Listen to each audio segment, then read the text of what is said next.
least the climate targets. And the revision is anchored in the climate target plan, which states that by 2030, the EU should reduce buildings' greenhouse gas emissions by 60%, the final energy consumption by 14%, and energy consumption for heating and cooling by 18%. And as I also mentioned, in relation to the current situation, this has then become even more urgent to address. So the objective of the revision is to reduce the greenhouse gas emissions and final energy consumption of existing buildings, but also set a new standard for new buildings to ensure that they are future-proof and meet the 2050 targets. Next slide, please. Within the revision, there are 4 focus areas: renovation, decarbonization, financing, and modernization and system integration. And I would say that the main novelty with this revision compared to the previous versions of the directive is that there's an actual obligation to renovate through minimum energy performance standards, which has been proposed. And there are also much more clarity on the energy performance certificates. And there is an attempt to make the energy performance certificates not harmonized across Europe, because there are big differences between member states and a lot of national situations that need to be taken into account, but at least to sort of have the the bottom and the top levels, the A class and the G class, to have them at least a little bit more comparable across the EU, also to facilitate for financial actors, for investors who are acting across borders. And there's also a new way of looking at the forward-looking plans in each member state. There was in the current directive the long-term renovation strategies, and it has now been proposed then that these strategies are being more operational and with more defined targets and more concrete measures being put in place. And the second important area with this proposal is the decarbonization of buildings, with the proposal for a new standard for new buildings, which is going from nearly zero energy buildings, which is in the current directive, to zero emission buildings. And the idea with zero emission buildings is to make sure that the energy performance is as high as it can be, and that the energy provided is as much as possible provided through renewable energy, and also that there are no on-site emissions from fossil fuels. And it has also been proposed that those member states that want to should be able to put a legal ban on fossil fuel-powered boilers by setting emission restrictions, and also a ban on subsidies for fossil fuel boilers from 2027 onwards. And the 2 other main areas are financing and modernization and system integration. And financing is linked on one hand to the EU financing, but also what member states can do and how to facilitate private financing for this area, because of course the availability of finance, but also the availability of skilled workers and of materials is, of course, can constitute a bottleneck to this, and of course has to be addressed. With the modernization and system integration, we take one step further when it comes to the integration of infrastructure for sustainable mobility within buildings, where we see that buildings can play a bigger role, for instance, when it comes to the recharging of electric vehicles, and also the connection between the production of renewable energy at building level and also the recharging of electric vehicles, but also the possibility to look at buildings and to see, are they ready, to what extent are they adapted for more smart services, and this is where the SRI, the Smart Readiness Indicator, plays a role. And there are also some reinforced provisions on indoor air quality. And next slide, please. And just to have a little bit closer look on new buildings. And of course, as it was also mentioned in the beginning, this is a proposal which was put forward by the Commission in December last year, and it is now being discussed in Council and in Parliament. And it is not until the beginning of next year that we will know what the end result is. So just to be clear that what I'm talking you through today is the proposal as it was put forward by the Commission in December.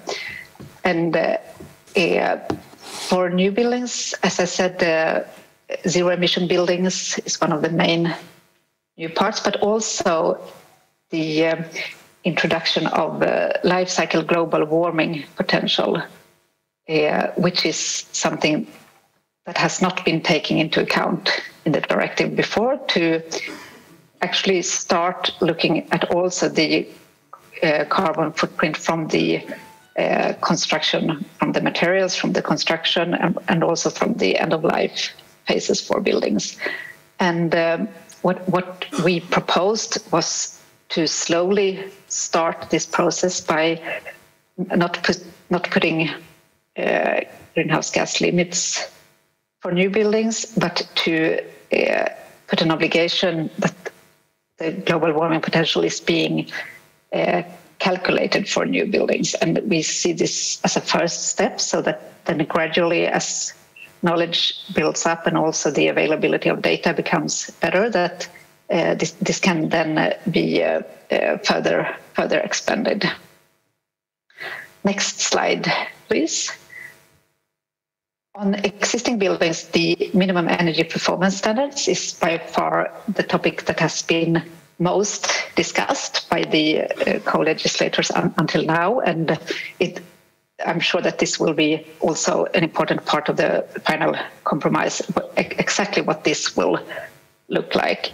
But it's very clear that the ideas put forward by the Commission is really to trigger renovation to happen, and especially for the worst performing buildings, because this is where the very big use of fossil fuels is there, and it's also where we have the most problem with affordability. So really to try to find a way of addressing the worst performing buildings is the idea, and I'm sure that in the end there will be a good outcome, but of course I don't know exactly what the outcome will be today. And I mentioned before the National Building Renovation Plans. There's also a proposed definition of deep renovation. This is an important part to make sure that when there are subsidies from the state or other local actors, to make sure that subsidies for renovation target those renovations which really address energy performance and make big improvements. And this was sort of an overview and a snapshot of what is there in the new directive. And as I said, the discussions are ongoing, and this is why I replaced Serena Pontoglio, who was initially foreseen to be here today, because she is in discussions in the council today. Next slide, please. I also wanted just to mention that with the Repower EU, there has also been an amendment proposed to the Energy Performance of Buildings Directive, which is a specific article on solar energy in buildings, where the idea is to really use the rooftops of new and existing buildings for the production of solar energy. And next slide, please. So from my side, this was all, and I'm looking forward to also hearing the other views from the other presenters and participating in the following discussion. Thank you very much.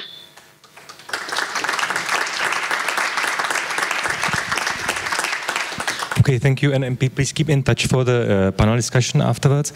So the next one, we Karl Beckstrand, who is at the same time, let's say, very active in ACE, in Architecture Council of Europe, and he's like very known architect in white architecture, which are like the, let's say, not one of the best architects who care about sustainability at the moment in Europe and world. So, please, Karl.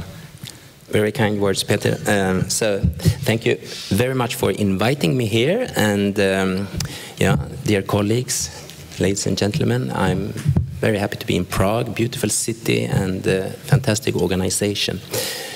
So I should make this on the green, I guess. So this is my hometown, Stockholm, from the sky. And I would say ever since the previous major energy crisis, and then talking about the early 70s, and then it was another war going on in the Middle East, and that was a wake-up call, at least in Sweden, I guess in many countries, that we really had to start thinking on how we manage our energy. And I would say that Sweden since then has been quite good in reducing energy consumption. However, we are far from managing it all the way yet. Anyway, this is the figures we have seen over the days now, and we just heard them also here, that in Europe as a whole, we have energy consumption of about 40%, and then the CO2 emission representing 36% of the total CO2 emissions. The building sector representing those figures. And in Sweden, I would say we are 25–30% on. So we are performing, I would say, slightly better than the average here. And the reason for that, I would say, is that we then, since the early 70s, started to be quite tough on legislation, regulations, and also we introduced this very important district heating system that, of course, has had a huge impact on the CO2 emissions as such. But there is a lot to be made in the future, and that is what we will discuss now. And recently, in this January, there was a new legislation in Sweden coming launched that is called the Climate Declaration. So right now, there's all projects, building projects, they need to have a declaration on what are the emissions out of the projects. And so far there is no limits set for this. So we haven't, or the legislators hasn't said what we should perform, but they have said we need to check what are the emissions. And that is a way to make the practice as my own and the industry as a whole to start practicing to do those calculations. And I think this is a good way to start, but of course we soon need to have set the limits also into this.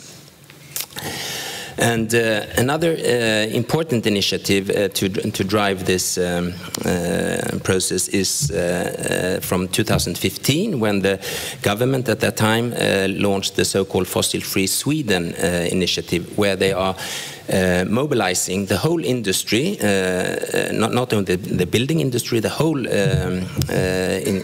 all sectors in the society, to set up roadmaps how to cut emissions. And first goal is then 2030, and then the 2045 when it should be zero. And this is in fact an image showing the building industry delivering their roadmap for 2030, and that is a collaboration between industry and other stakeholders in order to show how to achieve this important goal.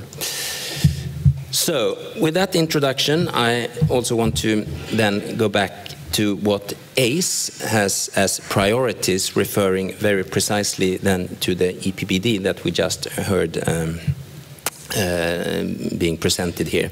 And for ACE, then representing more than 500,000 architects all over Europe, it's of course of great influence, great importance that this becomes something that is making a good, making a change somehow. And I would then say that during the spring, ACE, through working groups, has been very intensively lobbying and talking with the rapporteurs in the Parliament, in the European Parliament, and reaching out to parliamentarians representing different countries, etc., in order to bring the ACE priorities in this now, the revision of the EPBD document. And so far, the strategic objectives that ACE want to pursue is to create sustainable value through high-quality architecture, incorporate a whole-life approach in built environment legislation, embed feedback and validation of building performance in use, accelerate and scale up low embodied carbon and deep retrofit, and finally incentivize sustainable finance. And we could see in the previous presentation here that this is also a lot into the document as it looks now. However, there are some strategic priorities where we, there are 8 here that we really want to highlight, and to connect it to the principles of the new European Bauhaus, as we also heard, is one of the topics that we want to bring forward.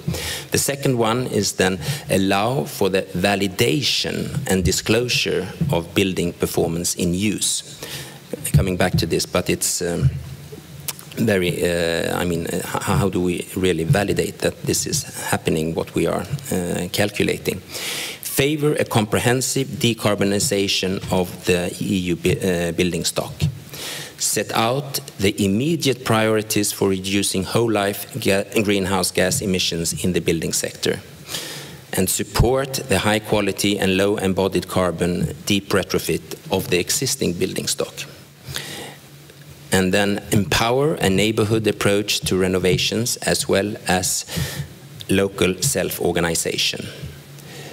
Enable the use of nature-based solutions. This we will hear more about later in this panel. And finally, include legal instruments that are robust and effective to underpin sustainable finance incentives. And if we are to just single out one absolutely most crucial thing, we believe it's to strengthen the energy performance certificates so they reflect validated performance through independent on-site inspections. Coming back to this, it's so important that we manage to validate what we are calculating. And then it goes into the materials, the build-ups, and the systems as a whole. And I also want to say that we recently, as of last week, had the information that now in the Council there are discussions in the European Council that maybe they want to weaken this EPBD now. And that is really, really scary news, I believe. So therefore, we might come back to that in the discussion later, because if now it has been pushed this far and it's being revised now, or the Parliament is getting close to a good compromise on it. If then now the Council starts to withdraw from the ambitions, then I think we are moving in the completely wrong direction. So this on the EPBD, but then I also wanted to share some reflections on the taxonomy. It reflects, I mean, the EU taxonomy, the good thing now, I mean, coming on the Green Deal as the umbrella sort of, and how the different initiatives are supporting this transition. I would say the EU taxonomy is another very important instrument. And the EU taxonomy will guide financial institutions institutions to choosing green projects, investors who want their projects to be sustainable, and also builders and owners to demonstrate the minimum ecological quality to their financiers and insurance companies. I mean, saying that this is something, we were discussing this yesterday, that, I mean, to some extent we are missing some people in this room, and that are the investors. Maybe they are not, maybe a few are here, but I'm not sure. But we need to bring the investors also into this discussion in order to make it work. And there we have the taxonomy as a very important instrument. And just a few then recap on what it's all about. And the taxonomy is then a regulation that will set technical requirements for 6 environmental objectives. And those environmental objectives, they are then applicable to the building industry. The building industry is one of the sectors that are affected by the taxonomy then. And number 1 is climate change mitigation. 2nd, climate change adaptation. 3rd, sustainable use and protection of water and marine resources. 4, transition to a circular economy. Number 5, pollution, prevention and control. And finally, number 6, protection and restoration of biodiversity and ecosystems. And what is, I believe, so interesting with this is that it's not only that you should then contribute significantly to one of those environmental objectives, you must not do any significant harm to any of the other 5. And this is very important from this holistic perspective, because we see more and more now how sometimes different goals are in conflict with each other. And then this is an instrument that will make sure that you are aware of how you manage this, so you are not just focusing on one goal and not thinking of what damage does that maybe happen into another area. So we can also see how this instrument then is valid through the design process and the building's long life there, starting in the planning and design, into the construction, building in use, renovation, and then maybe a demolition. And in the end, hopefully not, it will rather be reuse in that time. But as said here then, it's very relevant then for architects, because project developers and building owners will be driven by the investment gap and the EU sustainable finance regulations to ensure that projects are resilient and have minimized risks for accessing green financing. Accordingly, the demand for taxonomy eligible assets is expected to increase. And then as architects, we can significantly influence the early stages of the building's life cycle to ensure information on design features is not lost between designing and commissioning of the building. We can ensure to transfer knowledge so that the building's circularity and sustainability potential is utilized, and we can provide the clients with a highly valued data. Yesterday we heard someone saying data is today's oil. It's a lot of data that is asked for. And this is also a picture just showing when we, as architects, have a lot of influence in this, on the taxonomy. And what happens then here? Yeah, that is some examples. I mean, to design resilient by adapting to today's and future local climate conditions. We can improve thermal comfort in outdoor spaces, thereby improving microclimate, create multifunctional land use concepts which encourage sustainable rainwater management. We can, in order to implement innovative energy concepts and increase energy efficiency by optimizing solar exposure with solar panels, choosing a more compact design to minimize transmissions, and connecting energy concepts on district level, going back to the district heating, for instance, there. And then create ecological value by improving the microclimate. We probably will hear more about that here, but it's also linking, as I said, the landscape approach to having a holistic thinking here with the taxonomy. Create diverse habitats and green spaces. Create the landscape by favoring indigenous flora and fauna.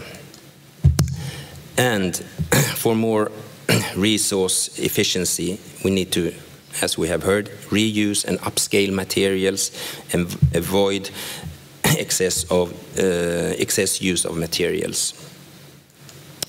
And it's not only pieces of material, sometimes it's the whole structure, as in this case a parking garage. Keeping the structure is a lot more important than, that is where the most carbon can be saved, if we keep the structure. And increase flexibility and adaptability, that's a hard word, of the building, which can be converted for different uses. Modular design spaces, minimizing load bearing in interior walls, considering building depth and ceiling heights, and designing for communal spaces. And finally, use bio-based material. And this is to showcase a project very far up in the north of Sweden, even further north than Stockholm then. And this is a cultural center in the city of Skellefteå. And the interesting thing here is that it started as an international design competition, but with a brave client and the city showing political leadership and an innovative industry where architects, contractors and material suppliers work closely together during the whole process. And yeah, just a few images from this all timber project, and in fact it was in discussions with the contractor that the elevator shafts were turned from concrete into timber, because they said, we want to try this, to make even the shafts in timber. So we as architects, we had not brought that to the table from the start. We didn't dare doing that, but in the innovative discussion with the contractor, we decided to move further on that. And then coming back to this also, that working in timber, we must also secure that the forest management and production is sustainable, because this is, of course, otherwise in conflict with each other. And we have to do the right calculations to understand if this really ends up in a climate neutral situation. Very important. And as said, then working together, business, municipality, academia, in order to take it further. Then we manage a win-win-win, I believe. Thank you.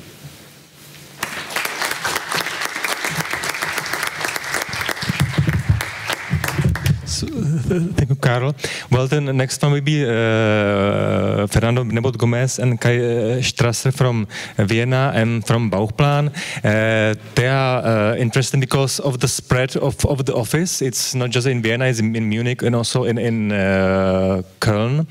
And well, I think they will be more focused on, let's say, social part of sustainability and how to cope with it in let's say, small and also like bigger scale. So, floor is yours. Thank you for the invitation. This is, yes, what we will try to show. So different scales and maybe a different approach to sustainability. That is not only the technological sustainability, but also those social aspects or functional aspects.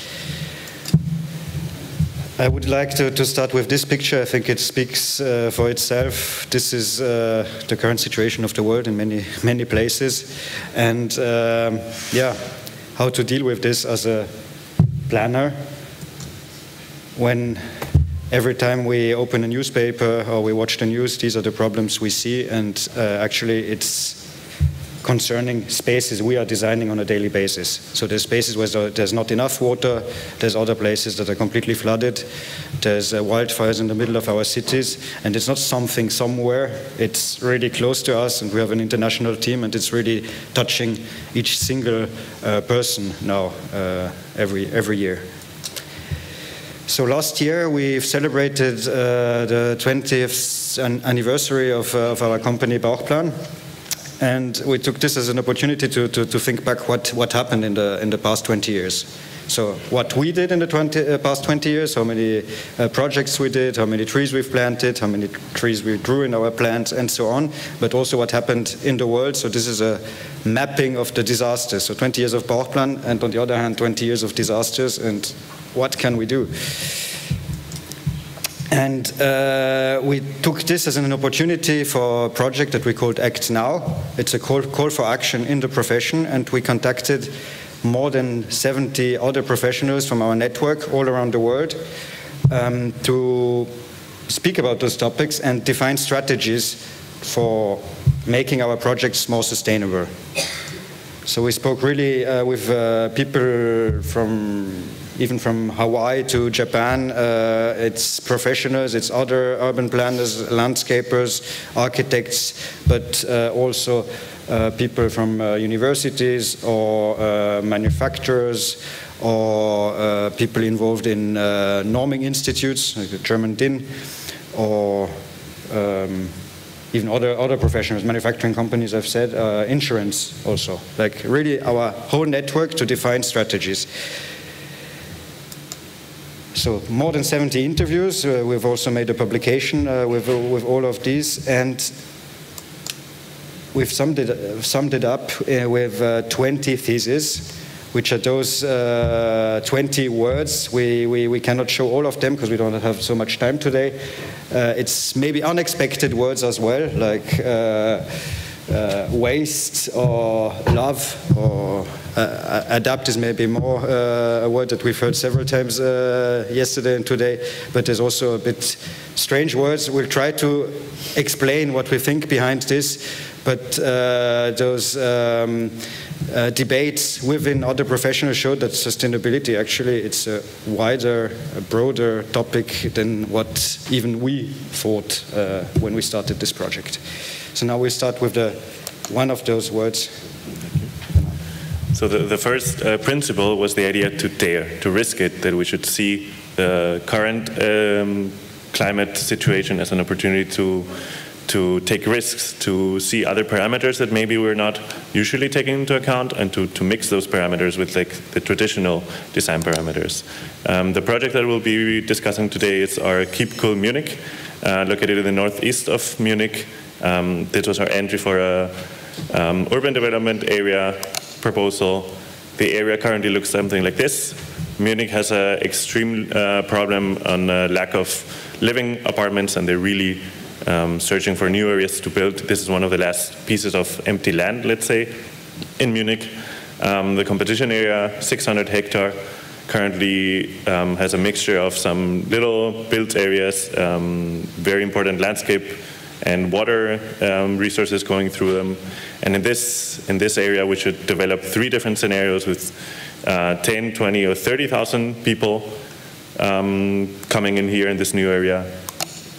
Our design was to propose climate-oriented city growth that allows for a soft expansion of the city, but really with a focus on climate as the main design parameter on a very big urban scale that also enables for big air corridors to flow through the city, not only into the new areas that we're building, but also into the existing areas of the city that are being affected by it.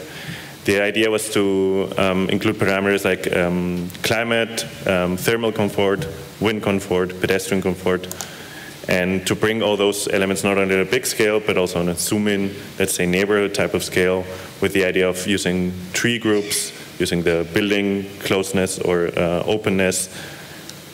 And in this plan we see our idea was to provide different thermally comfortable or changing open spaces with warm protected squares, or the freshly open to the landscape green corridors. And in this case we just wanted to show other parameters are possible when designing at all different types of scales. The next principle would be adapt, and how we have to adapt our projects, we have to make our projects adaptable with the future.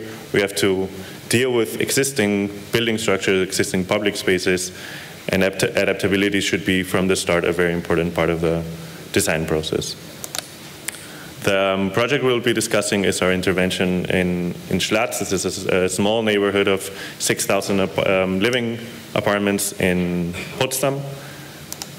Currently looks something like this, from the 60s, 70s, 80s, very monofunctional, very oriented on living. I think more than 90% of the users in the area are only living.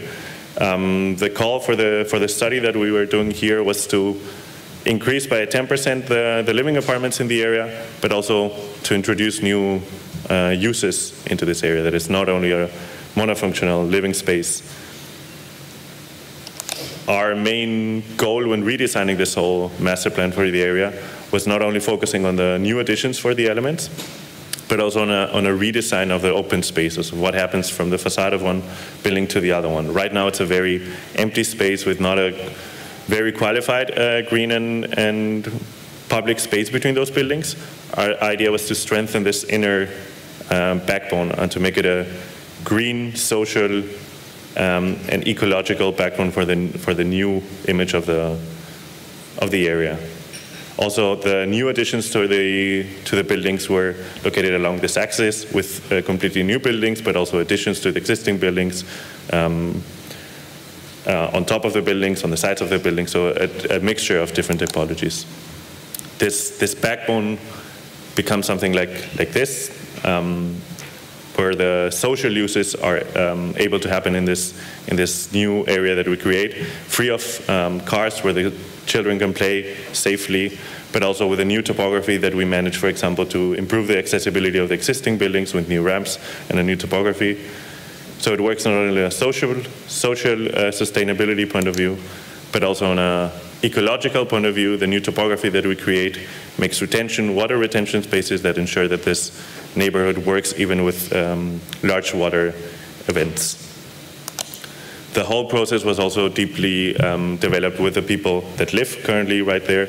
We went several times there. We conducted several workshops with models, with panels, where we heard from the people what they wanted to happen in those new spaces that we were redesigning. And the idea is that to create not only that they are telling us the uses for the new space, which means that they will be using it hopefully in the future, but also there's this level of identification and creating a new identity for the place that we start to create with the people. When they know they are involved and they know they have a say in this area, they will take better care of it, they will be involved in the process, it'll become more sustainable in a longer period of time. This is the good transition to our next topic, which is trust. So the projects are developed together with the client, but also with the users. So we are building many public spaces, so the client is not necessarily the user. And so it's a common process with trust in both directions. So our trust in the client, but also the trust of the client in what we are doing. And when implementing a project like this one, so this is the Neue Meile in Böblingen, typical street profile, lacking of identity, very difficult for a planning team to start something here, to have a great vision, because there's really not much to start with. And it was a process with very different important stakeholders in the city to change the identity of this space. So the main scope was not only to pedestrianize this space. The main task was to develop together an identity and to find the right means to develop this identity together. What should we work on to make this space a different space?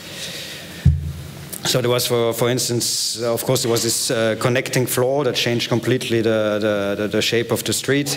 But there was also the prototypical development of those light rings, so completely different scenery by night. It's light rings that were developed specifically for this space because they needed like a strong element in this space, because it was lacking before. And it was developed together. It was an idea that was developed together at different scales with the city council, with the users, but also with the manufacturing company. So it's another level of trust. we are the planners, but we are not the specialists of plastic shells that are used for helicopter windshields.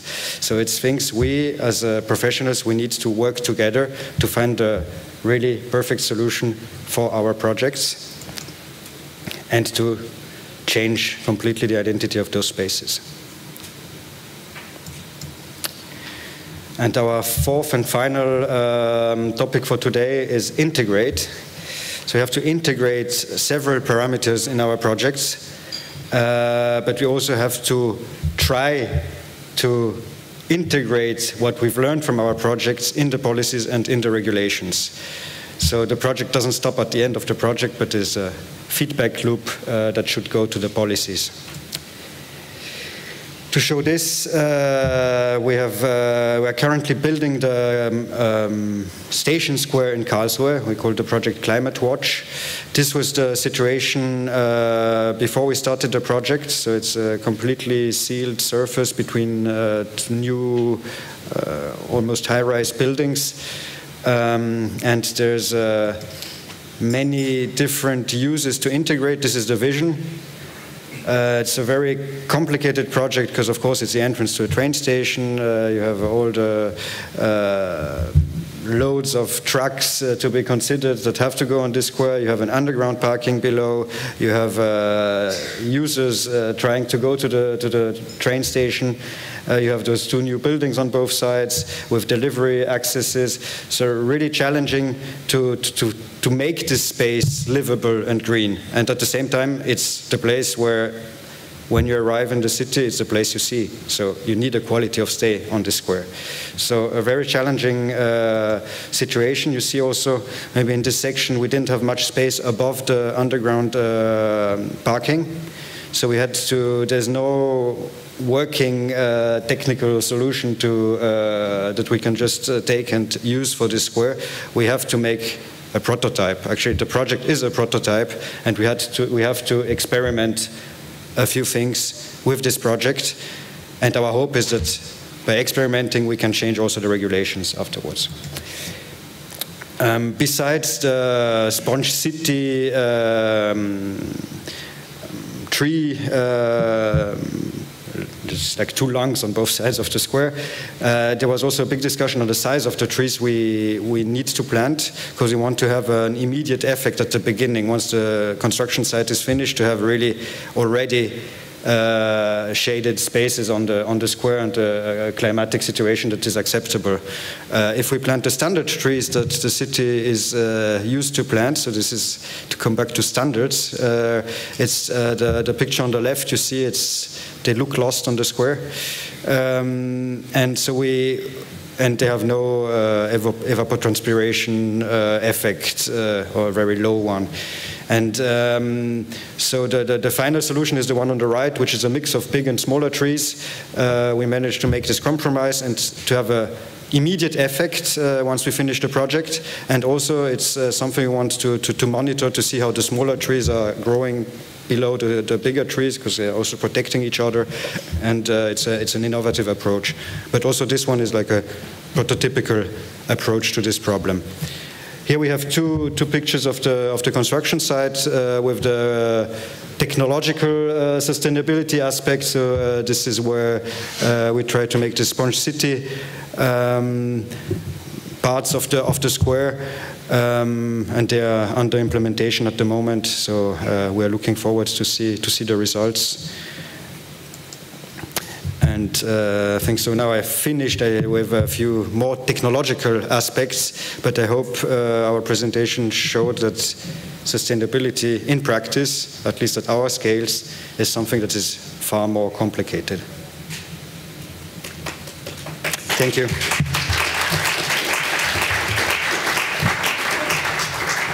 Thank you. And I will ask Tony Williams to join us. In fact, we are slowly going from buildings towards the bigger scale. So Tony is the landscape architect, and he will say us something about these bigger, the bigger scale at all. And there is also connection to the next panel, in fact, because the next panel will be about like urban planning. So let's keep in mind that we are doing it also to make a flow of the conference. So like the big scale will continue then after the discussion and the break. Tony, please start. Thank you, Peter, and thank you for inviting me here to Prague. First time for me, so a very beautiful city. So sustainable landscape, what is this? The slide is of Dunangus. It's a more than 3,000-year-old fort. It's very resilient. It's also very sustainable, but it's not used. We speak words sometimes without fully knowing their meaning, and I think just sustainable, the definition, it's an adjective, a descriptive term. It means able to be maintained at a certain rate or level, able to be upheld or defended. And that has changed to be focused on environment, with causing or made in a way that causes little or no damage to the environment, and therefore able to continue for a long time. It's fairly straightforward in a way. And then what is landscape? Well, that's everything you can see when you look across a large area of land, especially in the country. At least that's the definition. For me, land, sea and skyscapes are what landscape is, so it's not just land. And it's the possibility of the word landscape that's interesting. So the most useful word, or the most useful term for sustainable, is sustainable development and the sustainable development goals. And I've put a link in the slides. This is a document we produced last year, 17 landscape architects, and we produced a document which outlines how we feel each of those 17 SDGs can be fulfilled. Land is number 15, that was my one. I urge you to read it. It's quite an interesting document, and it gives you some ideas of how we might move forward. We talk a lot about carbon and entrained carbon, and my colleague Pamela Conrad in the US has created a carbon calculator. And when we're doing a project, particularly the size of projects I work on, we use a lot of concrete, we use a lot of gravel, we use a lot of materials. And it really behoves us to be responsible about that. So using a very simple carbon calculator, we can calculate the carbon entrainment in our project, and also what carbon we can take out using trees and so on. So there's a balance to be made. One of the most important things is when we use materials. There's a carbon cost to that. So it's not just about taking material from the ground and transporting it. There's a cost that we must calculate. And for me, well, I work on transport projects. So transport projects by their nature are very resource hungry. And so we have to be lean in terms of how we design our infrastructure. We also design our infrastructure for a 120-year life cycle. So we have to be aware that the landscapes we build around it are functional for a long time, and that the infrastructure will be there. Or at least that's the hope. One of the things that's really important, I think, is to make sure that landscape resilience includes humanity. We are the sustainable part of the landscape, really, when you think about it. So we must make sure that the joint centres of gravity of both landscape and humanity are covered, and that we're aware of what our impacts are.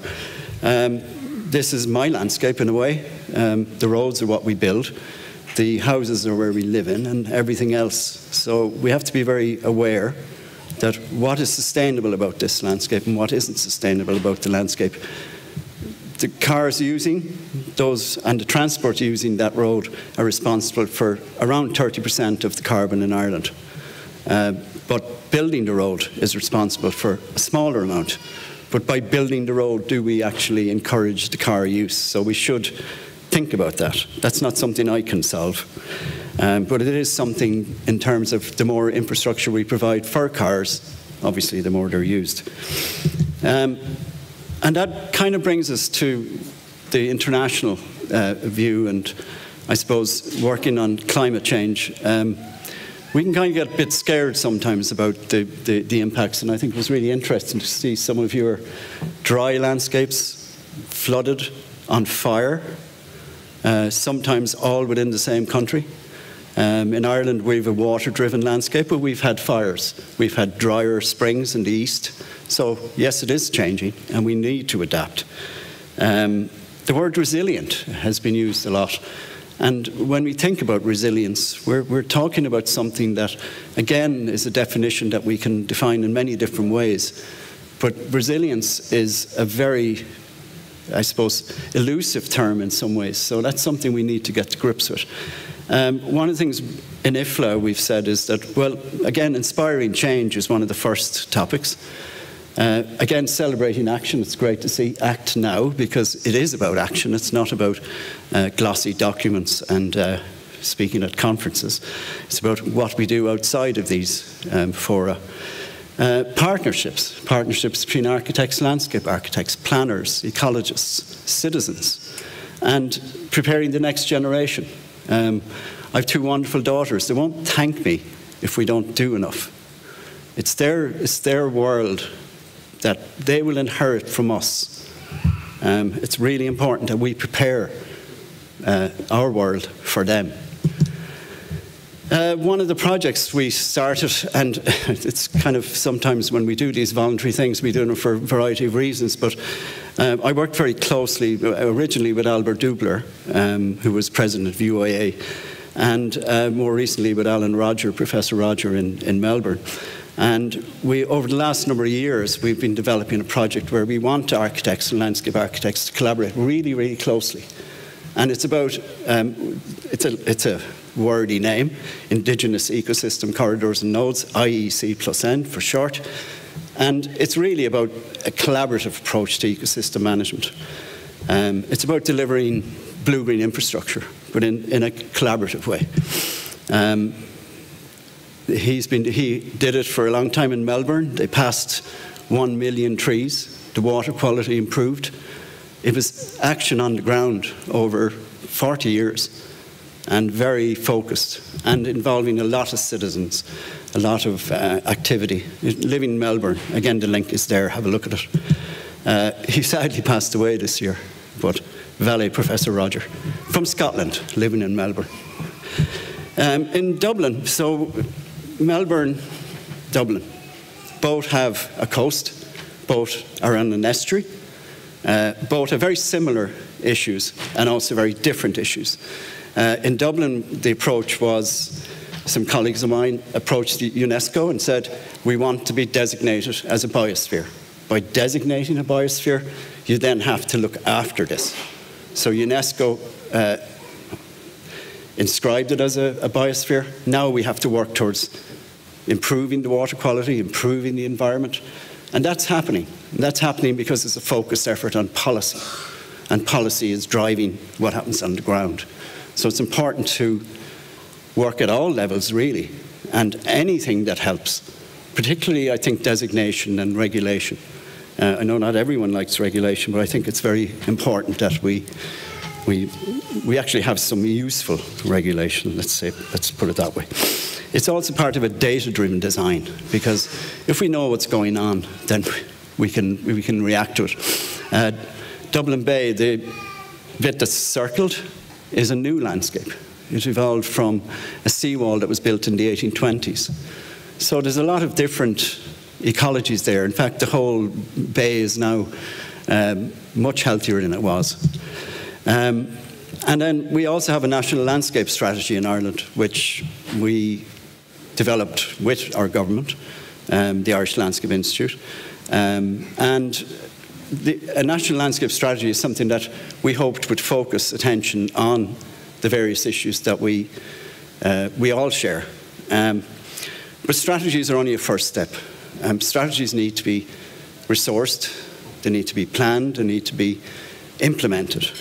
Sadly, it's not really been implemented yet. So we're a little bit disappointed with the Irish government that they haven't taken the opportunity to actually do this data-driven landscape management. One of the first steps is landscape character assessment, which is, what is your landscape? What landscape do you live in? What landscape are you working in? Which buildings are you putting in, and what effects are you having? These are all things that can be done when you have the data, when you have the possibility of designing, constructing, and afterwards monitoring what your outcomes are. It's not enough to just build and expect nature to follow. You need to look at what nature is coming. And the Council of Europe has some quite interesting documents on that. Again, the links are there. I urge you to have a look at them. It's quite useful. Make sure you get landscape architects involved, of course. And also, it's based on the European Landscape Convention.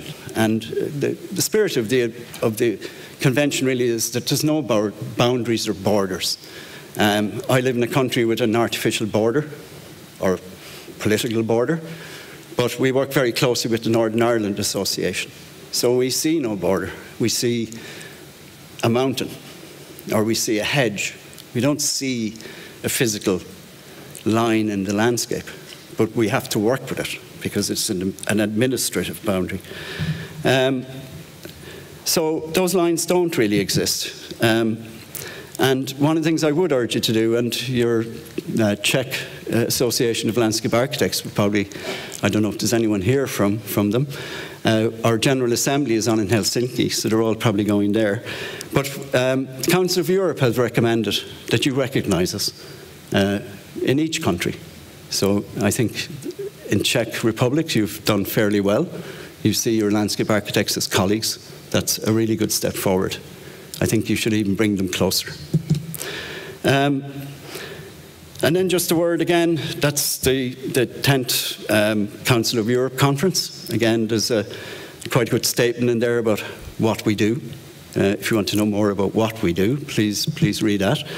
And then there's a role for citizen science. It's things like the Aarhus Convention. The Aarhus Convention was transcribed into European regulation. It's a very useful document. It's not about consulting people. It's about getting people to participate. You know, I can ask you what you think. You can tell me, and I can ignore it. That's a consultation at its worst. Or participation. I can sit down with you with a bit of paper, like you've done with some of your projects, and we can decide what we do with our landscape. What's outside our house? What happens when we walk outside our door? What kind of a park do you want? So these are the kind of things that are very powerful. When we build infrastructure, we're seen as the big state coming along to ruin your field, wreck the front of your house. So trust is another big thing. When we have that role for citizen science, we're building trust. And we're also making an easier path for us to build our infrastructure, which is strategic infrastructure mostly, be it an energy line, be it a transport corridor. It's things that people want, but they don't want it in front of their house necessarily. It's this thing of not in my backyard, as we might say.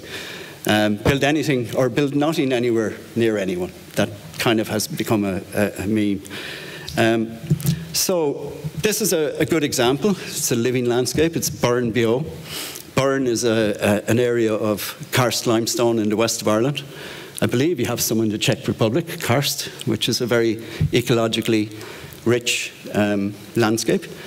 This is a living landscape. It was dying because the farmers were spraying fertilizers, their farming practices were changing, and the wildflowers were disappearing. So a number of academics and citizens went, discussed it with the farmers, sat down, had lots of cups of tea, and came up with the idea that why don't we not use fertilizers? Why don't we treat it as a living landscape?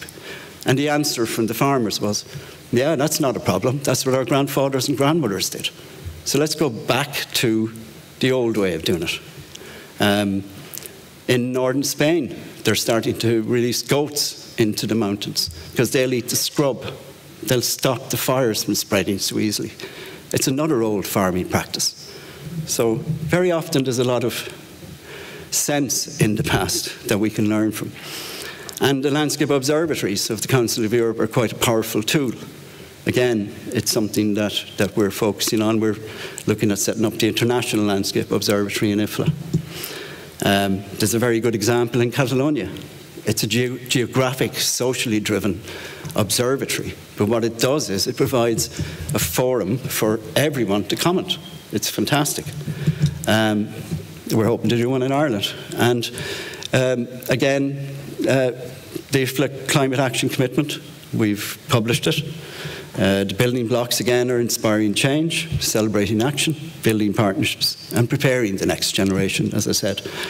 The best observers are the artists. This is James Humbert Craig, the harbour at Leenane in the west of Ireland, and a Connemara landscape. So, Gurab Margaret, thank you.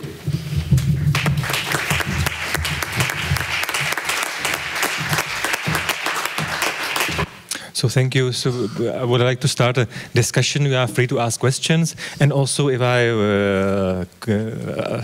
let's say question you, you can feel free to ask in between and comment others. Let's start with another person if she is still online. There were worries made by Karl about the current situation of the EPBD discussion. If you can maybe go deeper in the description. What is currently in process? Maybe how can we help? Or also if you are working together with ACE on that issue? Yes, thank you very much. So for a brief overview of the process, since we presented the proposal in December last year, there has been intensive discussions in the Council, in the Energy Working Party, and today they have the discussions at the Coreper level, so the level above the Energy Working Party, to prepare for the Council's general approach, which is expected to be adopted on the 25th of October at the Energy Council. And this will then be sort of the starting point from the side of the member states towards going into the discussions with the European Parliament. And from the side of the European Parliament, they have also been working very intensely in the ITRE committee, which is the lead committee. I believe that there were not less than 1,000 amendments to the initial report, and they are now working on putting together the compromise amendments. And the vote in the ITRE committee, which was originally foreseen to take place in the end of October, has been postponed until the end of November. I think 29 November, although I'm not exactly sure about the precise date. And in parallel, the TRAN committee, the committee in the Parliament on transport issues, they are working intensely on the Article 12 of the EPBD proposal, which is infrastructure for sustainable mobility. So within the Parliament, they have shared the competence on the directive, so that TRAN leads on this article, whereas ITRE leads on the other article. And the vote in plenary was originally foreseen for December, and I think that the date for the plenary vote still remains, even though the ITRE vote has been postponed. But this means that the discussions between the co-legislators, the so-called trilogues, will take place only early next year. So an agreement could be found, in the beginning of next year, but not at the very start of the year. And this would then mean that the member states, as this is a directive, then the member states would have at least 18 months to transfer the directive to the legislation in each member state. So this means that by the end of 2024 or beginning 2025, this could then be expected to have been applied in all member states. Okay, and maybe also, as I try to ask how the architects are involved, and also the Architecture Council of Europe, if you cooperate with them? Yes, of course. So throughout this process, also before the presentation of the proposal in December, there were intensive stakeholder consultations, and ACE is really one of the stakeholders that we have been meeting with regularly before putting the proposal forward, and also after. And your input is really has been really important for the framing of this proposal. Okay, thank you. But the next question will be towards Karl. Maybe if you can, I'm happy that you stressed data as a new currency for architects. Anyway, can you maybe describe how the, let's say, pan-European discussion between architects goes on, if there are any obstacles, if everybody is involved, or what we can do to be more involved and be more in that discussion, not just EPBD, but generally about sustainability? Are you referring to the data discussion or sustainability in general, or the second one, in fact, in general? But you can focus also on data, because I think that's the main, let's say, message for us, as I have. Yeah. No, I mean, in general, then I think overall, I mean, it is a big thing, and most architects, they do understand still, I mean, that this is where we can make a change. And I think also the industry, they have also understand that they need architects in order to manage this transition, and they need to do the transition because it's business. I mean, they will not have their end clients if they are not delivering on sustainability, and to deliver on sustainability, they need architects into this. And I mean, coming back to the new European Bauhaus, I mean, that was also what I felt was in the commission, the idea of having not only architects, it's interdisciplinary. I mean, we are talking landscapers, we are talking designers, we are talking other disciplines, engineers. We need to collaborate on this. But yes, architects are one of the disciplines that are very important into this. And then coming to the question on data, there I believe that what I feel and what we are discussing a lot in ACE and in various forums, I mean, it is that the one who has the data can also steer the process, and I mean, you can use the data in order to convince, and also, as we have said, we need to do more of follow-ups and verify things, and this is something that is both to take the lead in the design process. You need to or stay in lead of the design process. You need to be aware of the data, and there's also simply a business case out of this. And I mean, we need also to have a sustainable business as architects, and then I think it's very important that we also are aware of that data today is, as you say, a currency or oil or whatever word we want to use for it.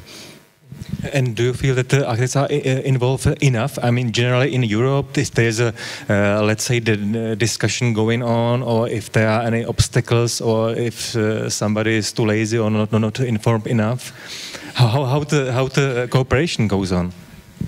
I think we need to start talking about this. We need to, I mean, see how we can support each other in those questions, because I mean, we can go into this discussion on who's owning the BIM model and all those stuff, and so it's a lot of also on that legislative discussions, and I think that is something that, yes, I know, for instance, in ACE, it's discussed there, and I think there are other very valid forums where we need to discuss this, but yeah.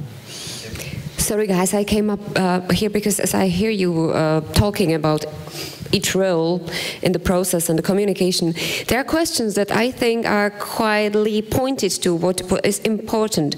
To whom are our speeches addressed? We are like a Facebook bubble. We all understand, we all agree, but how do we explain this to politicians or state officials, and which language we should speak to them? So, is there someone who could answer so that we don't persuade it already? Tony, please. Yeah, how do we affect politicians? Well, as a civil servant, I think we need to be very clear with them and honest. Governments don't like data, because data points to the things that go wrong, but it can also point to the things that are going right. So I think how we convince them is we collect data. in a certain way. This is why we're looking very closely at the landscape observatories or laboratories, because what it does is it gives a forum for politicians to look at how we engage with citizens and with civil society, including politicians. So convincing them is the main thing. Talking to them is what we need to do, but forcibly, not, friendly, but forcibly. But you've mentioned that it was not easy, or like you are not satisfied with the reaction of the Irish government. But probably, Kai and Fernando, you could tell us about, you are used to talk at the municipal level, and it seems it works in certain examples. What's the way? Well, I think we have the chance that we are also producing pictures, images. So if we compare our job with other professions, we have the power of the images we produce, and we are fighting. So you've seen the projects at very different scales, but we are fighting from the big scale to the smallest scale to keep the initial vision until it's realized. And we can always go back to the pictures, which are at the beginning of the planning process, and say this is what we decided in a participative process with the population. And this gives, it's a democratic way of planning, because it's not only one cool architect who decided that this must look like this. It's a process, wide process, and this helps to make it real at the end. Because I'm not speaking only for myself, I'm speaking for the whole community. Thank you. Maybe just about the municipalities. I think we have a very big spectrum. Sometimes it works really well, like in Böblingen. Sometimes it's harder.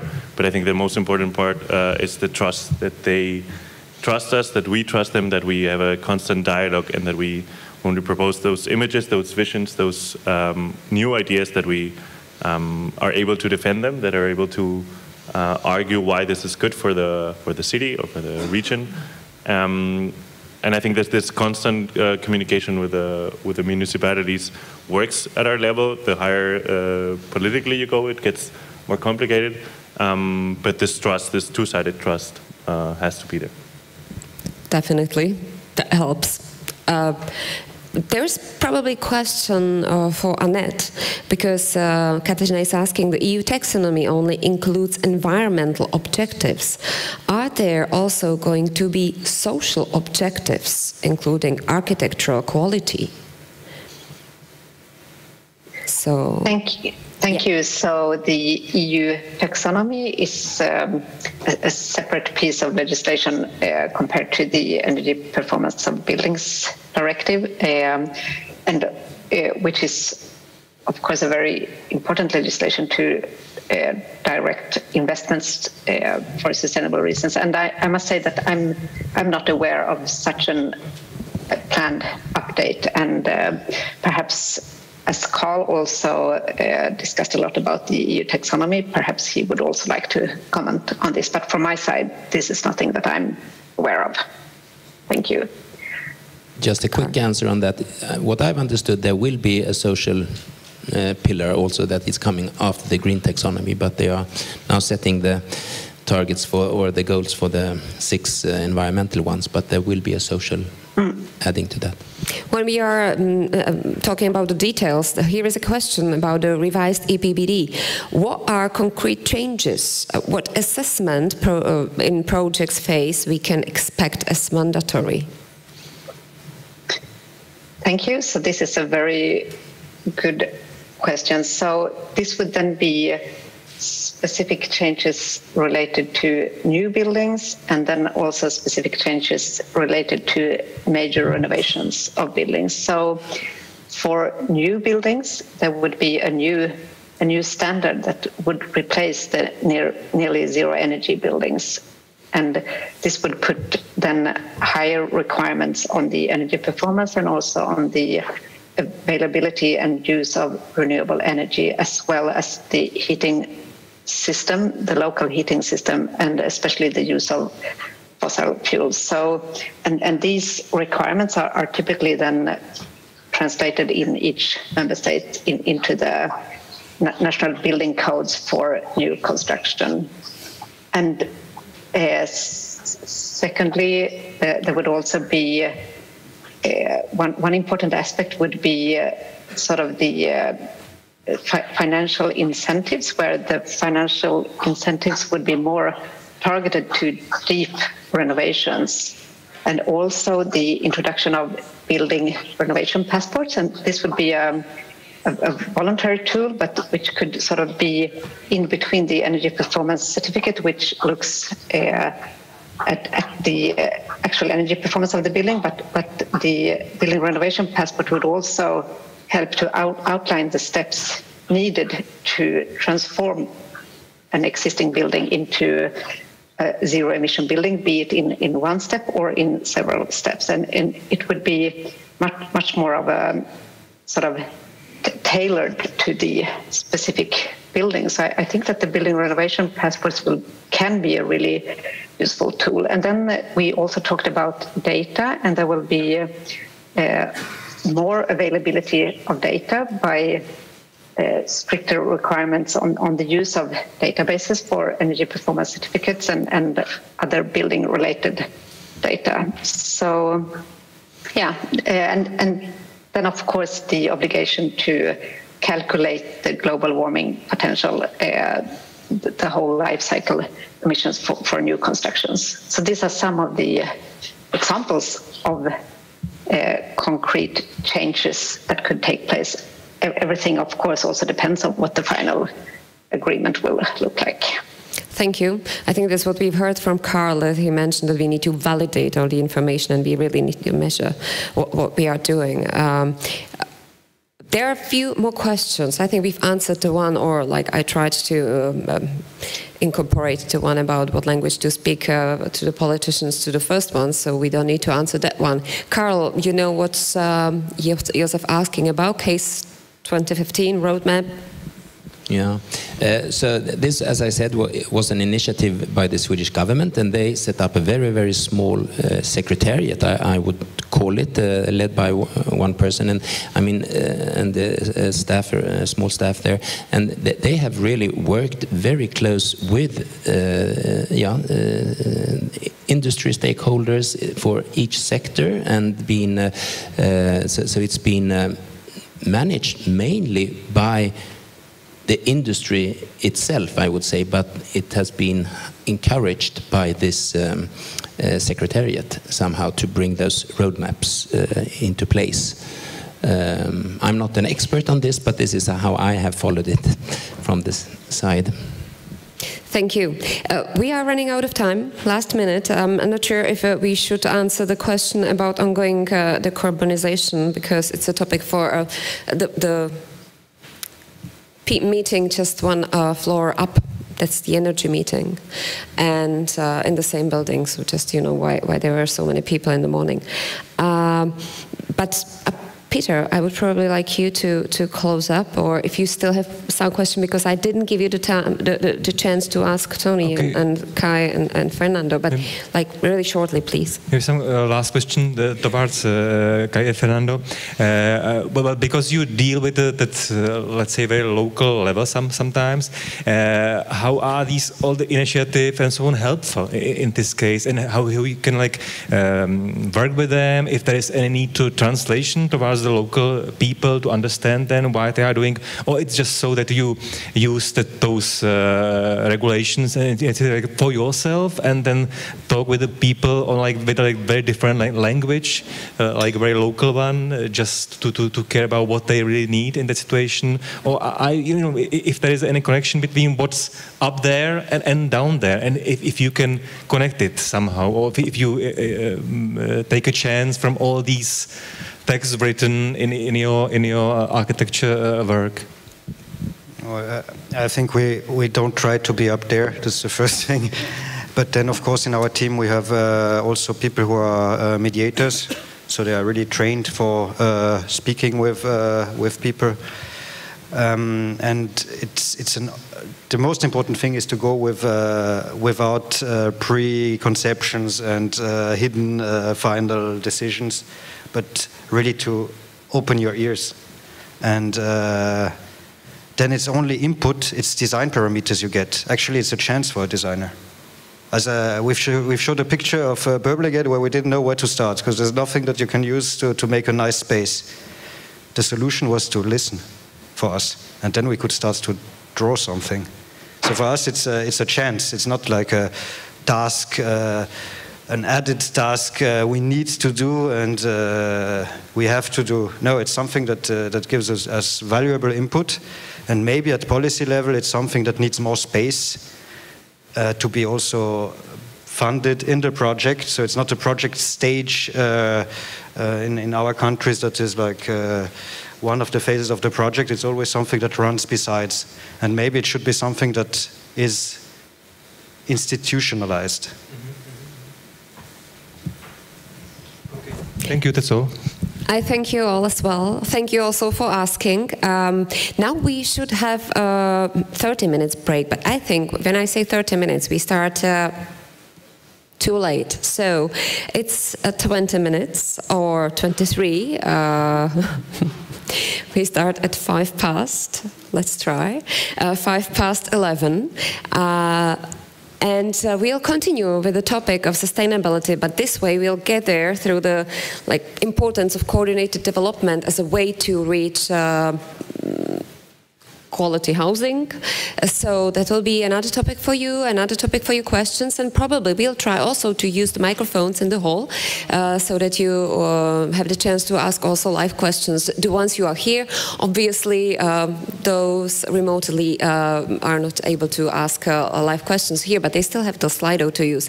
So now a short coffee break and see you back here. Gentlemen, thank you very much. Annette, thank you as well, and have a nice day. Thank you. Bye-bye.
Once again, welcome to the Conference on Architecture and Building Culture Policies in Prague 2022. As I've already promised, also the second panel will be about sustainability, because it starts already with the planning and goes through development to the quality housing. The quality was mentioned already yesterday as an important part of the new approach to building. So now we will come back to it with the panel called Housing Quality through Coordinated Development. Let me welcome here our panelists. Michal Kohout, head of the Institute of Building Sciences at the Faculty of Architecture of the Technical University in Prague, and a moderator of this panel. I think you may take a seat closer, because there is less. Yeah. I also welcome Kees Christians, architect and urban planner, founding partner of international celebrated KCAP architects and planners with offices in Rotterdam, Shanghai, and Zurich. Also Petr Hlaváček, architect and urban planner, deputy mayor of the city of Prague, and a former director of Prague Institute for Planning and Development. And remotely, Brian Adams, professor and head of urbanism at the Glasgow School of Art, director of the Glasgow Urban Lab, and a leader of the UN Charter Centre in Glasgow. And now I give the stage to Michal Kohout, and I will come back with your questions and also to give you the chance to ask live questions. So I leave this microphone here for you, gentlemen. Hello, good morning, and we are a little bit late, so I will try to speed up the beginning. I'm happy to thank you for inviting me for the conference, and I'm happy that we have a very nice composition of our panel. There is Kees Christians, who's the architect and a planner who actually is building and neighborhoods. Then we have Brian Evans, who's a landscape architect and a planner, who's also a teacher, and someone who's involved in setting the overall sort of strategies and international policies.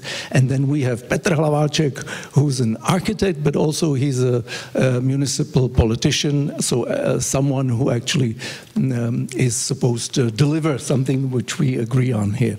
So without further ado, I will ask Kees, if you could kindly take the floor, and I should remind all the speakers that we should be careful about our time limit. Thank you. Please.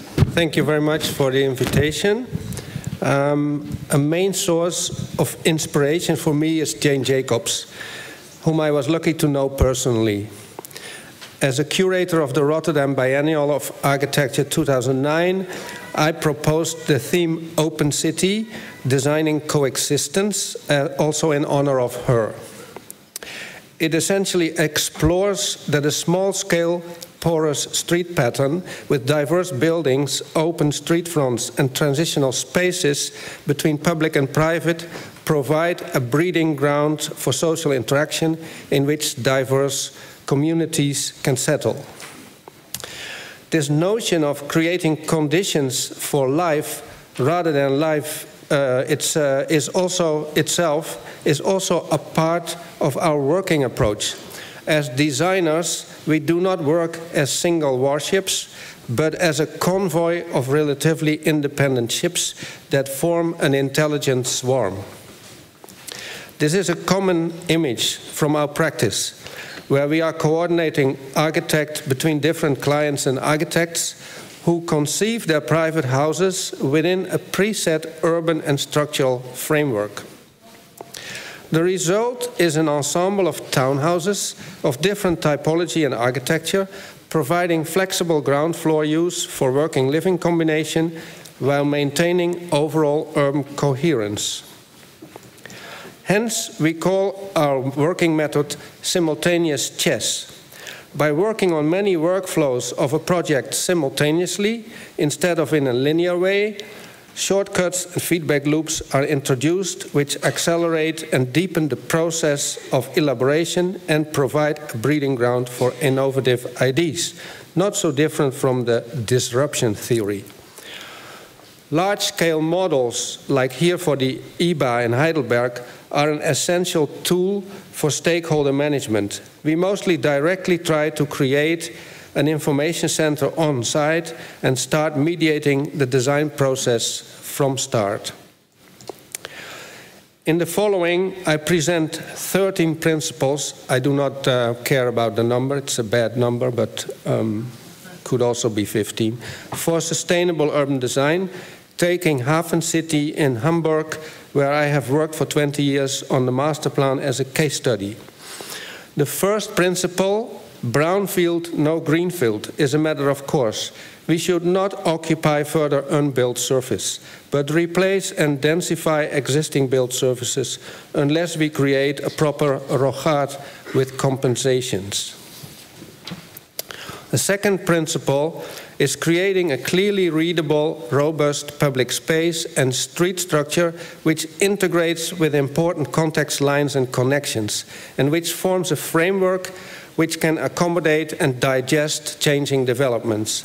The street pattern should be fine-meshed and multi-directional in order to create sufficient porosity and the facade length for active street fronts. An urban designer should view the context as an archaeologist, bringing valuable contextual elements to the surface. In Hafen City, there are few heritage buildings, but the 19th century Speicherstadt of warehouses forms a strong horizon for the district. Very important was maintaining the low quays and historical quay walls along the harbor basins, despite the requirements to raise the whole site with 3.5 meters for flood protection. The quays now provide a strong identification for the site. The next principle is to plan dense and compact.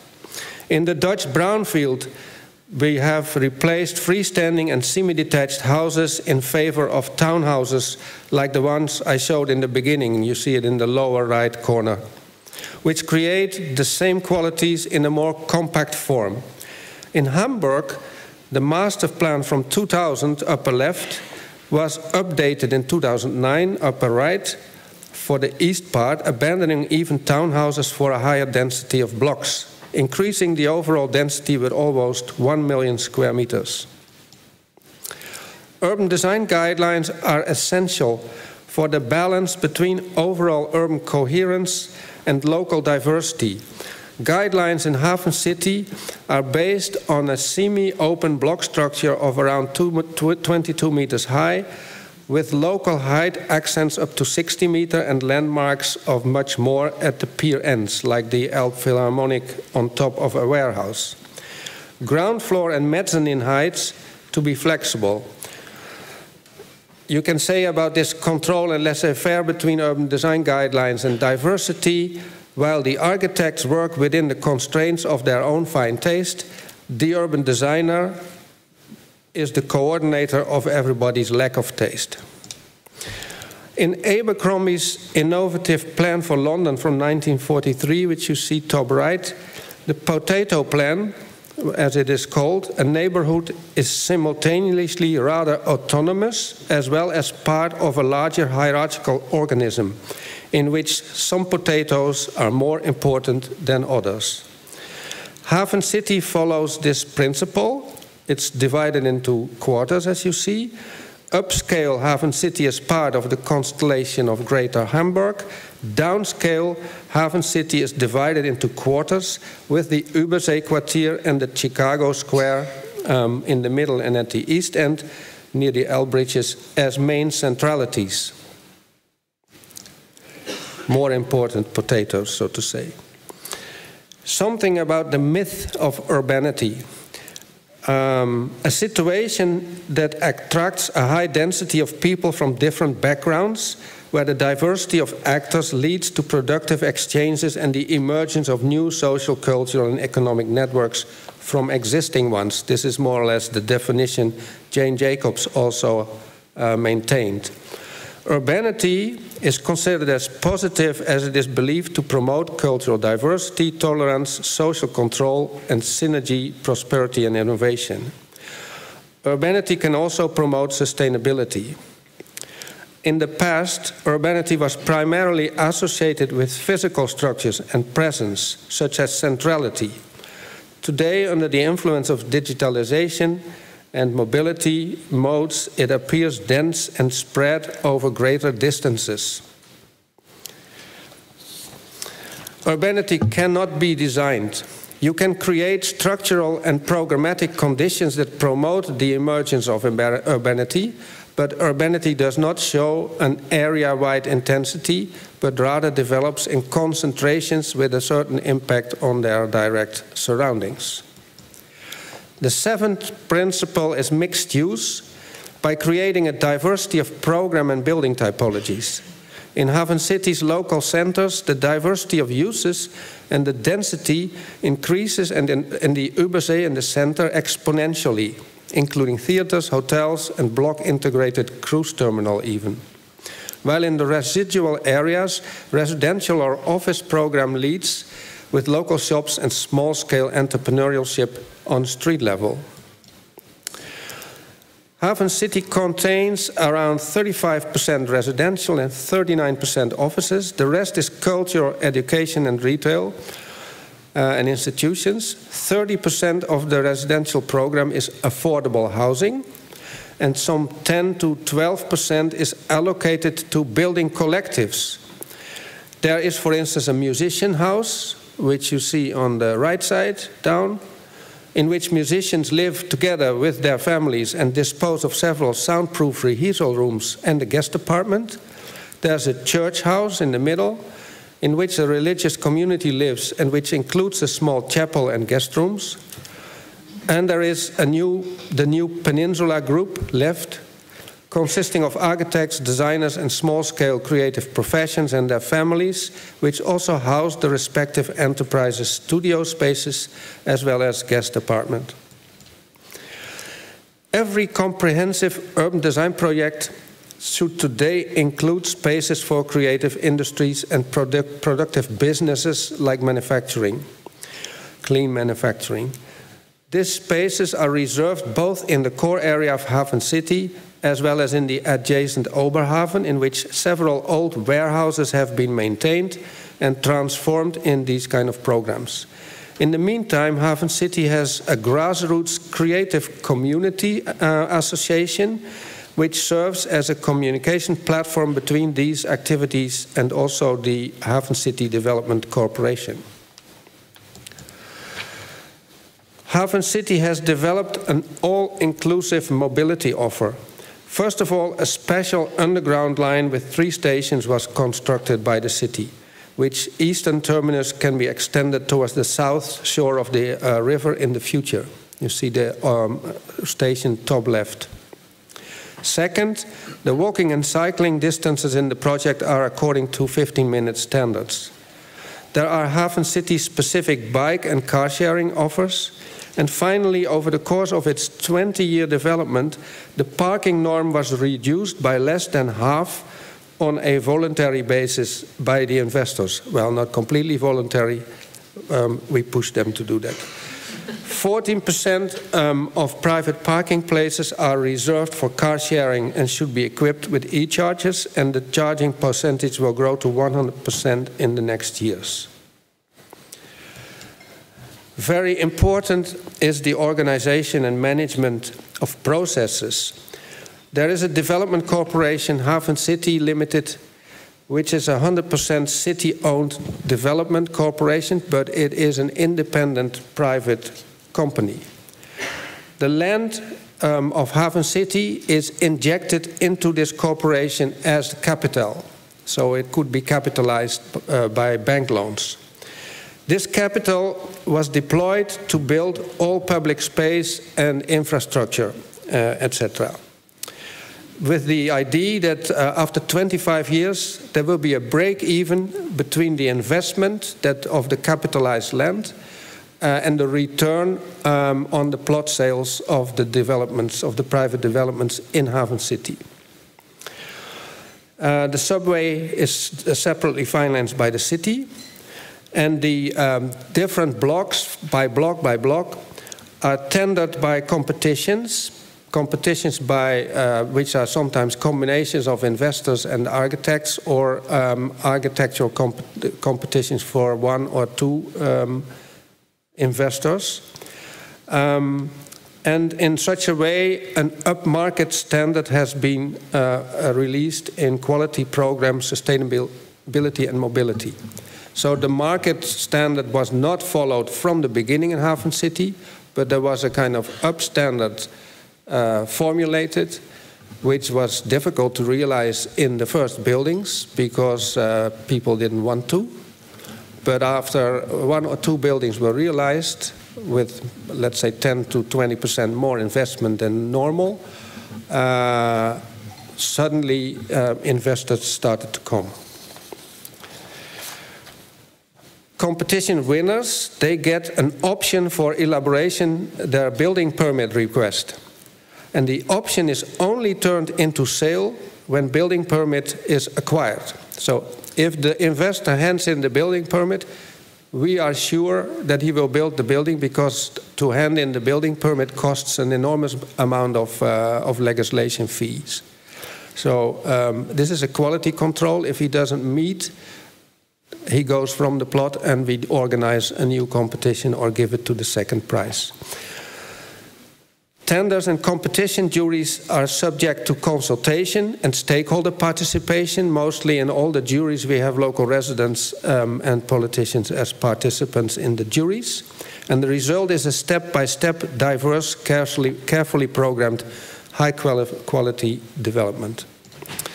Hafen City has an integrated storm and rainwater management system where roofs, cisterns, absorbable surfaces and separate sewer systems are working in a complementary way.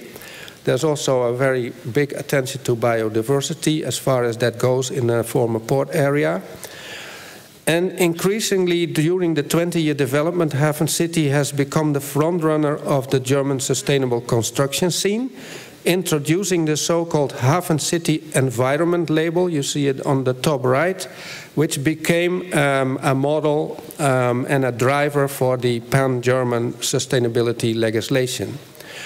Today, during the planning process of a structure in Hafen City, the material performance, balance and emissions of materials, construction processes and resources, as well as the transportation of these materials, are constantly monitored by an engineering office against a model standard building performance, which you see in the graph on the right-hand side, which is for this housing tower, which is built by our office. That's the first competition that we have been doing in Hafen City, and we won it exactly at the end of the realization of these 2.5 million square meters of mixed-use development. So, thank you very much.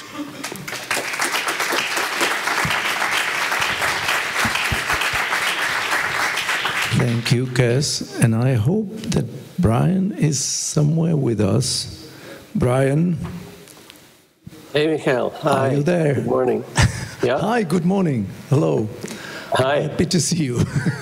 Happy to see you too. So, Brian, I believe will give us a more sort of broader overview of the Sustainable Development Goals, how those are tied to the neighborhood development, and what critical role housing plays in all this process. So, Brian, as we say here, the screen is yours. Thank you. Could I have the first slide, please? Good morning, colleagues. I'm sorry I can't be with you, but I am delighted to be able to join you at some distance. The first thing I would like to say is that I endorse all of the principles that Kees has laid out for us this morning. So my paper is the policy and delivery complement to those principles, and those principles I hold to be universal. I have found that the Sustainable Development Goals working internationally are a wonderful language. And those emanated, of course, from Agenda 2030, not Agenda 2020, as is shown on the slide. Typographic error, my apologies. Article 2 talks about people-centered nature, universal, and Article 5 talks about integrated and indivisible nature of the SDGs. Next slide, please. So we are all familiar with the circular diagram that represents the SDGs, and on the right here you see work by UN Habitat that relates SDG 11 to all of the other SDGs. And this is incredibly important when we talk about the nature of integrated development and the role that housing has within this. There's a similarly complicated diagram from the Secretary General and UN Habitat that looks at the effect of COVID-19 on all of the SDGs. Next slide, please. These diagrams are all very complicated. I apologize, but the organizers have the slides, and if they are of interest to anybody, please, you can have them. This diagram shows tracking Agenda 2030 through to, more recently, the UNECE, the regional commission for the UN that covers the world from Vancouver to Vladivostok. And I was lucky enough to be asked to write the document on the right there, Life and Place in the UNECE, the Regional Action Plan towards 2030. And you see the tracking of the other UN documents, the policy papers issued by the Secretary General, the Geneva UN Charter on Sustainable Housing and its 4 key principles, the work of Housing 2030 done by Housing Europe, more recently the research, which is a very important document in my view, that underpins this regional action plan. Next slide, please. So another fabulously complicated diagram, but what this does is show that the policy context, the actions, the targets, and the delivery process contained in Life and Place breaks down into 2 sets of policies. One related to cities, neighborhoods, and homes, shown on the right, and on the left, the policies related to housing and homes themselves, which deals with policy, governance, and the other 2, climate neutral and finance, which of course Kees was talking about also. Next slide, please. I will jump 2 steps in the scale process to go from the global through the EU, and in Scotland in particular, we still observe EU practices. And I will miss UK because UK is not a federal system, but we have devolved parliaments. And I live and work in Glasgow, and I'm the city urbanist for Glasgow. And I work obviously with the Scottish legislation, which translates SDGs into a national performance framework. And you see in the center, again, a circular diagram that sets out the circular nature and interrelationship of the SDGs through to outcomes, and the documents on the right which explain all of that. Next slide, please.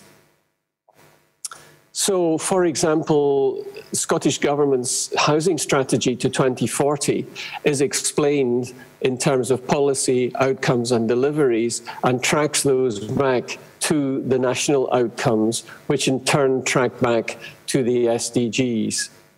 Next slide, please. We have something in Scotland called Policy for Place, which derives from the Scottish Gaelic Dulchas, and it's similar, I think, in concept to the way our German colleagues would express Heimat, for example. It's something of home, something of belonging, and you see here the relationship of place value to place quality and the increasing importance of what we refer to as place attachment. And on the right, you see the outcomes against health, social, economic, and environmental, where when we seek to implement the principles as designers that Kees has laid out for us this morning, these are the outcomes we are seeking to establish, and we need to recognize that these are all integrated and indivisible. Next slide. If I move down the scale to the city of Glasgow, population of 630,000, metropolitan population of just under 2 million, we have just published this document, People Make Places, which looks at the delivery at the city level in order to achieve these outcomes. On the right there, you see a map of the city of Glasgow with what we refer to as the shatter zones, which is work we are still having to deal with in terms of the legacy of Second World War damage, modernist planning from the 60s and 70s, the construction of peripheral estates in the modernist style, which in Central Europe could be regarded as a Soviet approach to the delivery of housing. Thank you. Next slide, please. And we have mapped a lot of this, and on the slide on the left, you see the distribution of the need for decarbonization and retrofitting of homes. The lighter the color, the fewer the homes need to be decarbonized. The darker the color, the more homes need to be decarbonized. It's an overall pattern. It's not just the residential, but it shows that actually the city of Glasgow requires under 40% retrofitting of homes, but the suburbs adjacent to Glasgow require in excess of 60. The diagram on the map on the right shows the map of disadvantage in communities where the relationship is reversed. So in fact, the more prosperous the community, the greater the degree of retrofitting that is required. The less prosperous, the more or the less the amount of retrofitting is required. And this is because of the procurement method and the delivery of the housing systems in the private sector and in the public sector here in Scotland. Next slide, please. This zooms us down to the city level, and on the left, you see the distribution of neighbourhoods according to the 20-minute neighbourhood, not the 15-minute. We have this joke because we use the 20-minute neighbourhood here in Scotland and in Britain, and not the 15-minute neighbourhood of Carlos Moreno and Mayor Hidalgo. Perhaps French people walk more quickly than British people, but we have the 20-minute distribution of 20-minute neighbourhood, and on the right, the distribution of the green and blue network. Next slide, please. And I'm nearly finished, Michal. We illustrated this work with a series of what we refer to as place stories that shows the distribution of different place projects which have been undertaken and are being undertaken to achieve these outcomes. And the two larger circles in the bottom, particularly the one on the right, is a very interesting example. It's called Clyde Gateway, and it is an integrated development to recover brownfield land, to create a multi-layered community, an integrated community based around housing, based around new prosperity in respect of jobs, and also based on the green-blue network, are using the principles, although expressed in a different way because the culture is somewhat different here in Scotland, maybe let's say to Germany, but the principles remain the same. Next slide, please. 2 to go. This just illustrates a number of the place projects. So they are wide and varied, but in one way or another, they all pick up on one of the SDGs or more. They all pick up on aspects of these outcomes, and they are all integrated in terms of what they are seeking to deliver. Next slide. And we have done an analysis of all of these projects, and we have looked at the criteria on the left which includes one called longevity, for example. And I was very struck by what Kees had to say about the longevity of the Hafen City project and his involvement there over 20 years. And we see the same thing here. The closest we might say, although the expression is very different, is New Gorbals, which was begun in the 1990s and is still going today. And we all need to be understood and recognize that the importance that we need, what we are doing, we need to be involved in for the long term. And the last slide, please. So this has been a short talk, I suppose, that looks at the relationship of the SDGs, their integrated nature and interrelated nature, how we might bring that down to, well, I will say the sub-national or the national level at the Scottish Government, and in the diagram on the right, the Climate Action Plan for the City of Glasgow that also relates to these. And now we are producing a similar diagram that relates not only to the SDGs as goals, but to the national outcomes for Scotland and the outcomes. So that if we wish to have inclusive, safe, and resilient, sustainable cities, then of course that needs to carry through into our architecture, design, and landscape as well. Thank you very much.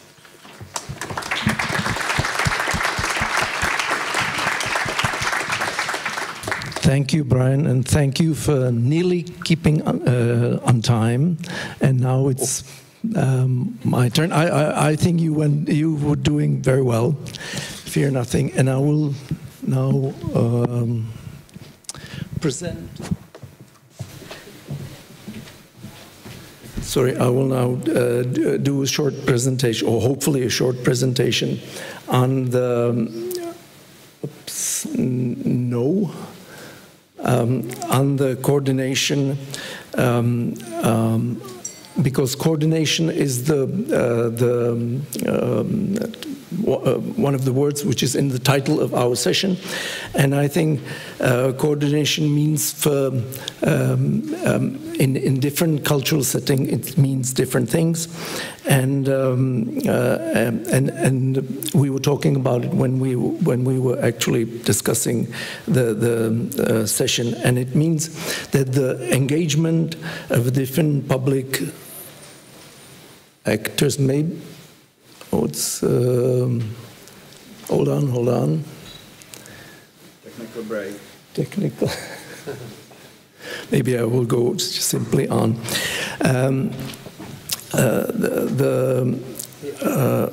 It can be the coordination can mean sort of be on different sort of levels, take different forms, mean different type of engagement of different actors, and mainly the public sector actors. And of course, by that, the planning culture is tied very closely to the overall policy-making culture. And planning on the neighborhood level becomes like a political issue.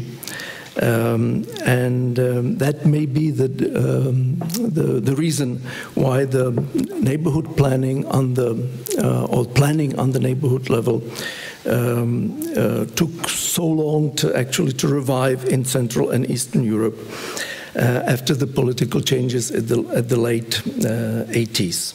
So I will try to take a more sort of historical approach.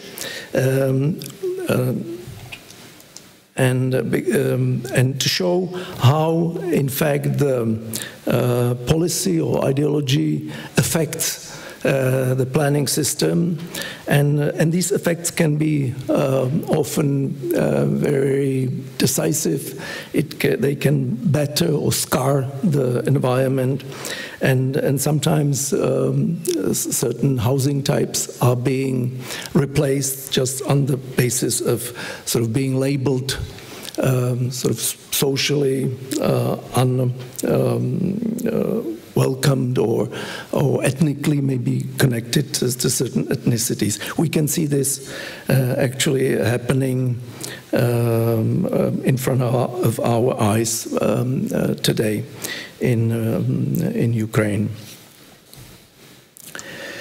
So, but back to the region of Central and Eastern Europe, and I'm using this example of the small city of Mohelnice in the Moravian region to show the different sort of stages of the planning in this region. You can see the sort of central historical core, which dates from the 13th century. Then around it is the ribbon of the 19th century sort of dense extension. What follows are the gardens, is the garden city of the early 20th century with important public buildings. Behind the historical core, there are the housing estates of the second half of 19th century, 20th century, sorry. And behind the housing estates, there's the urban sort of sprawling, and in fact that happens also in the front of the picture, and you can see that the coordination is kind of more loose there. And as a sort of kind of, there's the highway in the corner of the picture, of the image, which shows the sort of more technocratic approach towards traffic design, and in the background you can see the sort of the unified fields, cooperative fields, which are basically the heritage of the technocratic approach to landscape and agriculture management.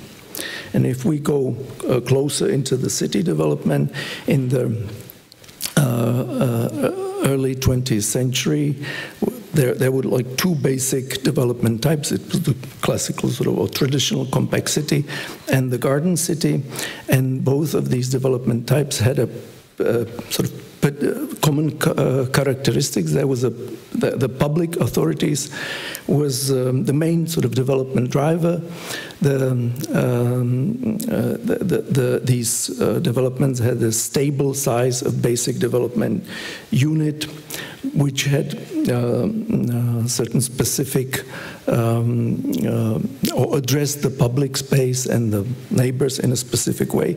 And the development unit was in fact very flexible, so it allowed for different types of uses and different types of sort of social strata to house different types of social strata. And by that, the development had a very high level of development predictability.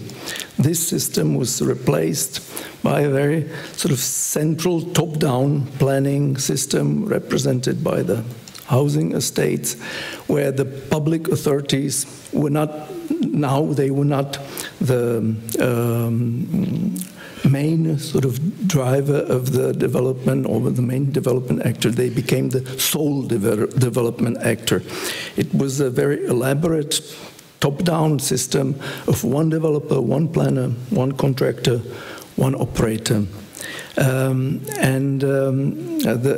that, the system became quite rigid, and the development was seen not as a sort of plan on which different actors were participating, but as a sort of a project which was supposed to deliver something which would be sort of stable for once set, it would be stable. So basically it didn't allow for much change or input from the sort of bottom-up actors. And of course that created an environment which was very sensitive to change, and this development the modernist development is not sort of particularly unique to our region, but what is actually unique is the level how it permeated the whole sort of society.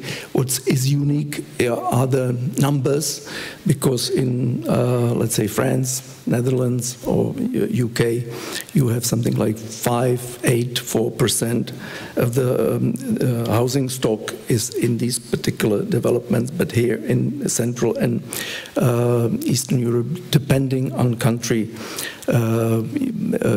you can get 25 or 1/4, 1/2, or even more of the housing stock is in this very particular and sensitive development. So when the change came, indeed, it had a major disruptive effect on these developments. And also, furthermore, it undermined the public trust in coordination and planning. Indeed, like planning became even sort of toxic word. And we got this laissez-faire system where suddenly the roles were completely reversed. Private sector was the main planning driver and actor. Yes, this development system kind of brought more flexibility, but this flexibility, if we believe that sort of the system anything goes is a flexibility, but it also failed in many other respects. There was a high, or there still is a high level of development unpredictability, very low level of development synergy, and basically there was a complete resignation on achieving common goals. So, one is almost surprised why this type of development lasted here for so long. It's only 5 to 10 years that we are starting to revive, that we realized that this system does not deliver quality of public life because there is poor quality of public space. It doesn't deliver on the social coherence and functional mix because there is very little tenure and typological mix and functional mix, etc. We can read the list and I won't go further into it. But in the last 5 to 10 years, there is a sort of one can see an attempt to approach the development in our cities in a more contemporary way, and where the public sector is indeed back a coordinator and planning initiator, but the private sector plays a much more important role than it did in the previous in the early 20th century development. It is in fact acts more as a partner and implementer of the development, and and there are like different actors in the private sector. There are the private developers, there are the NGOs, there is the civic society, and there is a high level of public engagement. And if we are to have this, we need strong leadership or revive, better say, the strong leadership in development, because someone needs to organize the debate, organize the communication, someone needs to formulate the vision, someone needs to gather the information, so that or data, so that we make the informed decision and informed strategies. And we also need, for that, we also need the institutional capacity. So we are, and also we need the correct processes and instruments, legal, fiscal, and informal. So on this I would end my entry. Planning again is becoming on this level especially is a mutual learning process, because here this is the level where the many unprofessional actors start to be involved in the process. So, and in order to integrate these actors, there needs to be an efficient debate about values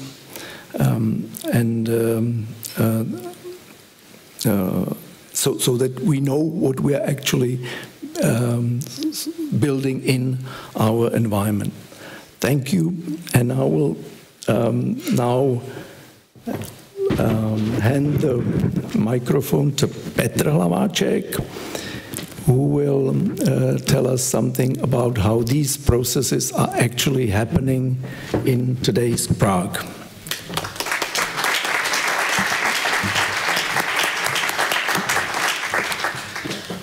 Thank you very much for invitation, for this wonderful occasion. I would be happy to switch to the Czech and after for discussion. I grab for you the headset. So first of all, you can appreciate our wonderful language, and we can slightly change the atmosphere in the hall. So it's nice, and I am quite happy. So I apologize for speaking Czech, but it's actually quite funny to see you all having to put on your headsets. And I hope that changed the atmosphere in the room a little bit. I'm happy to follow up on the previous speakers, because I'm going to complement to what has been said, and I'm going to point out the major differences that we're going through here in Central Europe. I will point out regional specifics. Although we study the same materials, we read the same books, we share the same information about how urban planning should be done, how we should build a beautiful, resilient, modern city. That's why I named my contribution from Wild East to moderated capitalism with a little grain of irony. Naturally, it is difficult to share certain experience, but I will try to point out major differences.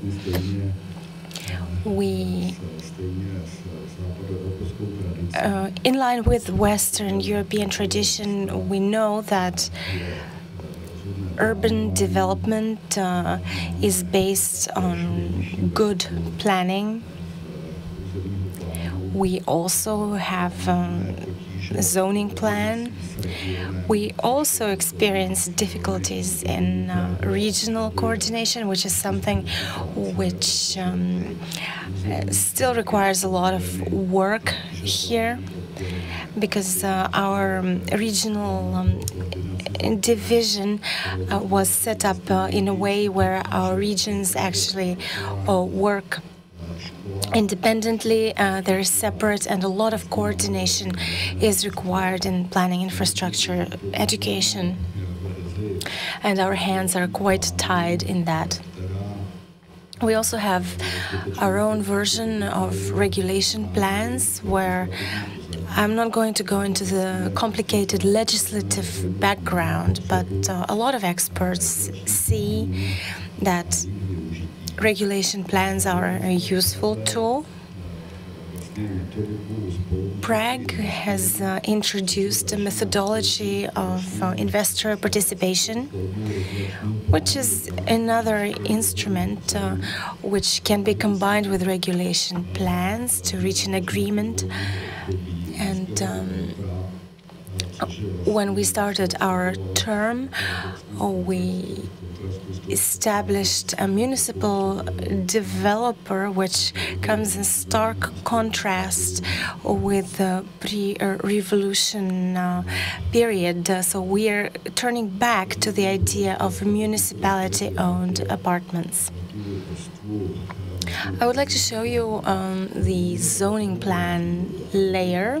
Here is a large brownfield, and here is the first major difference with a lot of consequences.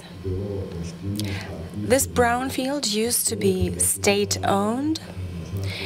Later, it was privatized, either in the form of sale or binding contracts which could not be terminated, although without any conditions. And Czech politicians, just like politicians anywhere in Europe, are limited by their term. We have 4 years term in office compared to 6 years in Germany, so it is rather a short period of time. So we need to find a solution that would work. And there's a difference compared to Hamburg, for example, and the excellent examples shown by Kees, or Copenhagen examples. It's difficult to compare because, in fact, we force the agreement in a certain way. Here is a new layer of the new metropolis plan, which requires more detailed documentation.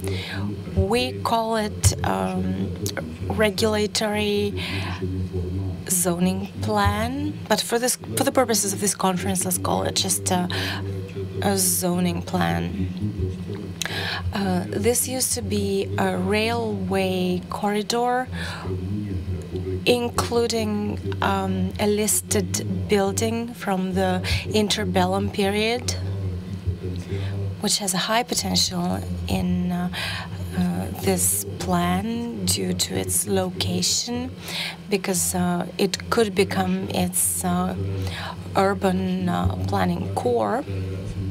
And here's our version of the regulation plan, which involves 10 partners in the region. And here we try to agree with them about what kind of facilities we want to create in this region. And all our colleagues in Western Europe point out that the outcome of the debate, participatory debate, including other stakeholders, in our case, should become the foundation for the agreement. You also need to be aware that, just like other large cities, Prague faces shortage of affordable housing. So, in fact, we need to create a space like this. But on the other hand, we also need to create housing, and housing is usually a private initiative.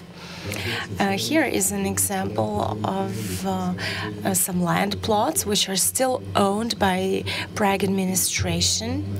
And first we decided that we're not going to sell those land plots. We assigned them to a municipal-owned company, which we call the municipality-owned developing company. And we required that it prepares changes to the zoning plan and makes the design for these areas. Now we're designing 8,000 apartments. At the phase of zoning plan changes all the way to creating the design. And we have another 8,000 municipal-owned apartments in the pipeline. So, in fact, these areas, they shifted from one pole to another, and we had to reconcile between an aggressive, agile private sector and the necessity to create high quality, beautiful, sustainable and affordable housing. Thank you.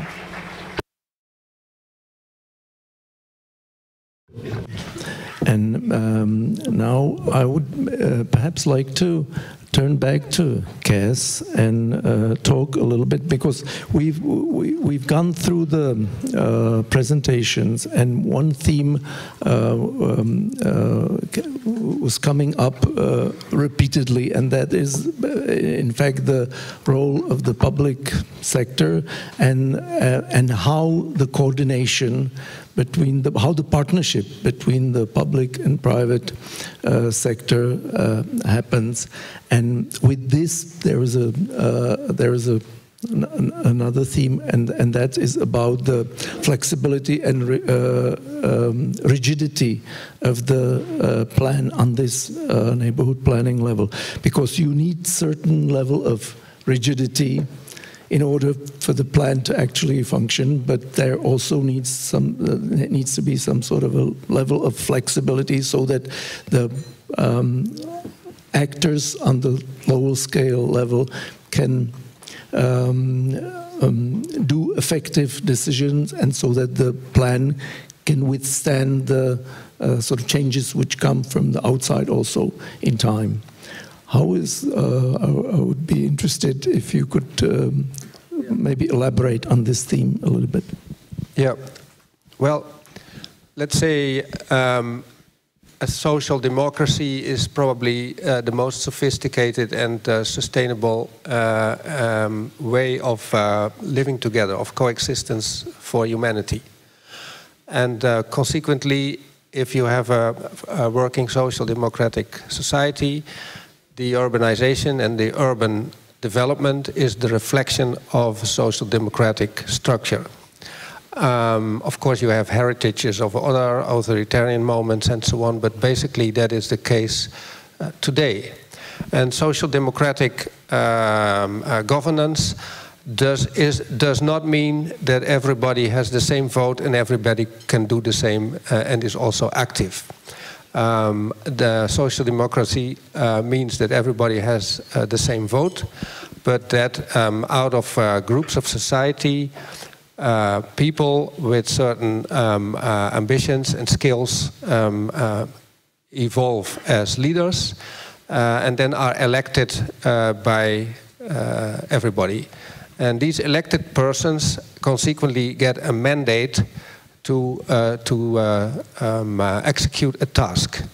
And these people should become enough leeway to be able to execute these tasks. If you give this guy, if you elect this guy, but you don't give him a mandate, then he doesn't have skills and tools to operate. So that's a very important aspect of also organizing the process of urban development, that you select mandated bodies that execute urban designs with, of course, as the background, as the horizon, the social democratic organization and everybody a single individual vote. And so if we work on urban designs, we have elaborated stakeholder management processes, etc. But for instance, an urban designer who is creating a master plan as the result of a competition or a tender selection needs to have a mandate to design this urban design and communicate it consequently with society. This mandate has to be operated in a responsible way. So this mandate, for instance, means that such a person designs an overall urban design framework, a robust, sustainable, self-evident plan of public spaces and street networks that form the framework for communities to settle in. As I said before, you cannot create urbanity, you can create the conditions in which urbanity is going to evolve. Consequently, it's necessary to create master plans that at the same time have a strong design vision, according to the principles that we discussed, and at the same time have rules that safeguard these design principles, but at the same time give a lot of freedom for diverse development and open-ended development in terms of that development should be adaptable to change. And this process is, let's say, a European culture that has a far-reachingly reached quite a good standard in many countries in the EU. But what is mostly lacking is the consequent process of implementation, which first of all lasts over many years and is very often subject to changing people. Politicians change, are not re-elected, civil servants change, etc., architects change. So it's very important that the process of accompanying an implementation is organized in the right way.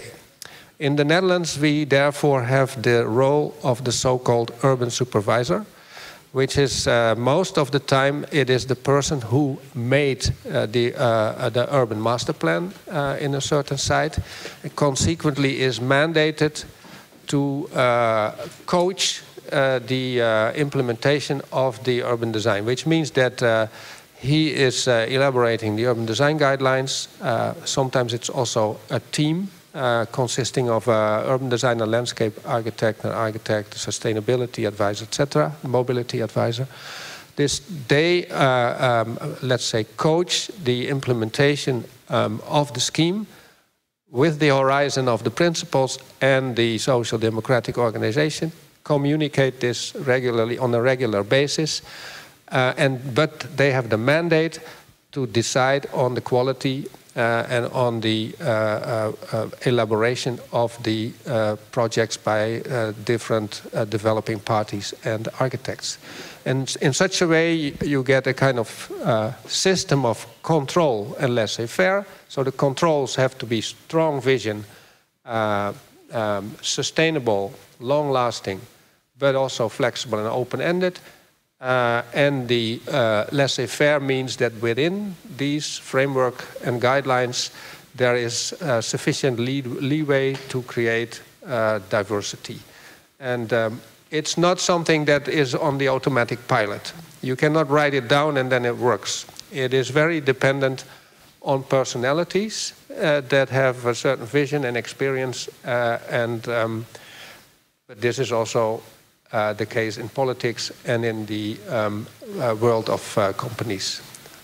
So it's basically like the process-oriented design, and then there are certain features like the design of the public space and the organizational role, in fact, of the public space and the rules which the urban designer sets, and that determines the quality of the place, if I may sort of translate what was said. And maybe this takes me to the people make places policy, which Brian was talking about. And I would be interested about if you could talk more about the place quality, place value, and the role it plays in the quality of housing.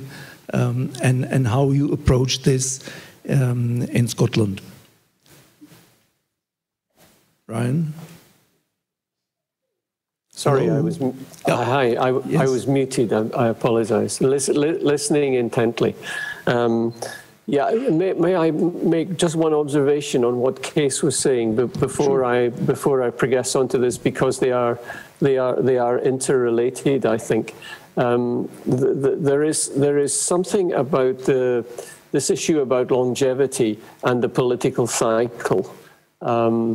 And one of the questions on Slido I see, and maybe we can come back to this, Michael, who is the process keeper and decision maker in the city, in Hamburg, Glasgow and Prague, for example? And I think Kees was talking about that at the end there, about the Bildingmeister or something. But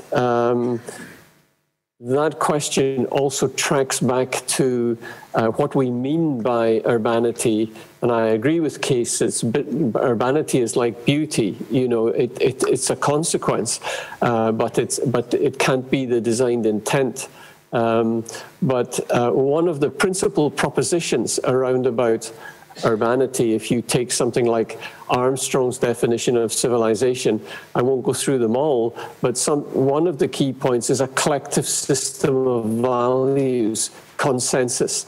So I think that there needs to be, whatever the nature of the social democracy and however it is implemented in the particular member state of the EU or the UN, you need to have a degree of consensus across the city, ideally across the country, about how you want to bring about some of these things, so that when there is change in political ideology, it's working within consensus. And one of the problems we're seeing at the moment in the United States and also in the United Kingdom is there is no consensus. So there is great swinging from one perspective to another perspective, and that has a huge implication on the attempt to introduce consistency over a period of time. And that, I think, has an impact. It also has an impact on the people, people make places proposition that we are working on in Glasgow at the moment. And you asked me to say a little more about the nature of how we define place, for example. Excuse me, and the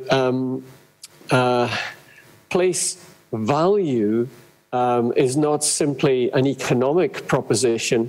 The characteristics of value are derived from all of these principles and from some degree of consensus around what is important in a place.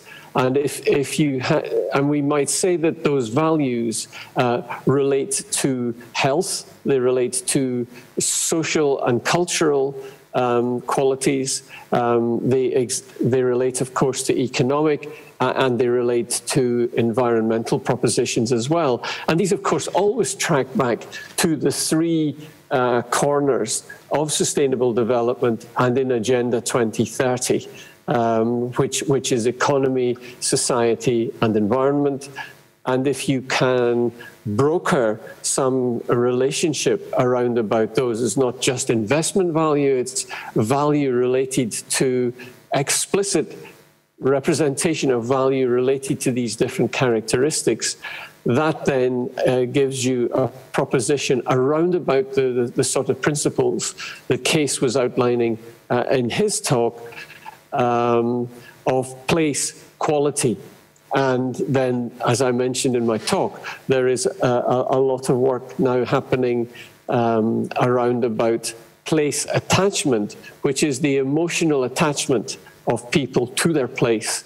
So if you can have concurrency between how people are attached and have an emotional relationship with their place to these characteristics and criteria of place quality, which is based on place values, and you then have a series of outcomes that you want to achieve, then as you proceed from one iteration of politicians to another, you can hopefully retain consensus around about the certain core principles and propositions, which goes right to the heart of what we seek to try to achieve in the expression of the social democratic propositions the case was outlining.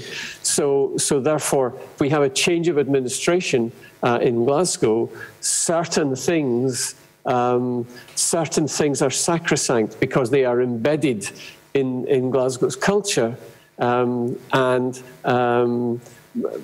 politicians, although it may change at the election, they require to be embedded in some of those fundamental propositions. Otherwise, they don't get elected, if you like. So there's a need to try to make these things explicit, and the relationship between how we value places, how the expression of quality is based on that value, and how people are emotionally attached and related to the place.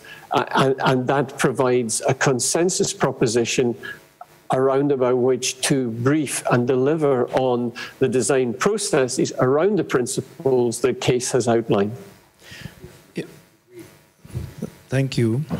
I would be actually interested in knowing if this policy was something which was adopted by the city council or by the national government, or is it, and how it was created, if it was kind of, it is like a bottom-up document which was created by many actors, and therefore the consensus was achieved in that way, and it can withstand the changes of the sort of political atmosphere. If you are talking about the sort of planning and political pendulum swinging.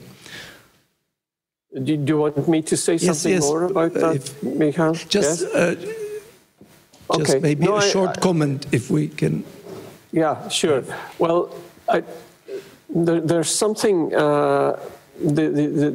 Martin, the questioner, asked the comment about who owns the process, and I would translate that in some ways to the narrative of a city.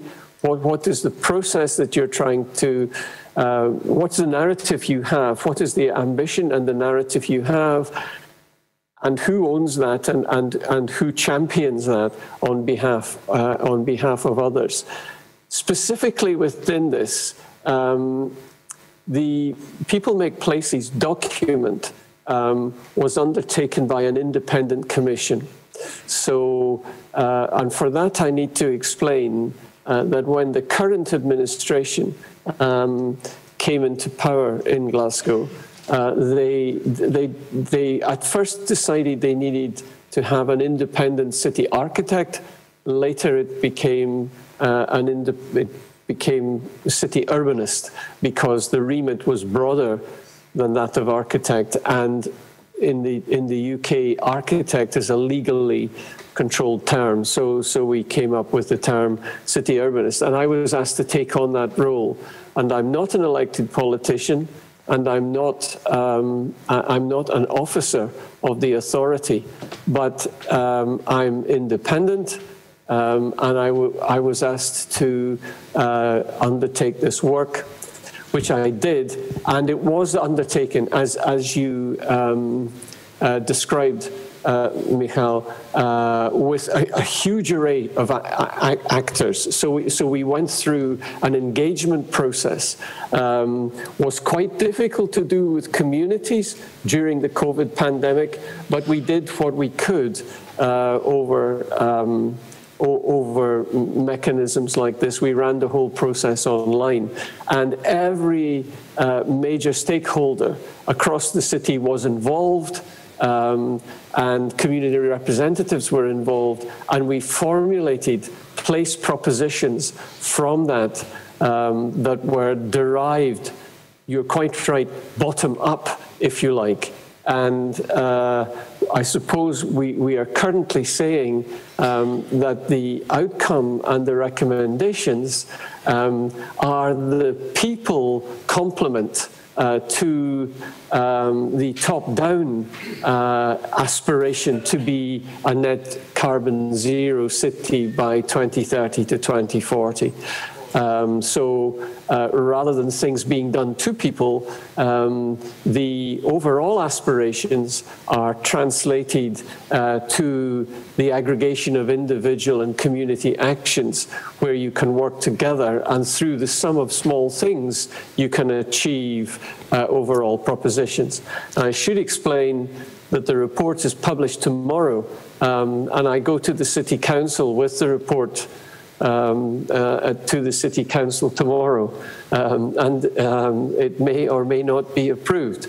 Okay. So good luck to you with that.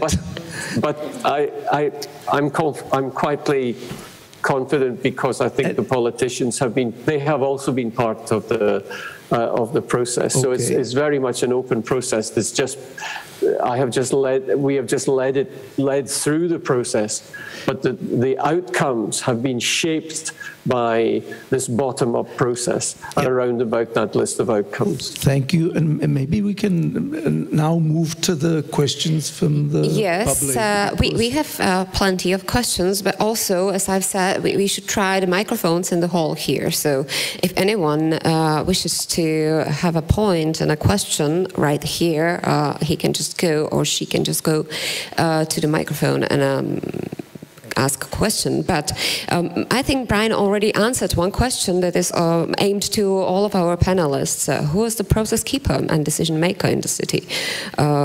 Peter? So actually what we are trying just now in these days, this kind of major decision maker is a city. But of course you are, like Kes was describing, in the democratic space. So you must take in consideration a lot of opinions. And I think most of the discussion we had just now is how it's created the culture in the city and how it's perceived by the political representation, and if the political representation is able to implement this kind of common culture to the city. But, well, that's connected with the other question. What is the larger professional but also the public perception of the city-controlled development? Because the city may have some ideas, it even may try to make them work, but still, as we've heard, public perception is very important, especially when the elections are coming close. But if we are talking about the development which is controlled by the city, let's say in Prague, by this Prague Development Company, so the whole this development is going through pretty complicated process of participation and discussion, and it's just from the beginning to the end looking for the kind of common understanding to the place, how to create this place. And of course, in these days, the city must look to the certain order that we need higher capacity for housing. Yeah, of course, and we know that density is good if it's not over density, you know. So if I comparing to our approach, let's say if it's Dutch one, it's our neighborhoods are much less dense than the in the Netherlands. So it's connected with the question of this common culture in the city. Yeah, different perceiving of what the density is and what the quality is. Yeah, it's what Kes mentioned many times, the density is important. But there is the question also for you, who is the process keeper and decision maker in the city of Hamburg? Well, this is different in every city. For instance, Hamburg is a little bit more hierarchical. They have a senate instead of a city council, and they have senate. They are a state with senators. They have a mayor, and they have a city architect who is a kind of a dictator, who is selected by a selection committee of architects every 4 years, and gets a mandate for 4 years. And then they have, nowadays they have 2 development companies. One is the Haven City, and the other one is the IBA. And they have been finishing their respective projects. So Haven City is more or less ready IBA is more or less ready. Now the city has decided to keep them as development corporations, and the Haven City is doing the inner city urban development for the city, and the IBA is doing the suburban and external projects, which is working quite successful. These companies are organized as private companies, so they have a director, etc.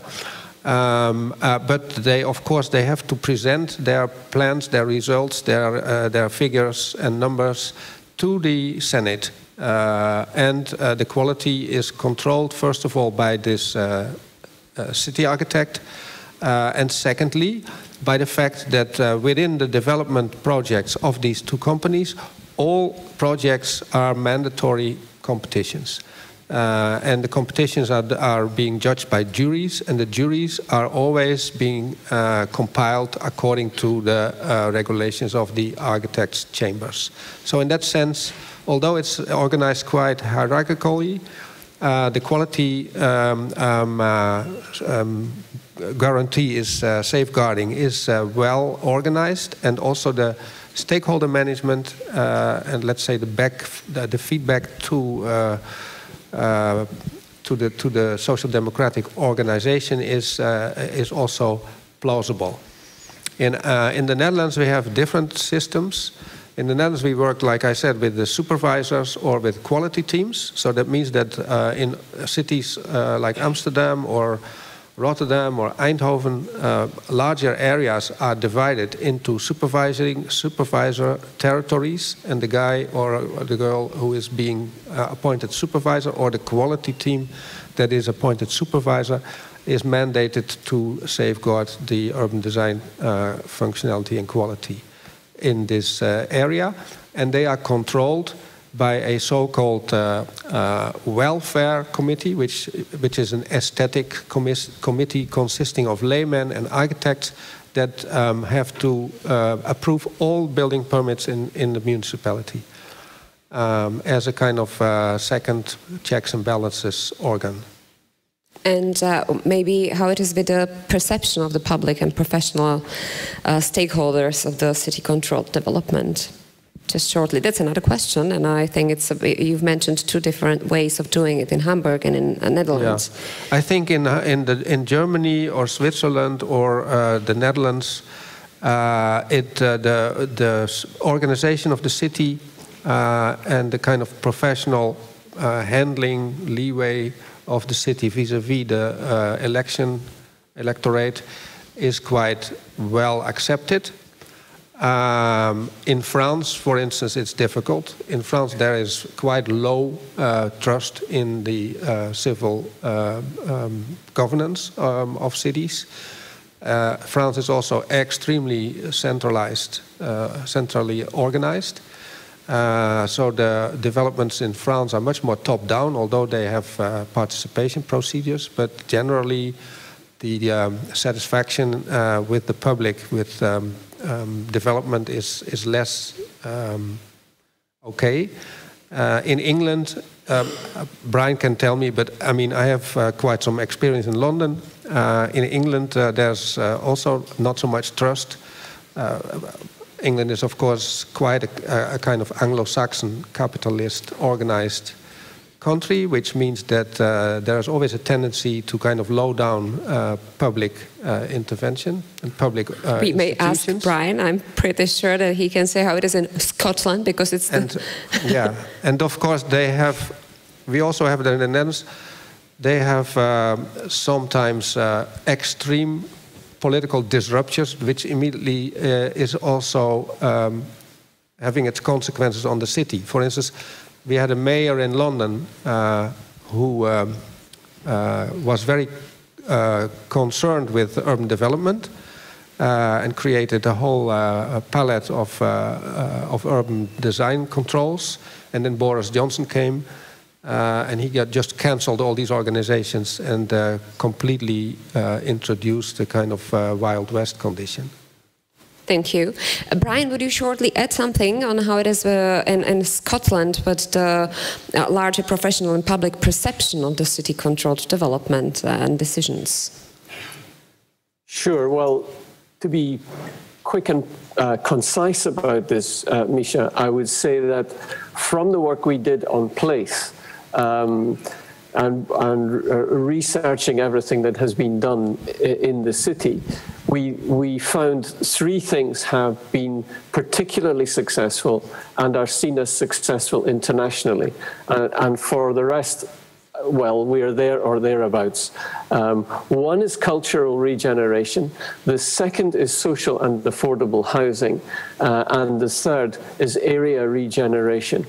And a central factor in all of these is that the projects were implemented close to and involving, engaging, and in some instances empowering the local people to be involved in the delivery.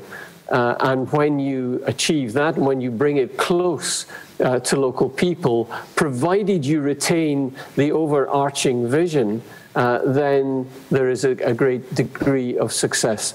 I would not demur from what Kees has said about, well, England and the UK. It's complex, really, because everything to do with housing, environment, transport and planning is completely devolved to the governments of Scotland, Wales and Northern Ireland.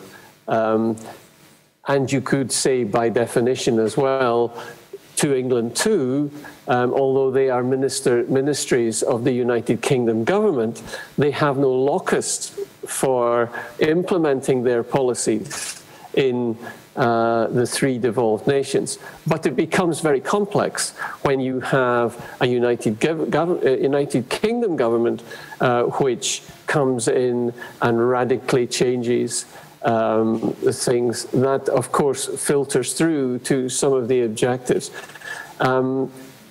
Well, any city, anywhere that I have worked, there is a kind of love-hate relationship between the people and the city. The city authority, I mean. So the citizens of most cities are attached to their cities. They love their cities.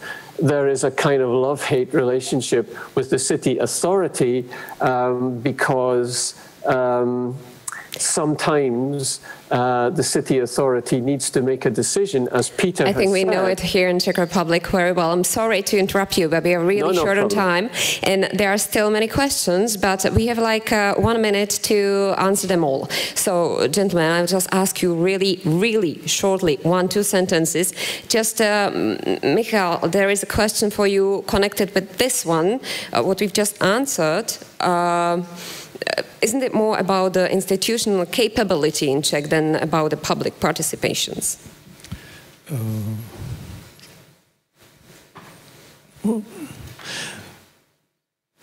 Well, I think that these two issues are actually tied together. If there is a strong capability of the certain institutions, of the planning institutions, if there is enough information provided, then there is a tool for the municipality to actually communicate with the public, and then it has the capability and also it's you need some institutional capacity to even gather the information from the people. It just doesn't come on its own. You simply need to organize somehow the debate. So I think that these two things are actually in some sort of a balance or relation. Thanks. Does Czech or German legislation have some form of property transfer, such as expropriation or commasation, I would call it probably consolidation, or you build where you happen to own the land, which is probably the case of Prague, as far as I know, but how is it in Germany? Any way of expropriation of the land? I think Germany and Holland are in that sense quite similar. Expropriation is only possible when there are very urgent societal reasons to do that, and otherwise it can be just cancelled by court. So it's not so easy. In the Netherlands, as the Netherlands people are more used to cooperate and also have been developing the land over centuries together, expropriation is more easy and subject to much more negotiation than kind of force. In Switzerland, expropriation is more or less impossible because the Swiss consider private property as holy, and therefore if you want to create a railway in Switzerland, it lasts 20 years more than in the Netherlands, for instance.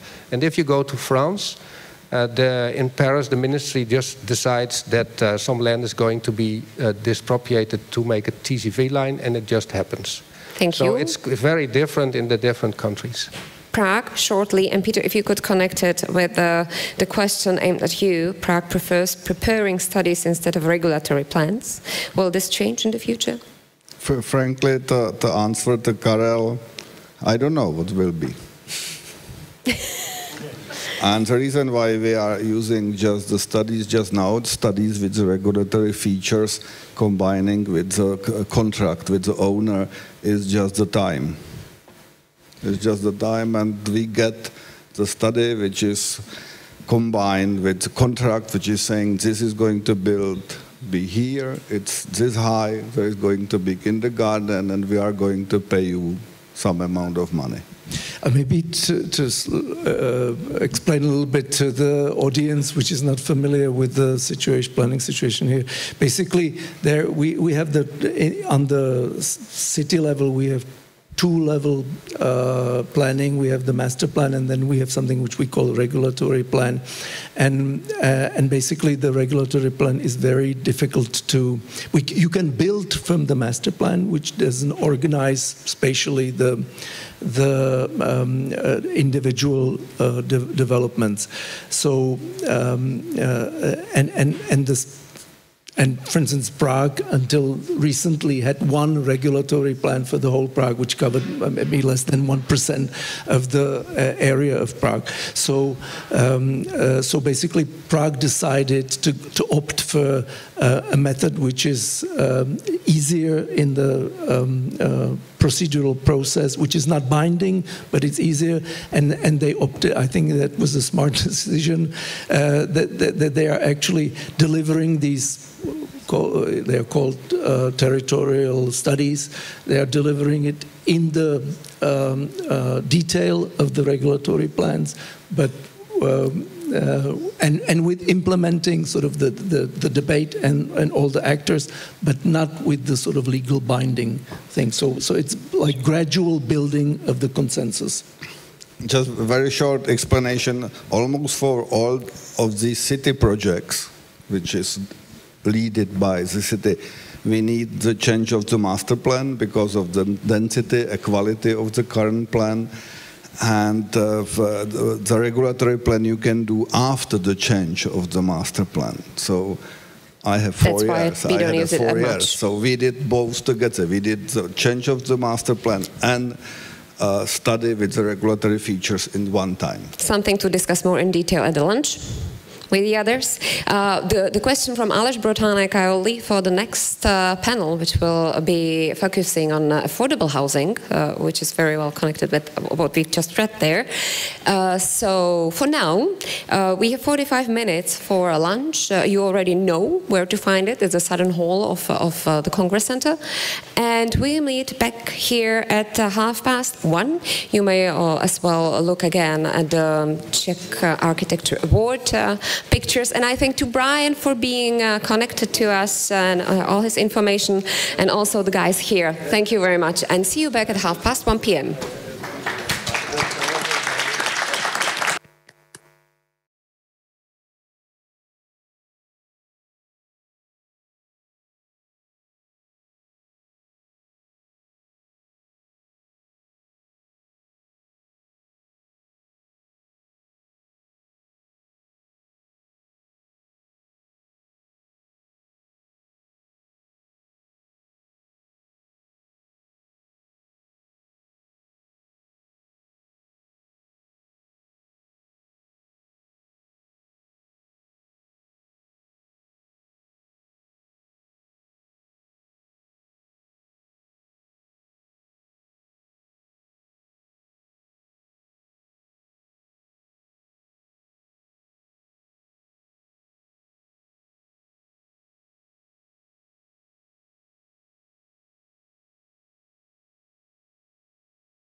Ladies and gentlemen, once again, welcome here at the conference on architecture and cultural policies, of building cultural policies. This time we are going to talk about affordable housing, which is another part of sustainability, but also resilience. Many European cities are facing a situation with insufficient housing capacities, which create enormous pressure on the prices on the market.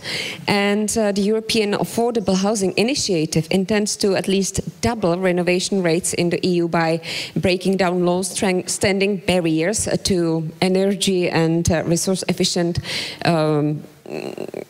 renovation, as we've heard. I think it was in the first panel already. But that's only one way. I think there are many problems at the national or municipal level that should be tackled, and we hope to find a solution. In this panel, we'll look on various affordable housing strategies across Europe, and we'll do that with our panelists. Let me welcome here David Tichy, architect and architectural theorist at the Faculty of Architecture at the Prague Technical University and moderator of this panel. Also, Paloma Taltavul, professor of Applied Economics Department at the University of Alicante in Spain, and a visiting scholar at the University of California at Berkeley and Georgia State University. I also welcome Conor O'Toole, an associate research professor at the Economic and Social Research Institute, who previously worked for the Central Bank of Ireland, where he focused on the mortgage market and macroprudential tools. Petr Štěpánek, architect and a former director of the State Environment Fund of the Czech Republic and also an advisor to the Minister of Regional Development. And remotely we have Mary Taylor, urban planner at the intersection of community development and environmental health, and a designer of scalable and sustainable planning interventions from Scotland. Mary, welcome as well.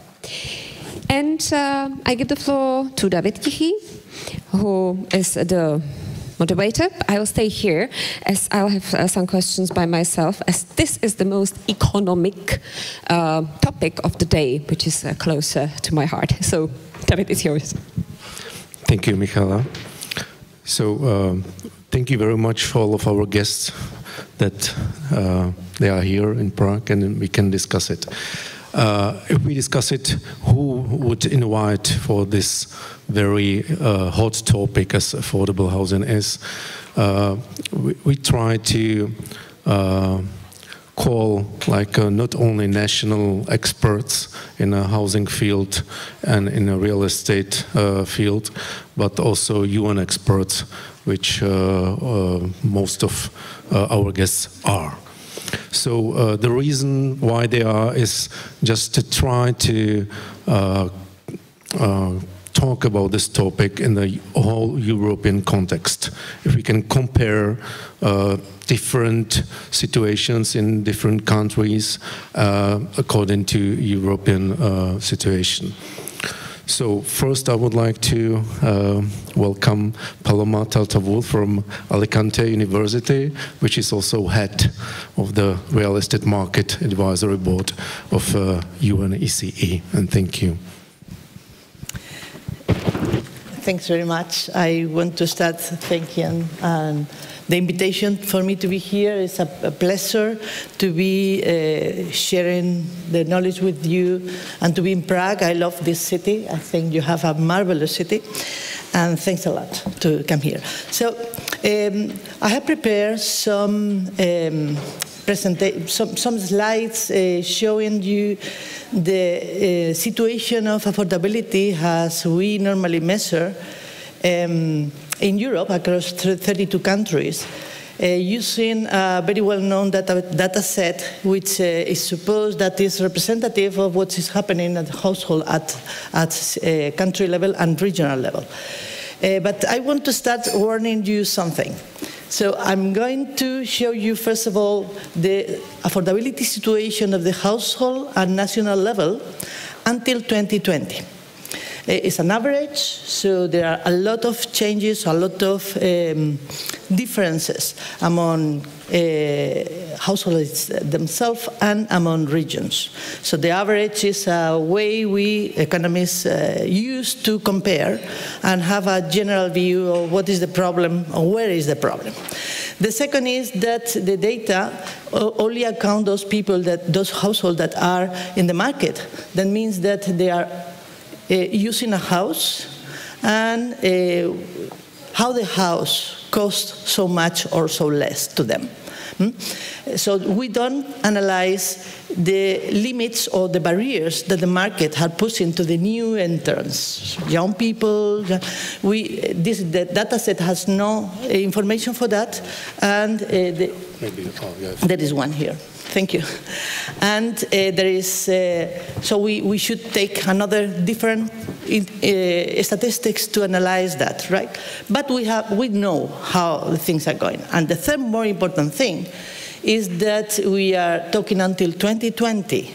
So 2020 was a year with a shock, you know, the pandemic shock disturbed many markets and changed the situation. So what is happening now, I will give some words about that, is not reflected in what I show you today, because there's no statistic yet to know that, right? So let me give you what we measure. It's a very simple measure. It's not covering all aspects, but it's used, very used for many governments and institutions. So we use two ratios. One is we call affordability measure, which is the housing cost over income a year. So in the numerator, housing cost measure how much the household pay for the mortgage in terms of capital plus interest rates. That's it. No any facility cost, no electricity, and the income is the yearly disposable income we use here. But we also measure the tenants. So the numerator, in the case of tenants, the numerator is how much they pay a year by rent, and then divided by the income. This is the measure we use. And we use in two senses. One is the average, which allow us to compare among countries, and the second is those apply. We call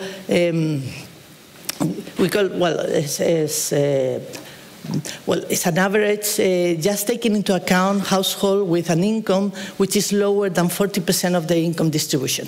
The income distribution is becoming worse and worse since 15 years at least ago in all developed countries. It's very analyzed in the United States, has one of the bases that could explain the lack of affordability. We are checking, we are testing in most of the developed countries, and when the income distribution is not good, is wrong, means that most households are poor, normally have a rent income allocated lower than 50%, and only a few households are very rich.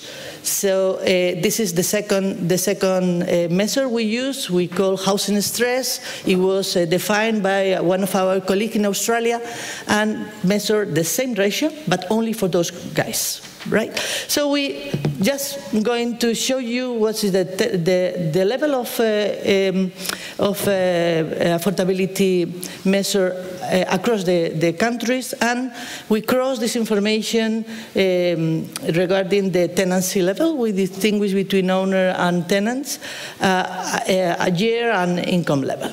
So remember, or if you don't know, let me tell you, this measure has a threshold of 30%. So that means that, well, it's considered that a household the houses afford for the household when they devote equal or less than 30% of the income to pay the house, only housing cost, both in ownership and in rental, right? So 30% is our limit. Then we measure this. Let me go ahead because we have only a few minutes. And I hope you don't be bored because my graphs. This is the distribution of affordability ratio and housing stress ratio. If you see the yellow columns, the red line is 30%. The yellow colors says that among the 32 countries, European countries, most of them has no problems of affordability. So the households that are, until 2020, remember, household that has paying a house are devoting less than 30% of the income for paying the house, which is correct. There are 3 countries. One is Iceland, the other is Luxembourg. Luxembourg has a lot of problems. And Romania is almost 30% that maybe break this rule. But if we calculate this ratio only for those households that has an income lower than 40% of the distribution, you can see how the ratios overpass in many countries the 30%. So that means that with different effects. So some of them are only a few more than 30%, others are quite more than 30%. Look the case of Serbia with 55% on average in 10 years, which means that the situation of lack of affordability for households with low income is very, very large. If we relate this with poverty line, because less than 40% of the distribution doesn't mean that these households are poor. Technically, a household is poor when the income is lower than 60% of the median of the income distribution. This reference changed because it's the median of income distribution changed, but refer exactly when one household is poor or is not poor. And we did this calculation and crossed the information, and we find almost similar issue. Those households that have income upper the poverty line has show ratios lower than 30%, but those that are poor show ratios with a larger difference than before. So almost only in a few countries, these poor people, has used housing in affordable in affordable base, but in most of the countries not. So first conclusion is something that is quite clear. Poor people has problems of affordability. Let me increase the number of columns. If I share by type of housing, it's difficult to find a pattern. So by type of housing, we found that the ratio is it's almost lower than 30%. That suggests only in 3 countries. One is Luxembourg again, Iceland, and United Kingdom, and a bit in Serbia. The United Kingdom appears now. So that suggests us that there is not an exact association between the household and the type of house they live. And we can find problems of affordability across all types of housing. This is quite important in terms of, well, I show you later. Well, let me give you just one comment about this. If we have to select which type of house could concentrate household with lack of affordability, we should say that apartments. Those households that live in apartments has larger probability to have problems to pay the house cost than others. So, and there are not all of them poor people. So the distribution is larger, but one of the focus of the policy could be support the affordability household that are living in smaller houses. By tenancy type, this is one very interesting issue, because especially see how it's quite common in Europe. So we identified this for my country is Spain, and thought that the rental market could be a bit hard and with higher prices that could support the idea that the tenant has facing worse affordability situation, but not. The statistics says that it's quite common in most countries where the tenants shows larger ratios of unaffordable houses. We only find homeowners face problems of affordability in three countries again, a bit in Ireland, Iceland again, Luxembourg again, and we was a bit surprised. There are two types of tenancy, ownership and tenure, but there are a third type which is also common in all Europe.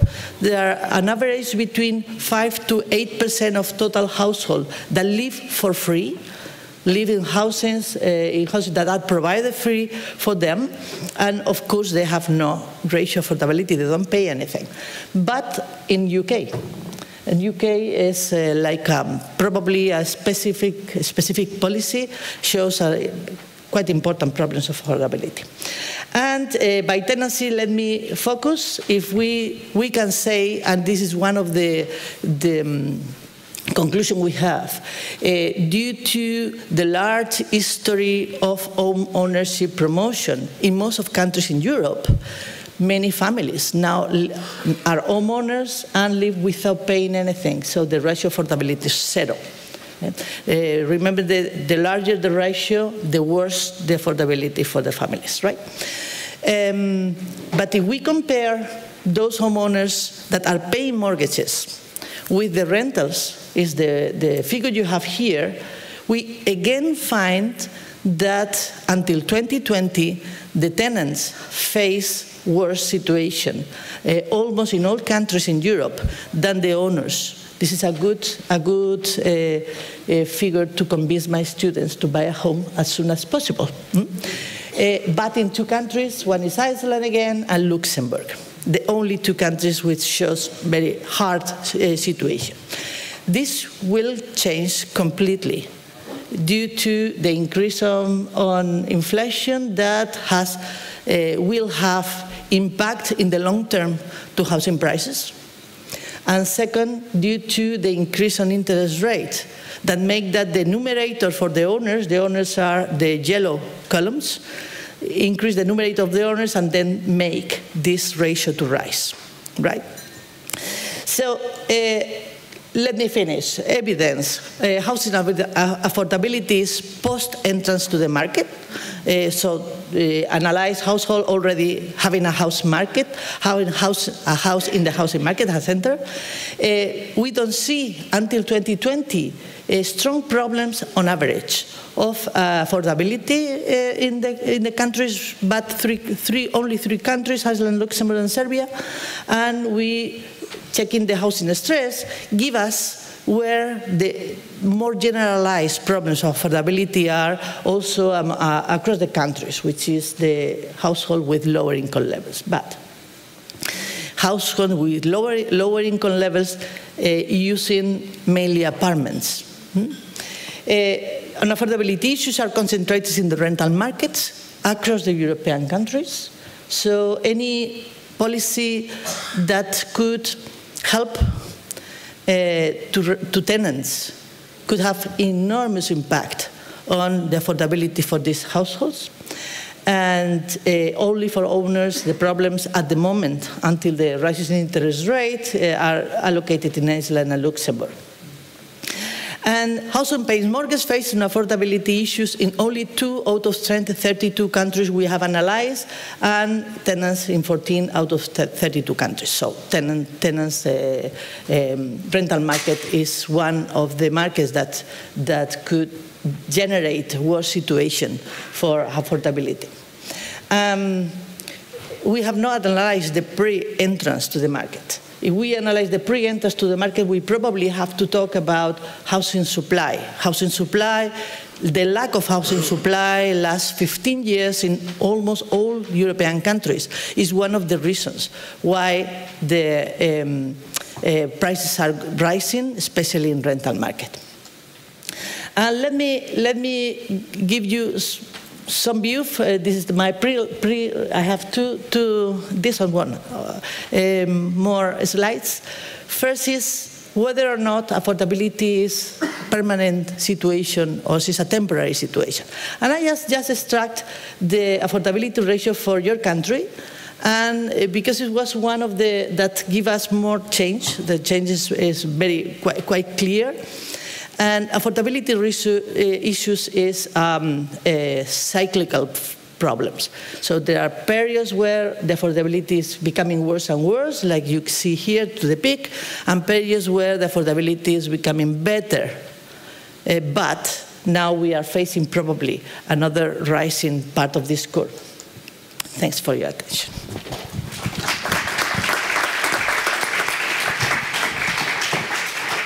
Thank you very much, Paloma. I'm very looking forward to discuss this data in panel discussion. And now just I would like to welcome online Mary Taylor from Scotland, a housing expert, which is also, she's a member of Real Estate Market Advisory Group of UNECE. And we have a deal that her presentation is pre-recorded, so please, technicians, if it's possible to open and we will listen to. I used to represent housing associations, so social developers, to government on issues of housing affordability, and so that's the topic I'm going to be talking to you about today. I say today, but of course I'm not here. I'm recording this in advance, and I hope you will find my thoughts useful.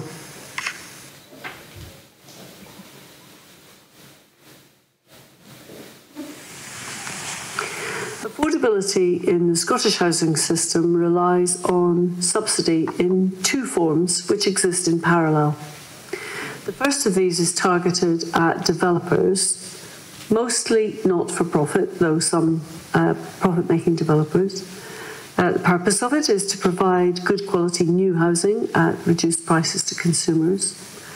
And the cost of it to government is around 3.6 billion over 5 years currently, and only in Scotland.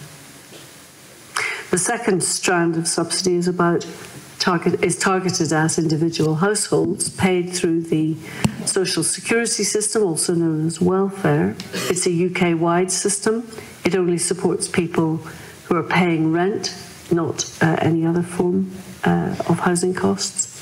They could be private or social landlords. There are 3 million people receiving this support at the moment at a cost of around 18 billion. I'll say a little bit more about that at the end, but I'm mainly going to focus on the first of these subsidies. If you want to know more about the second one, feel free to contact me through my contact details at the end.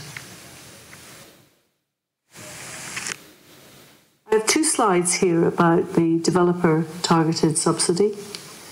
First, it's important to recognise that housing policy and so on is devolved to Scotland. It has been for many decades, but the current arrangements came in 1998.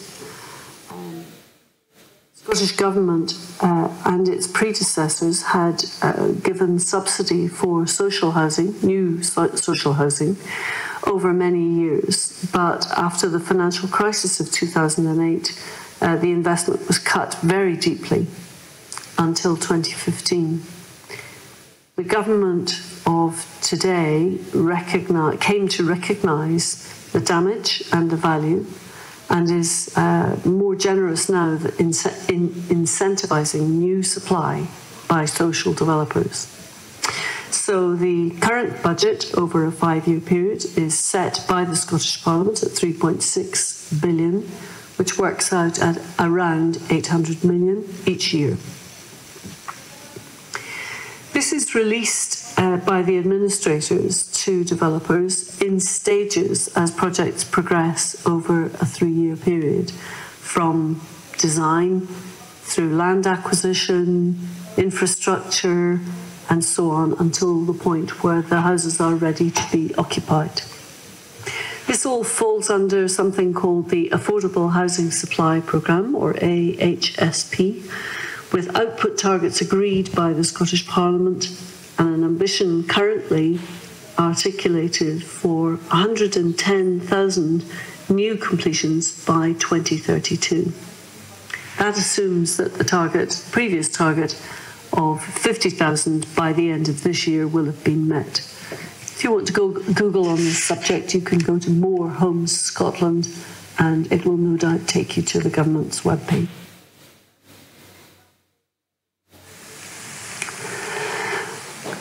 Also, in relation to developers, it's important to note that the current rate of investment, not just the quantity of investment, but the rate of it, means that approvals, starts and completions are fluctuating each year at around 10,000.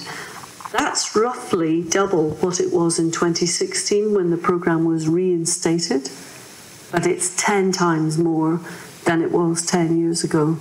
And that will give you an idea of how much growth there's been relative to the damage that was done to the programme after the financial crisis. 75% of the investment is targeted at housing provided by social landlords for rent below market levels. Because the subsidy rate is slightly more generous, the output target is lower, with 70% of the output target on social housing and 10% of that in remote and rural communities. Sometimes that is designed to replace housing which has been lost to the pool of tourist and accommodation and second homes. Social rent subsidy sits at around £60,000 to £70,000 a unit. I won't attempt to translate that into euros, given current fluctuations in the exchange rate. Suffice to say that the subsidy rate may be up to 2% higher if energy standards are designed and then delivered by the social developer. The cost of, say, 70,000 a unit works out at 50% of the cost estimates at the start of the project, or they did in 2017. They have been slow to increase those, and the value of that money is eroded by inflation. In a period of low inflation, having a fixed grant rate is perfectly fine, but in a period of unpredictable or rapid inflation, a fixed grant rate set at the start can make it very difficult to deliver the programme. So I would expect it to become harder to deliver the programme of 110,000 houses, given the current financial climate. I mentioned a target of 75%. The remaining 25% is on intermediate options, not social housing, and that's where the for-profit development comes in. Some of that is about mid-market rent, so it's subsidised and lower, but not the lowest.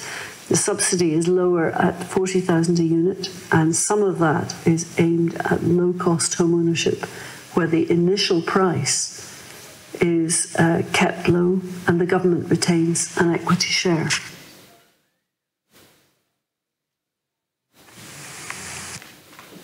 I thought you might like to see some photographs or images of the housing that is provided with this AHSP funding. These are examples from the Scottish Government this week, and they represent examples on the left of town centre regeneration and on the right of quite remote rural settlements designed to fit into the local landscape. In urban environments, there is also an attempt to fit into the local landscape with high-rise or higher-rise blocks of 4 to 6 stories, but also suburban developments, as you can see on the right, in a city in the centre of Scotland.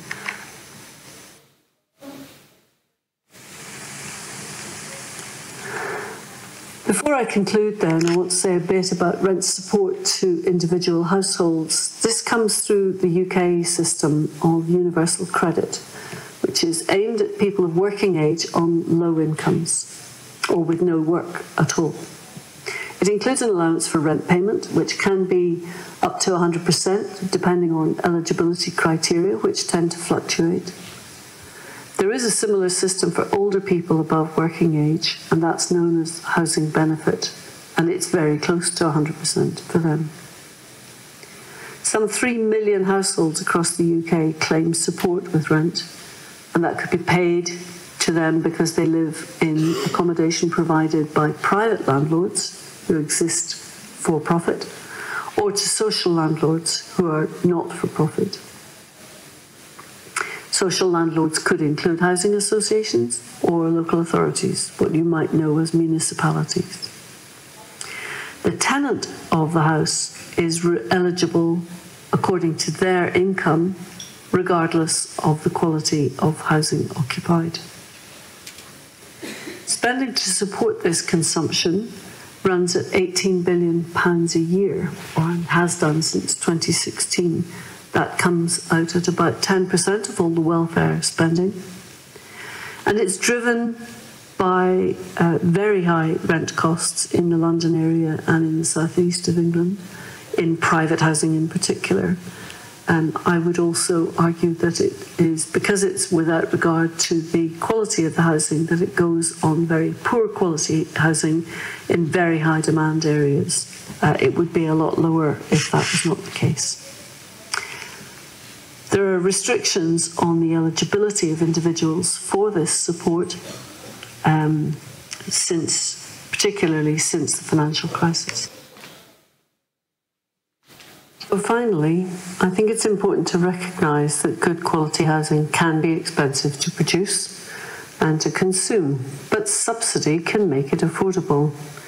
And I would argue that subsidy to new housing is better value than supporting the cost of consumption, which can be considerable economically, socially and environmentally, and especially if the housing is of poor quality. Public investment in new housing can ease the obstacles to new supply by incentivising developers to build good quality housing. There are clear economic and social benefits from increasing housing supply. There's the opportunity to create skilled job opportunities in construction. You have the opportunity to combat climate change with energy efficient housing. You can ease pressure on wage demands with lower costs to consumers, and you ultimately provide healthier living and learning environments for residents. But subsidy requires political recognition of the potential to achieve affordability, and that is the primary task.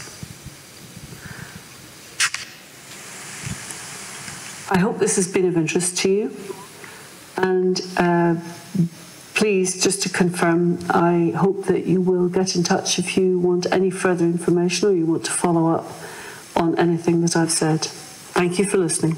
Have a good conference.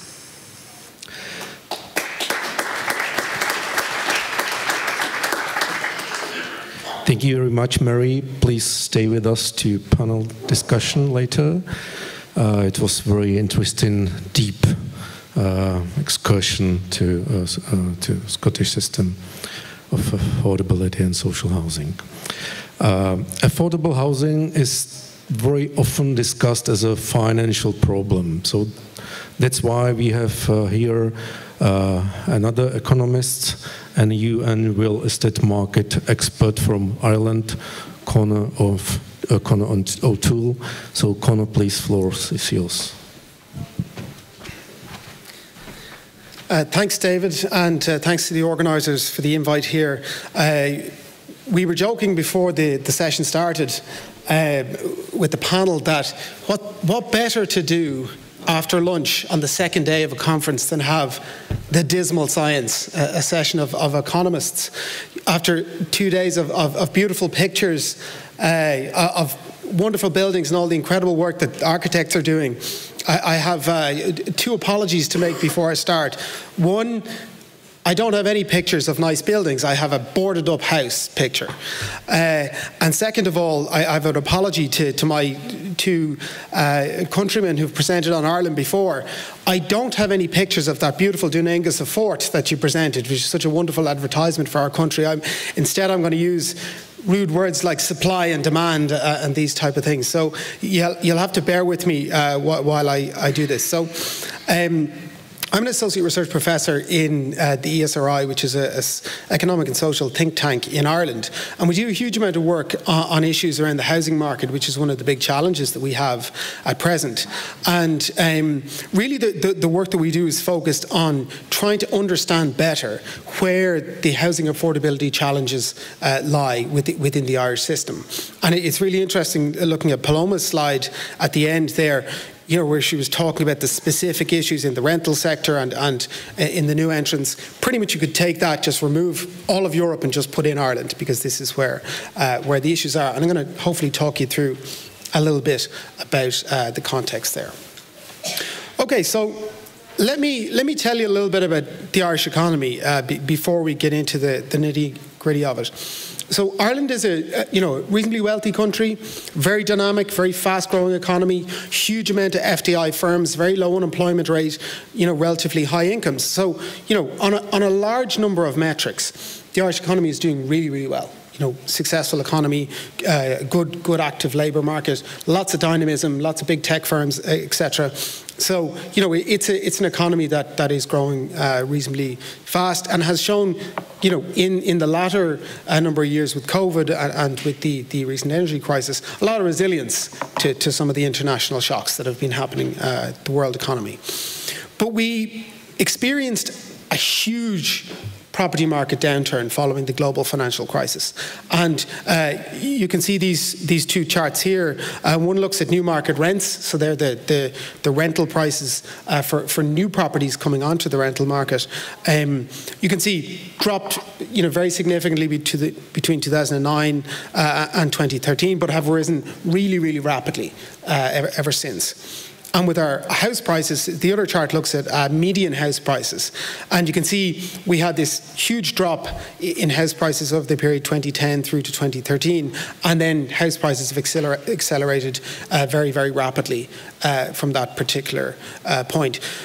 The consequence of that, both the rising rents and the very rapidly rising house prices, coupled with the very dynamic nature of the Irish economy, has led to very acute affordability pressures for particular cohorts of the population. So some work that we've done, which I'm not presenting here, tries to use some of the metrics that Paloma was talking about how much people are spending per unit of their income.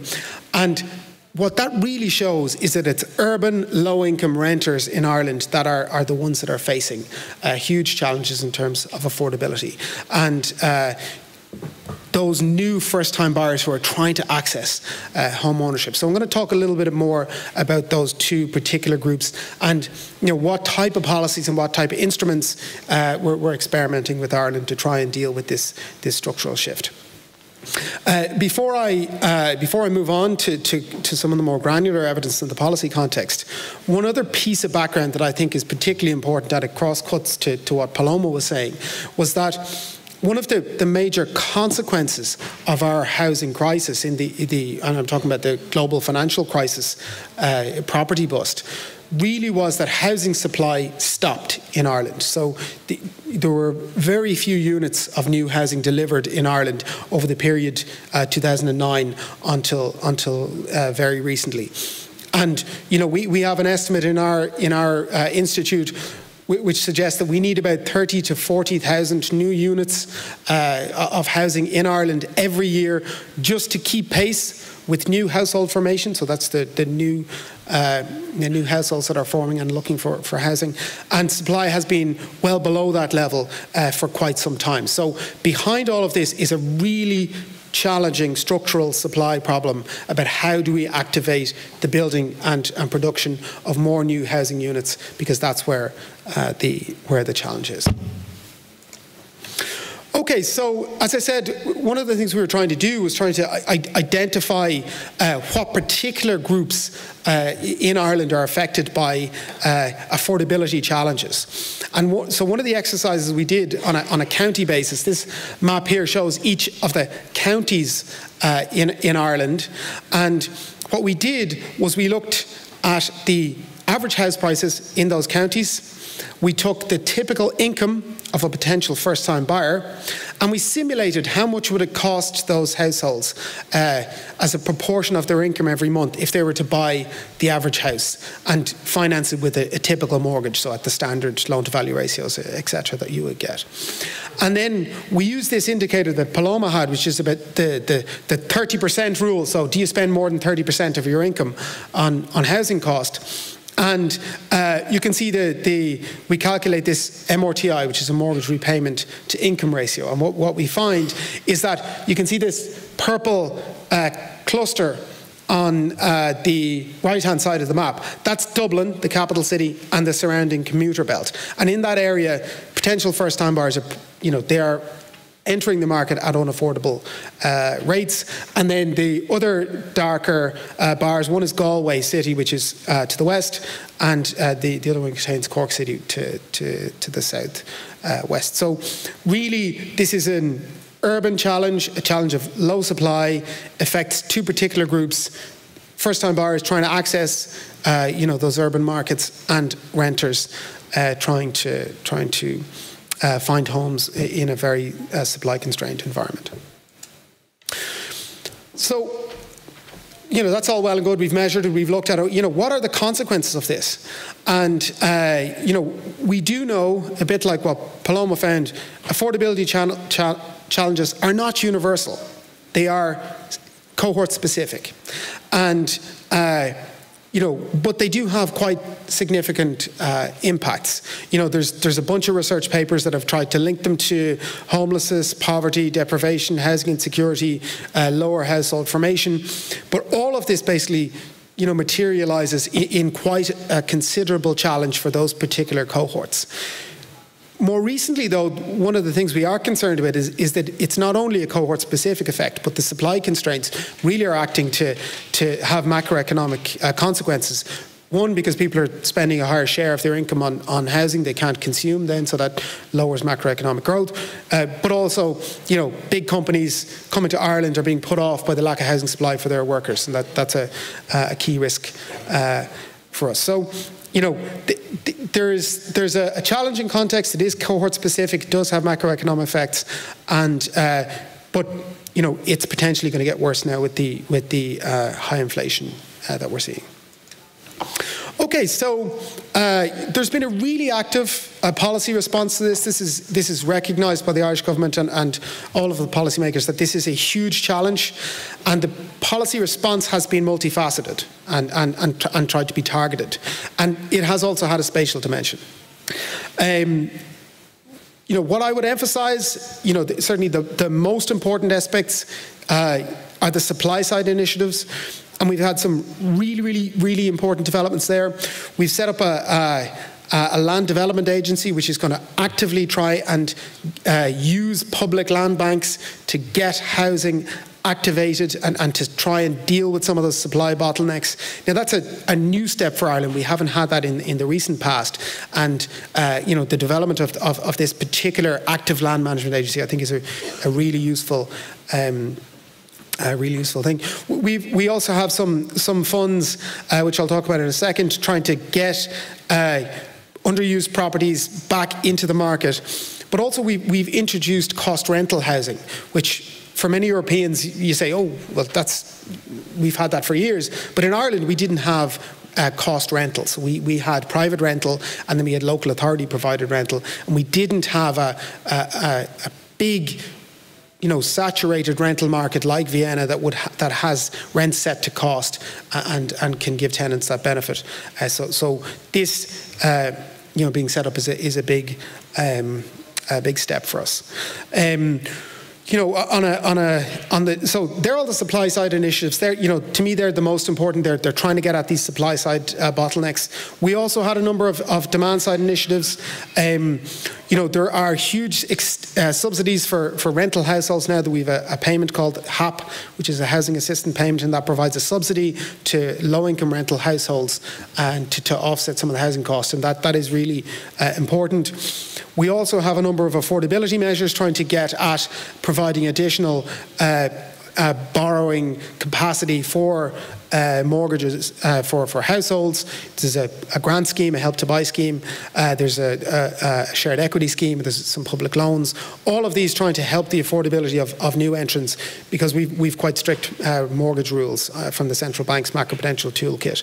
So, however, demand-side measures in a supply-constrained environment are, can be problematic because of the inflationary effects. But in a sense, it's a multifaceted issue. Okay, and here's my lovely picture of a boarded-up house, which is not a representation of Ireland in particular, but just tries to visualise some of the policy issues. In such a supply-constrained environment, it's really difficult to get properties to come online quickly. It takes time to build new properties. A developer puts a digger in a field, starts digging, putting groundworks in. It takes a long time to get all the way to a unit that a household can turn a key and walk into. One of the issues that we may be able to more quickly activate are vacant dwellings. And, there's some numbers from our very recent census which show that up to 8% of our housing stock is currently vacant for one reason or another. Now, there's disputes around that number, and I think that's probably an upper bound, the census number. But there's a number of new initiatives and existing initiatives which are trying to bring that back online, trying to provide grants for households who purchase these to do them up. There's also a repair and lease scheme which provides low-cost financing for households if they're going to bring units back online, do them up, and give them for social housing. And to me, this really is the quick-ish. If there is any quick fixes in supply, it's trying to help deal with vacancy and dereliction, and trying to use our current stock better. Okay, so let me conclude. Housing affordability challenges in Ireland are a big issue, but they're not a universal issue. They're cohort specific. We've seen very rapid house price increases in recent years. Some of that is starting to abate. And particularly with the monetary policy normalisation, so the return of the higher interest rate environment, it is likely that some of the house price growth will moderate in the period ahead. And I think that's useful in terms of the affordability. But there are huge risks for a small economy like Ireland, which imports a lot of its raw materials. The commodity price inflation in some of the construction inputs, makes it more challenging for us to deliver units viably. So that is certainly a challenge. So, as I said, I think I'll leave it at this with a kind of broad brush conclusion that the broad policy approach has to be multifaceted, has to be targeted, has to do the supply side, can do the demand side. And does have to have a degree of spatial disaggregation and try and deal with that better use of the current housing stock. So I leave it at that, and I look forward to the discussion. Thank you.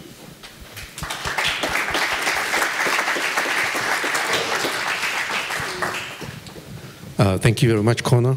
I was feeling like a downhill skiing race listening to your presentation.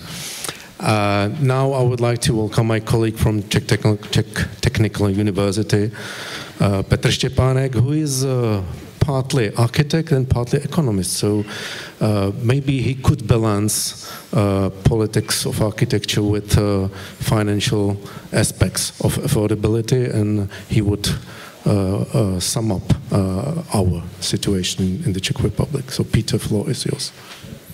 Okay, thank you. I think I have just short time for description of the situation in Czechia, so I will try to do it quickly.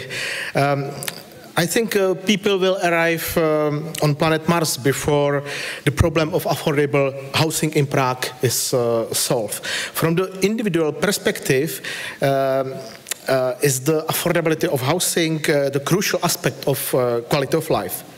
But also, from the global perspective, from macro perspective, it's a problem of competitiveness and sustainable development. The current situation in the housing market is defined and called like a market failure. It's very important, market failure, tržní selhání. This is not just some feeling, but it's macroeconomic term concept. that is a clear methodological framework for identification of market failure. Market failure is also a situation in which it's not enough to support market supply.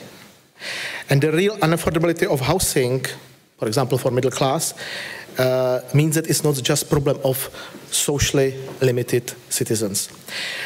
And indicator of market failure is not only the deficit of affordability of housing, but also the existence of some barriers to entry into the housing market, or, for example, the fact that the capital valuation from the flat ownership is higher than rent. It means that the rent of flat is not so effective.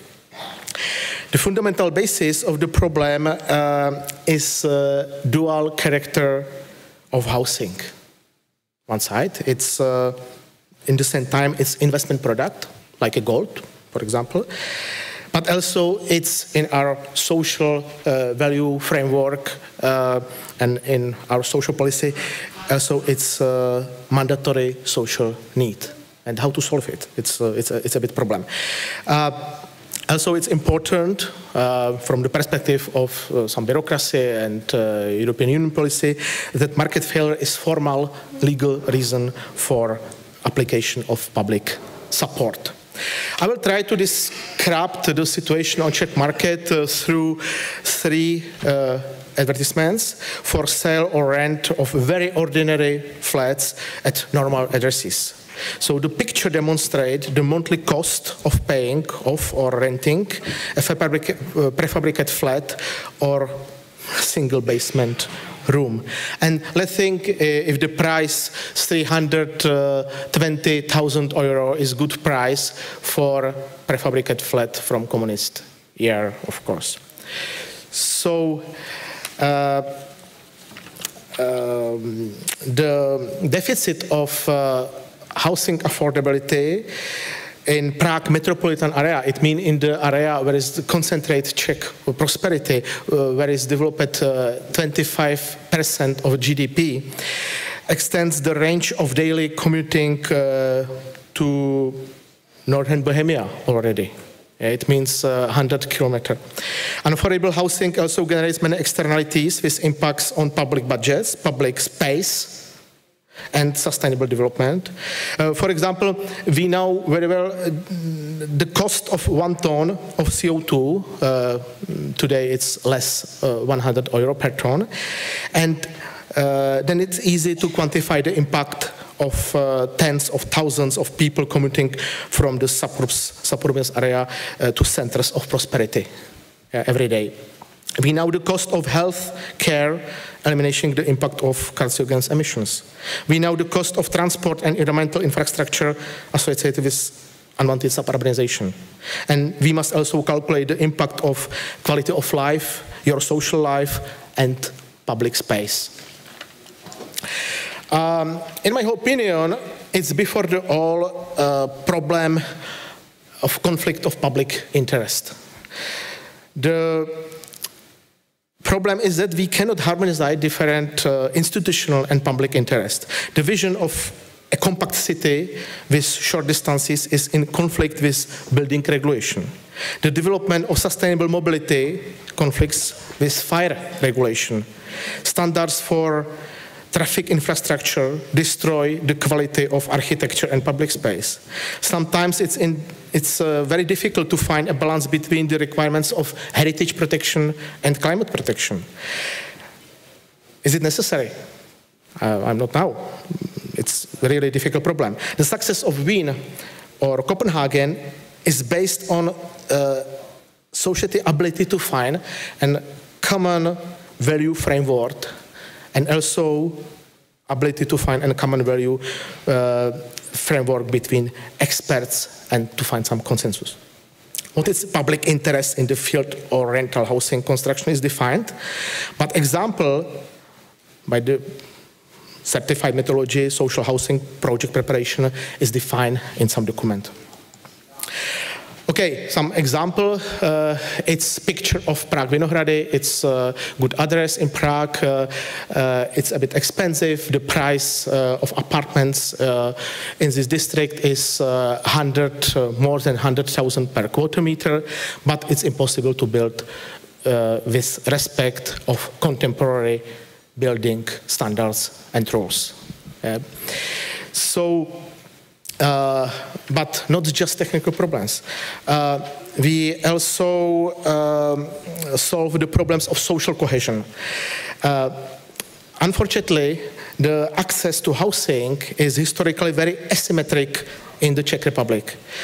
War, regime changes, and communists and Nazis, and expropriation of property, privatization, other events were aspects that connected the acquisition or loss of apartment. It's not only a question of your economic ability or financial literacy and so on. And the example of Berlin shows that unaffordable housing can also be a really great political risk. So, okay, I will try to describe it through some deep human story. So, 3 ladies, 85 years old, widows, teachers, nurses, accountants, same salary, same occupation, same pension. At the beginning of the 90s, they retired and changed their apartment, so because they won't be close, so that they all lived in the neighborhood, in the same neighborhood, Vršovice district, and each lives in small apartment with 1 bedroom, approximately 50, 60 quarter meters. The first lady moved into a house from the beginning of 20th century. And the house was built by a Prague Jewish businessman, a victim, unfortunately, of Holocaust. At the beginning of this century, when the rent regulation ended, the first lady bought it from the city for less than €1 million. Today, she has low housing cost and owns an apartment worth 7 million crowns. The second lady moved into a house that was built after World War II for workers there. At the end of the 90s, she bought it in privatization for $500,000. Today, she has low housing cost and owns an apartment worth 7 million crowns. The last, third lady, lives in a house that was returned in restitution to the original Czech owner. 80% of her income is rent. This is just one small example how the availability of housing can fatally affect the quality of life, and we can prepare a lot of similar stories. By the way, this picture demonstrates what does mean the suburbanization. This really nightmare of architects, but advertising dream of developers. And how we can solve it? It has to, we can organize conferences, we can prepare seminars, we can publish high-impacted articles, of course, but before all, I think that we have to change the paradigm of thinking about housing. It has to be said that the solution is not easy because it's a holistic problem, and the residential market has little elasticity, is influenced by global capital and many commercial and political interests. Housing affordability is a complex issue, and we cannot just address and solve problems of energy efficiency or social payments. We need to create advisory capacity for public sector, because the municipality representation or change still. And we need to prepare advisory capacity for cities that want to build rental housing. It's necessary now. Rental housing cannot be a social stigma. And we still need to find ways to harmonize or make some harmonization between institutional and expert interest.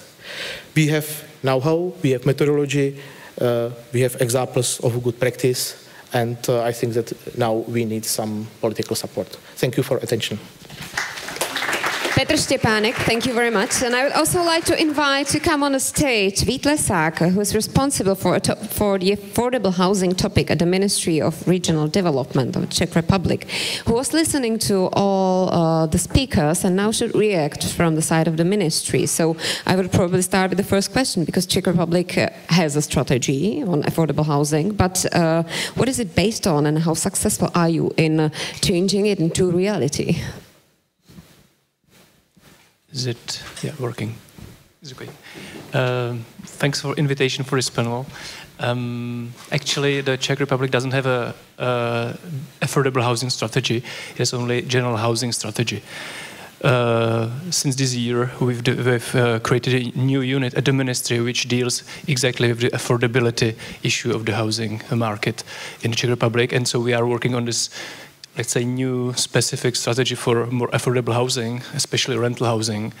And we are not like losing time now by only planning, but we are already enacting some new initiatives, some new projects. So, for example, we have started drafting a new supported housing bill, which should be approved by the government by the end or second half of next year, which should give some clear responsibilities for municipalities to provide affordable social housing to those most in need, and also create some guarantee schemes for private rental market so that it's more, let's say, affordable and inclusive for people with lower incomes, which links me to the presentation of my colleague from Scotland, because in the Czech Republic, more than 15% of rental housing stock is vacant, according to statistics. We don't have precise data why is it that. So we are now collecting data from more than 1,000 homeowners to see what's the motivation and why they don't put it on the market, and what we can do to mobilize these vacant flats for public policies. Also, we are creating new financial instruments and new investment programs for affordable rental housing stock. We are cooperating with Ministry of Finance, with European Investment Bank, with National Development Bank, and so on, so that we mobilize as much capital, not only like public, but also from the market, like from the banks, pension funds, and so on, to invest much more to affordable rental housing stock. We unfortunately do not have any kind of network of social landlords, as it's the case in the UK, Ireland, and many European countries. The only, let's say, social landlord are municipalities, which unfortunately in the last 30 years just privatized most of the housing stock. And all the supply side programs, the investment programs by the Czech government, have to rely on the capacities of municipalities to actually invest in housing stock, which is limited not only by their capacities, because we have, I don't know, 6,000 municipalities, very small municipalities, but also with the cycle of local elections. So what we are now pushing for is advisory hubs, or like some support centers in the region, so that we help the municipalities to think creatively and create good plans for and project proposals for new investment in housing. We also are passing a new bill, or the amendment of the construction bill or building act, and dealing with the like Airbnb regulations, so that it's, especially in the cities with the high density of tourism, there is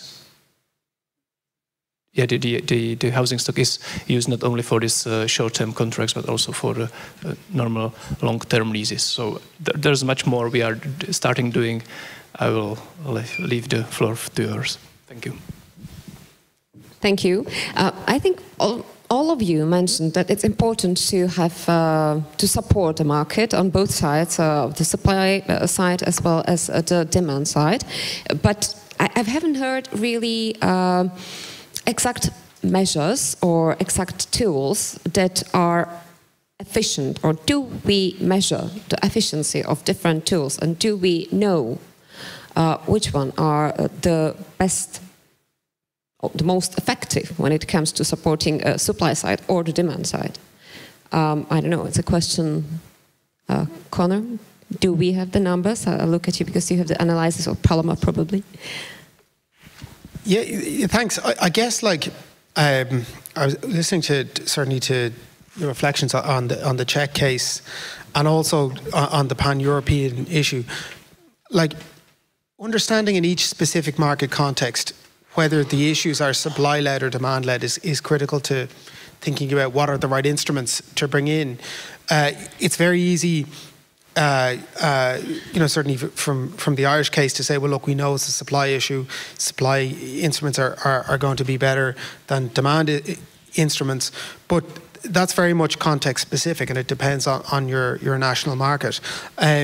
One of the interesting aspects when looking at Paloma's slide is to say, well, when you think about the policy response across countries and the variation in housing cost across countries, there's so many supports that go into that difference, right? Are there subsidies for low-income households that actually lower the cost of the rent payment or the mortgage payment? Are there other type of social welfare instruments, income supports, that can offset some of these housing cost issues, that allow us to look at a different profile for low-income households across countries? And so I think it really is context specific. I saw a question on the board there, which I'll just answer quickly, on the Land Development Agency. So that's a state body that's been established. What it's going to do is look across all the public bodies in Ireland to see who has spare land. For example, does the army have spare land in places, or do some of the state railway companies? It's going to try and pool that land and then work with either public-private partnerships or the county councils, which are the local authorities in Ireland, to see if it can activate that land for social and affordable housing. May I say something? Of course. Well, I just better move to that place because I don't see you, and I can even leave a microphone here for you so that you have more. Yeah. So, housing market is very complex market. So, one of the issues I normally see in most of the debates like this in different countries is the trend to mix things. Mix things means trying to associate the affordability problem, with other problems related with the supply side. Sorry, I'm an economist, supply demand is important. But also in the long term, in the short term. Let me explain what I want to say.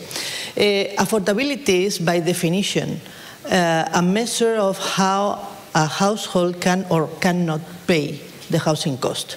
So it's a demand perspective. So any measure to reduce this problem, so increase affordability, should pass through supporting households. Saying that, I'm not in favor of at all of the grants, dear grants, and so on. Don't understand me in this way, but this is what we say. Why the household cannot pay is because different situation. One could be low income, and one of the facts, long-term facts with permanent effect, that explain why households are reducing their position in the medium class and going to the first part of the distribution, the income distribution, has been precisely the worst income distribution. So, time to time, young people, very well educated, and not so young people, also well educated with high skills, are obtaining lower salaries, so the income is lower and lower in most part of the society. So this is one, nothing related with housing, is a macroeconomic perspective, right? And the other is that the numerator increase. So why increase? Rent increase and prices, housing prices increase, and interest rate increase because there is no enough flow of capital to give enough mortgage that is needed in the society. And this goes to the situation of the financial market, and nothing related with housing in the first beginning. So we have to try to discriminate the original reasons why at the end of this process, the problem is the household that cannot pay. So from my perspective, lack of housing supply is quite general in Europe, believe me, quite general, and is directly affected by the global financial crisis that cut the flow of capital to specifically real estate and construction, and then makes that after 15 years of growth in all European countries as well, most of the structure of the construction sector, you are architects, so you feel that 10 years ago, just disappear, especially in Ireland and Spain. So in Spain was awful, a big crisis, and Ireland worse, I think. And in our case, we had a very well stabilized sector, construction sector, just disappear in 1 year and a half. More than 60% of the companies disappear. And the worst thing was that the system penalized them. The cause of the great crisis is the construction sector. I don't know if in your country was the same, but that was in my country during more than 5 years. So what happened? After 10 years, there is no constructors. The constructors don't want to take the risk because the risk for them is just disappear and bankruptcy and probably health problems and killing themselves, most people. So there is no housing supply because the supply system is not leveraged enough, so it has not the size than before to supply the number of houses that the economy needs. Well, for example, in the Czech Republic, it's sometimes probably due to a very, how to say diplomatically, rigid legislation, probably would be the right word. I think it's not the case in all the countries, but I see the result is all the same everywhere. I will also be happy to hear what Mary's experience is. But Conor, you wanted to react shortly. Yeah, Ireland's the exact same, but the construction boom and bust around the global financial crisis basically took out our development sector. And that was really one of the reasons why when the economy started to recover, that the housing supply just really lagged because there was the builders and the structure that had been there to deliver units just wasn't there anymore. No. And it's not coming back in the speed that we needed. So what it does, though, is it raises questions about how do we think about in the future, having a structure which continues to deliver units, particularly for social and affordable low-income housing, but invariant to the cycle, so it doesn't go up and down if the economy fluctuates or if it's pro-cyclical. So I think that's going to be the biggest challenge for the industry. Wietlesak is also nodding in accordance, but yeah. May I add just one thing, because we are repeating in Spain several times and nobody pays attention, is that we have 48 million people as population in Spain. And people are still growing. I have children, the children are growing up, they create households. We need a very stabilized sector that maintains a minimum amount of construction because our population is growing. So there is no way to say, well, no, we don't need so much people.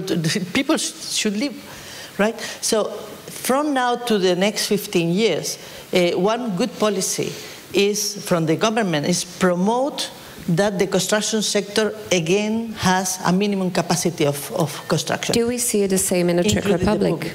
Sorry?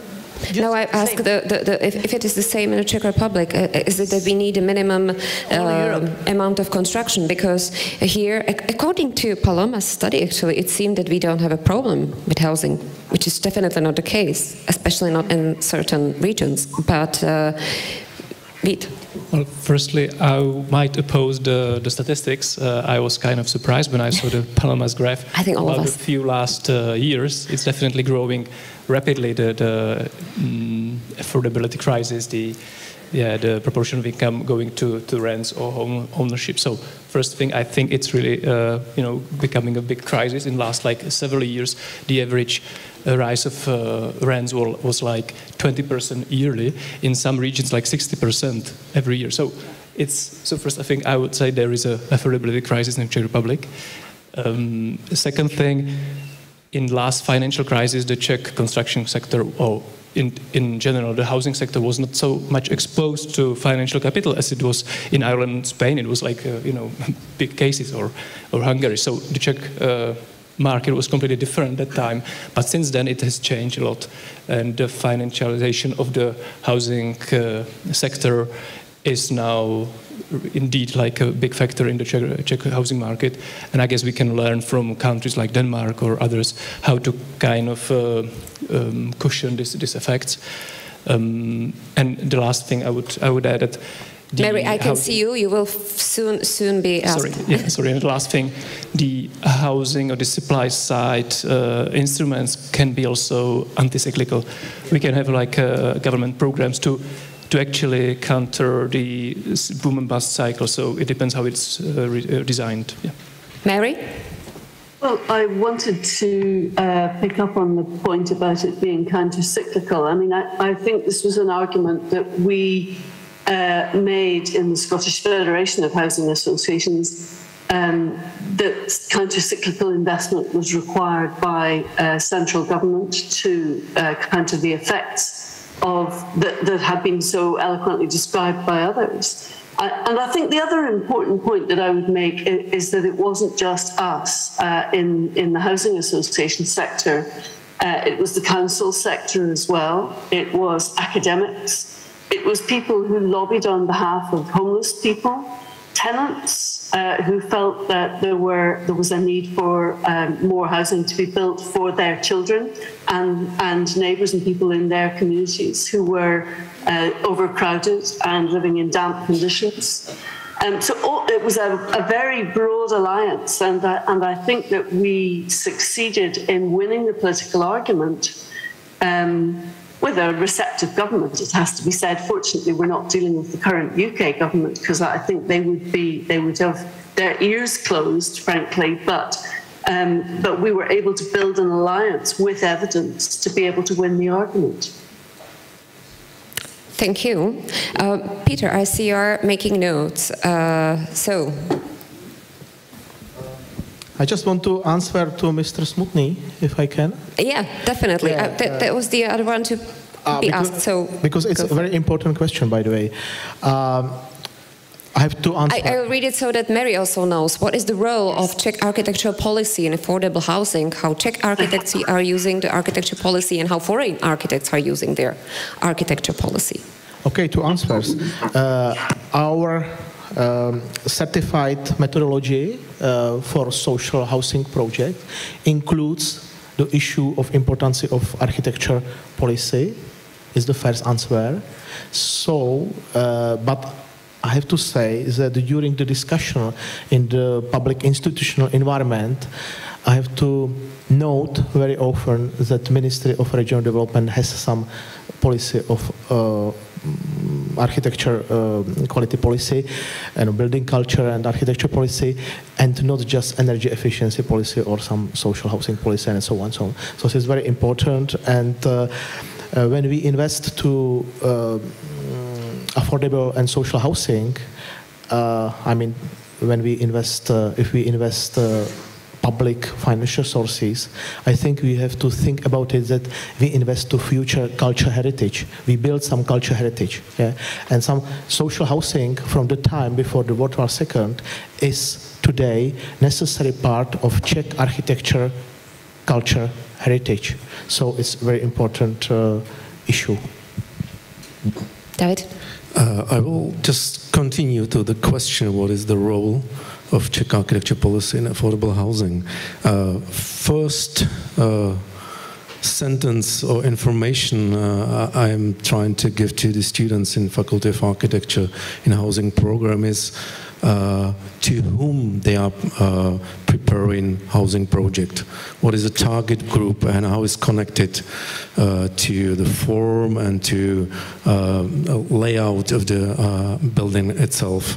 And of course, social sustainability is very connected to like different social groups, and just to prepare like a good city, good housing, urban area is very connected. For example, with the session before, leading by Michal Kohut, about coordination of built environment. So all of these topics are very touched each other together, and if we don't know for whom we are designing and where they would leave the people, so our job couldn't exist. Thank you. There is a question to Paloma. Have you considered differences between cities and villages in your study? How? If not, the numbers seem to be distorted. That's what we mentioned. We were quite surprised, all of us in the Czech Republic, that in all the graphs, the Czech Republic looked like there is no housing problem whatsoever. But in reality, we know it's not true. So, how is it? May I ask? Well, it's not true from your view. Maybe from my view as well, but well, the answer is yes, not with this data set, because this data set is significant at regional level. So we are doing the analysis at regional level. Let me explain you the data. The data is a questionnaire that the European Union, is the Eurostat, is coordinating with similar information for all countries in order to be comparable, right? But the number of observations extracted are significant at regional level, not at city. And they don't give information at city level due to well, preservation information and something like this, right? We have asked for information at city level, and they didn't give us the information, but there is extracted some of the data from this data set and published by Eurostat in a specific data set, say, called city something, city, let's say, it's a new project, city, well, they extract the data at city level. City and municipal area, group of municipalities. But we only have average on income. Saying that, the analysis we do at city level show us a huge differences. But remember, it's not the difference is not because the salaries in the city are larger than salaries outside the city. It's because the ratio, remember. Higher salaries, higher prices. And there are enough literature explaining how the concentration in cities, due to the attractiveness of the city has, in terms of higher salaries and others, transform, it's like a channel, the prices into housing market and real estate, making that housing prices in the city centers are larger. There is a hidden price that is the land price, and this creates a lot of studies about this in the city center. And I may also imagine what is behind that, because you probably the number of flats is really big enough. Even Conor mentioned that we need to quickly refix the houses we have so that they don't stay empty, and probably also to read a question afterwards, because there are empty flats. So how to get them to the market? What does the ministry plan to do that? What do you do for? Yeah, actually, it was fascinating hearing the data on the Czech Republic that up to 15% of the stock was vacant. Because if you think how difficult it would be to build 15% of your stock from scratch, right? If you needed that amount of new supply, yet you have it sitting there. So I think with issues like vacancy, you have to really understand what is the particular issue that's going on. For example, if you've got Is it something like the short-term rental market now, say Airbnb is acting as an alternative to rental, so therefore landlords are keeping those units off the market? Is it a case that your rent regulations are very tight, so when you put a tenant in a property you can't get that access to that property back, therefore landlords are taking those units off supply of the market, which could be an issue here. In Ireland, there's a number of different reasons behind it. There was certainly in some of the areas around the capital city which were, getting more and more Airbnb activities. They've brought in a ban for Airbnb in these rent-controlled areas, which is really useful to try and get that back in the private market. But also, one of the key issues is in towns around Ireland, there are properties which need investment, and the households don't have the financial capacity to invest in those. So therefore, instruments like the grant fund that I talked about, which give households, that financial firepower they need to renovate or to get those buildings back. The buildings are, pretty good, but just need a little bit of work. So you're having an instant impact to bring that unit back online. So I think it depends on what determines your vacancy, and there's multiple different policy responses depending on the issue. Reed?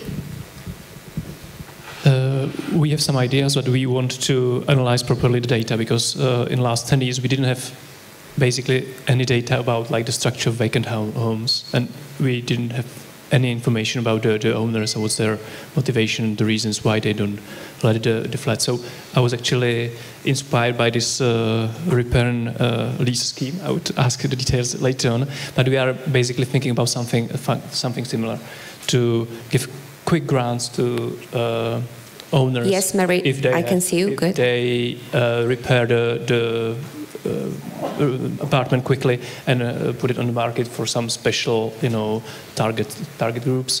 For example, now for Ukrainian immigrants, which we have a big crisis. Also, we are thinking about development of social rental agencies, which would function as a mediator between the owners and the people who are looking for apartments. We are considering 10 different options, and that's why we are doing this research. What might be the quickest fix, and what can match to the motivations of the owners. Thank you. Mary with the Scottish example, and then Paloma with the Spanish one. So, Mary. Yes, I just wanted to say there was an Empty Homes partnership set up about 10 years ago to deal with precisely the problems that are under discussion. And I think that a small amount of investment for certain properties, particularly in town centres, was very effective in bringing properties back into use where they had been lying vacant, just to renovate them sufficiently to make them habitable. So they weren't very high quality, but they were habitable. And the other thing was that there were leasing arrangements to existing social landlords who could manage the property then on behalf of the landlord, which is also a benefit of having a good social landlord network and infrastructure of institutions to deal with this kind of thing. I have to say that it has been invaluable to have a network like this. I mean, a very modest history lesson. In 1919, after the First World War, when politicians were experimenting with different ideas about how to solve the housing crisis, then they didn't have that. The preferred model was actually housing associations, but the only bodies that existed were municipalities. And it's only during the 60s and 70s that housing associations started to be established. But we are definitely reaping the benefit of that now. It is a long game. Yeah, thank you. But we can see it works. Paloma. It works. Well, I want to discuss a bit about the vacancy. It's very important in order to design policy measures to know exactly, or as much exactly as possible, the supply we have, the free supply we have. So if the vacancy is coming from census, and the census is collected following the European system, which is a methodology, normally this information comes from crossing tax information with residents, right? So you can identify perfectly the residents, whether the resident has the primary home, the secondary home, the third, the fourth, that's it. And some more, but it fails to recognize those houses that are owned by non-resident people. So in our case, I have just studied the stock in Spain, and we have like 14% of total vacants, and our government say 14% is a lot of vacants, so we have to take that. It's not true. Not true. That houses has an owner, and the owner are using.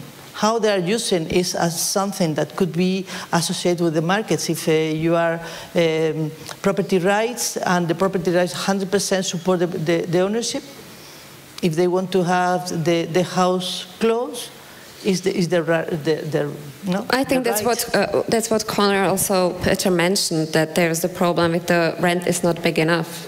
If the rental rights are protected too strongly and the owner's rights are too weak, then there's no motivation to put flat on the market, but it's better to keep it safe.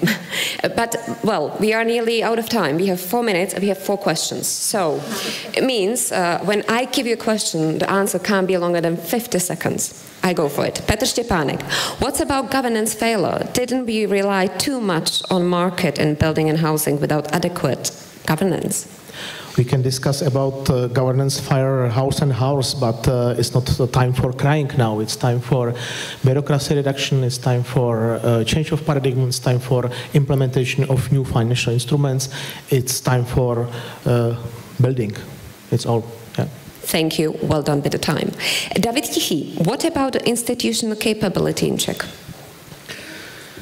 I see 2 main important levels, like a state level and good legislation and support of information and big data, and level of municipalities, which needs not only big data, but data for municipalities itself. So it was mentioned here, we have more than 6,000 municipalities, so we need data in very, very detail if they want to prepare any program. So without this information, it's not possible. So, and this is the first step. A second step is how. And just here I can mention that we prepared for municipalities methodology, how to evaluate sustainability in housing, and it's about holistic approach, how to work with data and prepare some housing policy in all 4 parts of sustainability, which helps. Thank you. Conor O'Toole, is Land Development Agency the government organization? In which framework does it work? I think I answered that earlier, did I? Yeah, it's a government agency, yes. So, yeah. Yes, thank you. You incorporated in another question already. So, the last one, or there are 2, but they are connected, because what regional development strategy do you have with how you challenge urbanization trend in Czech, which tools you can give to municipalities, which is connected with Prague, where all the people are moving to Prague, and then Prague would need loads of new flats, which is not the case we would be building. So. Okay, so sorry, but I'm not really an expert on regional policies nor urbanization, so I'll pick the other question about Prague and the needs for tens of thousands units per year. I would add that we do not only have to build more, which is one of the clear mantra, but we also have to see first what of the proportion of the housing units are empty. There are increasing percentage of the housing units in Prague are empty or unaffordable. So it's not only how much more units per year, but how they are used and what rents they are. Thank you. There was no time, unfortunately, for me to discuss the role of central banks on the mortgages market and so the housing affordable housing. But, well, the time is limited, and now we are over. So thank you very much. Mary, thank you as well for being with us, even though we are somewhere in Canada. So hope you are doing well there. And yeah, thank you for the questions. You will still have time for some more, because there is one more panel that we'll go for, and that's post-war renewal of Ukrainian cities. And that will come just right after the coffee break. And again, as it took us too long after the lunch, I have to shorten this break. So please try not to make it too long, and be back at 3:35, 20 minutes. Yeah, let's do it 20 minutes, please. Thank you. Thanks.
You back. There is a fourth and last panel of the two-day conference ahead of us, and this time it's on a very, very actual topic, because since the 24th February we are witnessing something that we were hoping never to witness again, but it's actually happening, and the Russian aggression against Ukraine is still continuing. That's something that we unfortunately cannot change, but what we can change is how Ukrainian cities will develop afterwards, because there are some examples, there are some countries or places with a similar fate, and we can look at their way, what was good and what was wrong in reconstructing and renewing of the places to live in. So this is what the post-war renewal of Ukrainian cities will be about. We'll also get a question. Is it time for EBA Ukraine, or the International Building Exhibition? And who is going to talk about it? Let me welcome here Petr Návrat, manager of OnPlan, a Prague consulting company that focuses on urban revitalization planning, housing, local economic development and cultural planning.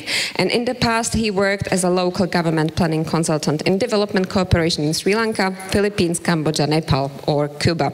And he'll be moderating this panel.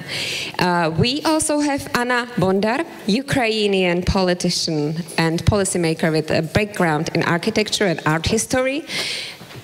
Welcome.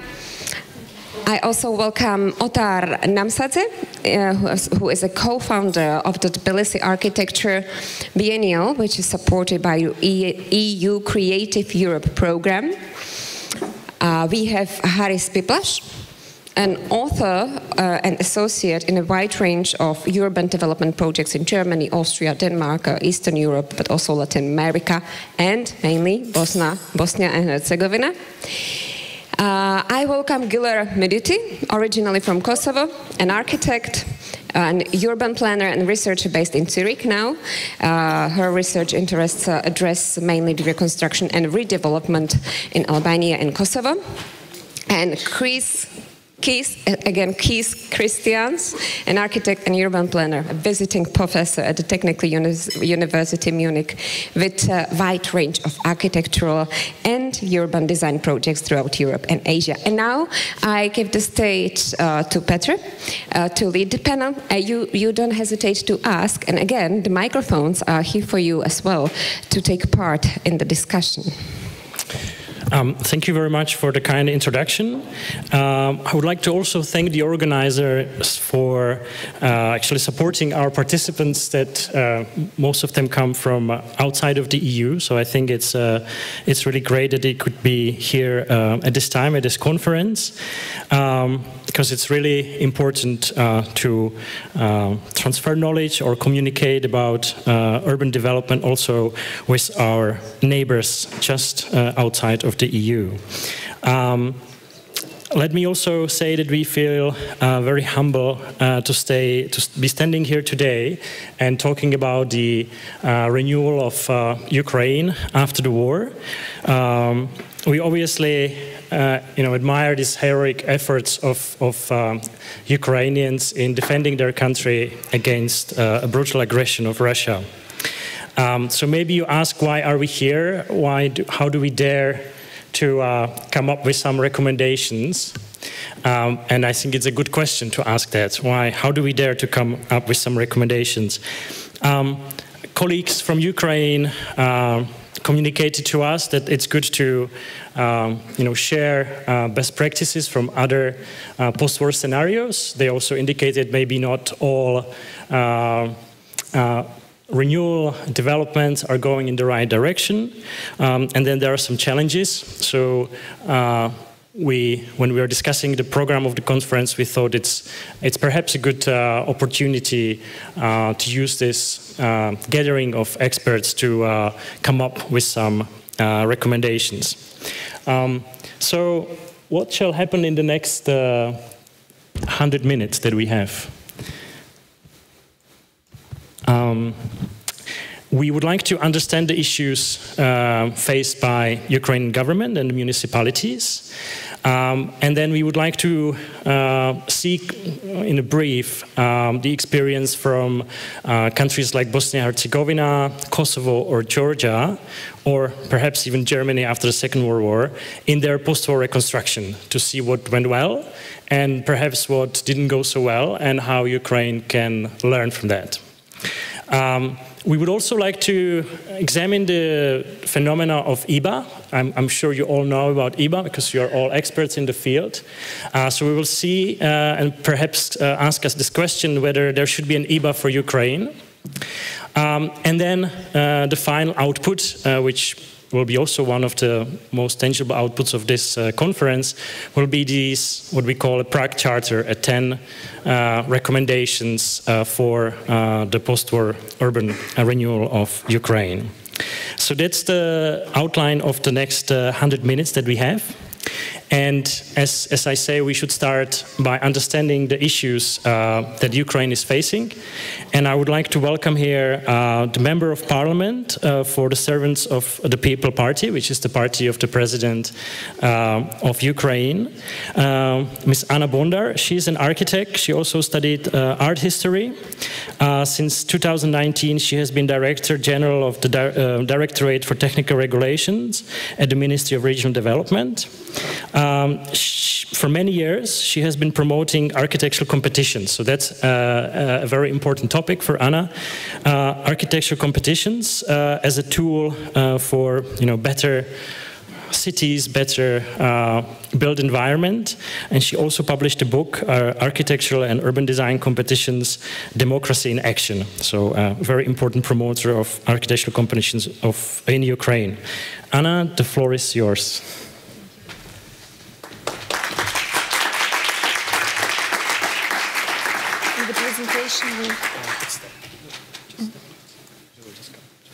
Okay.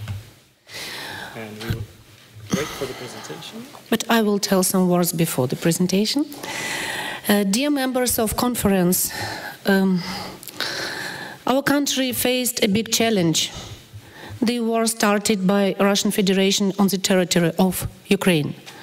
First of all, I want to thank the citizens, the government, and the Parliament of Czech Republic for the comprehensive help to Ukrainians in all fronts. Firstly, it is the acceptance of Ukrainian refugees. You gave housing for 400,000 of Ukrainians, and they are thankful to you. Secondly, it's the provision of military aid. The Czech Republic began supplying defense weapons to Ukraine even before the start of aggression. So far, the Czech Republic has provided military support in the amount of more than $150 million. The Czech Republic also provides humanitarian aid not just to ordinary people but to Ukrainian cultural institutions, in particular museums. They implement support programs for Ukrainian scientists and cultural figures and supports initiatives to review the membership of Russian Federation in international organizations. Czech Republic became the first country where ordinary people have bought a modernized T-72 Avenger tank for the armed forces of Ukraine. It is Tank Thomas. Through the Gift for Putin initiative, 11,000 people collected 33 million kroner. We thank you.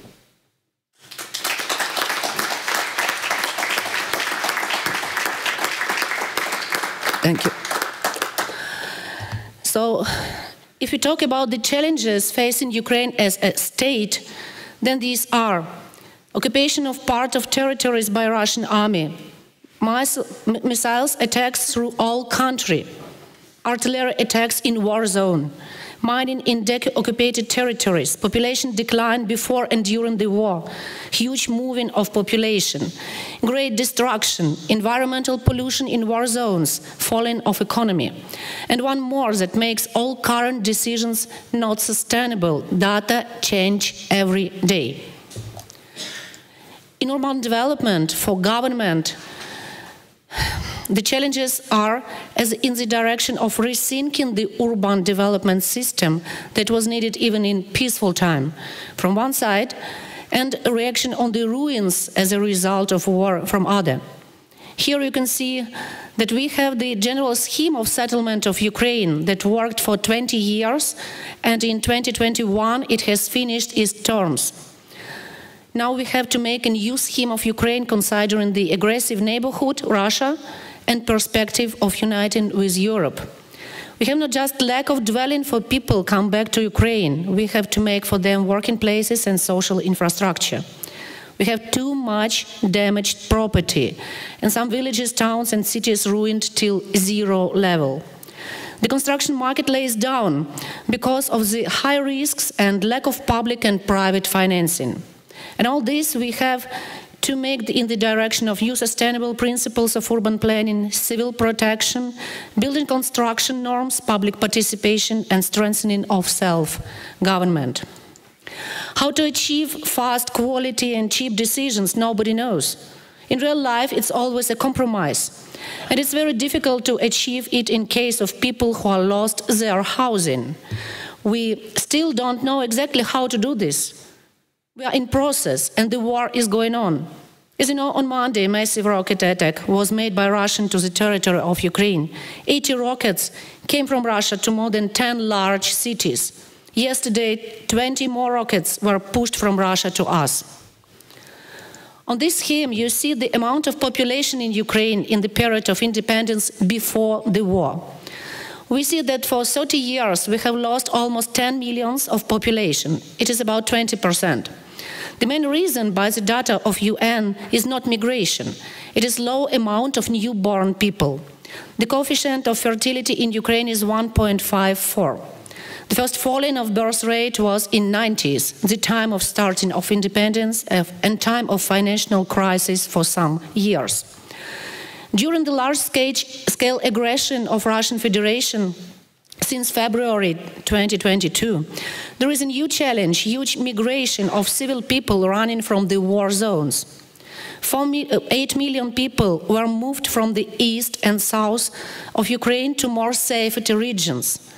9 million of Ukrainians have left our country, and 3 of them have already returned to Ukraine. We can say that 40% of Ukrainians changed the place of living during 7 months. And we don't know how many people will survive. The amount of deaths is impressive. By the official data from morgues in Mariupol, there are 100,000 are dead in just one city. Decentralization reform has been finished in Ukraine in 2020. This is one of the very effective reforms in Ukraine. What does it mean? Money and public services come to hromadas, territorial formation of self-government. The power of self-government becomes more strength. Before the war, the result of the reform was visible. Development of social public service, medicine infrastructure, construction of new roads in hromadas was done effectively.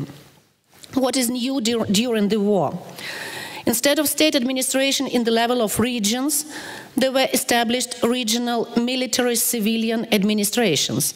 They are in charge of state services and coordination with army. The government has received more power as before. Some city council doesn't work. It's a pity. Members of some councils are evacuated or are in the army. Here you can see different types of Ukrainian territories. The red ones, the territory of war zone. The gray one, deoccupied territories from Russian army. Green one, basic for development, and yellow, typical. The reason of ruins is different in different regions. You see that almost all large cities and their regions had missiles attack, rocket attack. And 10 days ago, Russians started to use drones kamikaze. The regions in war zone and deoccupied regions have damages as a result of artillery. All deoccupied territories are mined. There is a hard work to clean them up from mines. If you look at the data just in the deoccupied territories, Zhytomyr, Kyiv, Chernihiv, Sumy, Kharkiv regions, the places where we can collect the data, the scale of ruining is very huge. We haven't seen such damages since World War II. 50,000 of damaged objects in different scale of ruins. The first level, light damage, windows, doors, roofs. The second level, middle scale, the barren structures. The third zone, large scale of ruining, totally damaged objects. Most of damaged objects are housing blocks with plenty apartments, as you see. For the July the 1st, official data, more than 400 objects of cultural heritage have been ruined or damaged. Every day this amount is growing. Here you can see how many cultural heritage was ruined in different territories of Ukraine, and we have no data in the occupied territories. How does it look like? Kharkiv region, Skovoroda Museum, 18th century, was ruined on 7th of May by Russian rocket. Kharkiv region, Manor House in Kharkiv, 19th century, was ruined by Russian rocket on 6th of July. Vinnytsia region, Culture Center, House of Officers, 20th century, in Vinnytsia. It was ruined by Russian rocket on 14th of July. Chernihiv region, Cinema House in Chernihiv, 20th century, was ruined by Russian rocket on 27th of February. Sumy region, Koenig Manor House, 19th century, ruined by Russian artillery on March 2022. Zaporizhia region, dwelling house, 19th century, ruined by Russian rocket on 24th of September. Irpin, Kyiv region, dwelling houses ruined by Russian artillery on March 2022. Irpin, Kyiv region, modern dwelling houses ruined by Russian artillery on March 2022. The start of work over the Ukraine recovery plan was in the end of spring. This plan was made by the decree of President of Ukraine, Volodymyr Zelensky, and it was presented in Lugano in summer. In the urban development field, in this plan, we feel that lack of rethinking the principles and real reforms. There are more plans with objects that we need to renovate or to build new. The work over this plan is going on, and I hope that the result of this conference, the Prague chapter for Ukraine, will help us in this.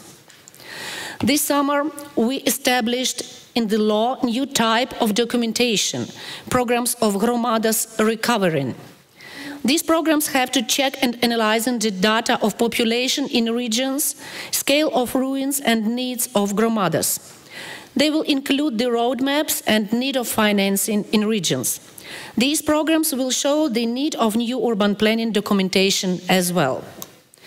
By the first analyzing of our government, we see that some of the objects already have financing from the state, self-government, private or other sources. But we see as well that majority of objects still have no any source of financing because budget of Ukraine has two priorities now, army budget and social expenses. On this slide, you see the amount of needed money by regions. This is a slide from government. Total amount of losses is $97 billion US, and unfortunately this sum grows up every day. The need for recovering is more than $349 billion US for a period of 10 years. This is a calculation of our government. How to help Ukraine just now? Now we have some mechanism for helping Ukraine from cities and states. The first variant is participation and by your consulting, by your specialists and financing maybe of programs of Gromadas recovering. They really need specialists now. The second one is patronage for ruined or damaged object. You can take one cultural heritage object or, I don't know, medicine, social, school, something like this, and just close it to the winter. So not reconstruction for all objects, but make a roof, windows, doors. And it will be the real, very large help. And patronage for Gromada. It means that one city or one state can work with one of Gromadas in Ukraine. So this was the input from Ukraine, and thank you for your attention.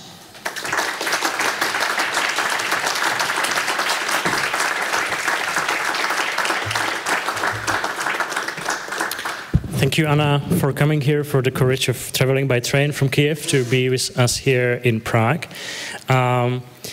Now we will move just to a neighboring country that also experienced Russian aggression and that it's also coping with perhaps some older effects of that, including the refugee situation. Our second speaker is Otar Nemsadze. He is the co-founder of the Tbilisi Architecture Biennale. At the same time, he works as an advisor to the German Development Agency, the GIZ, in Georgia. He implements reforms in urban development, citizen participation, with the focus on urban mobility. He was also working in the Tbilisi City Hall previously. Otar Nemsadze, the floor is yours.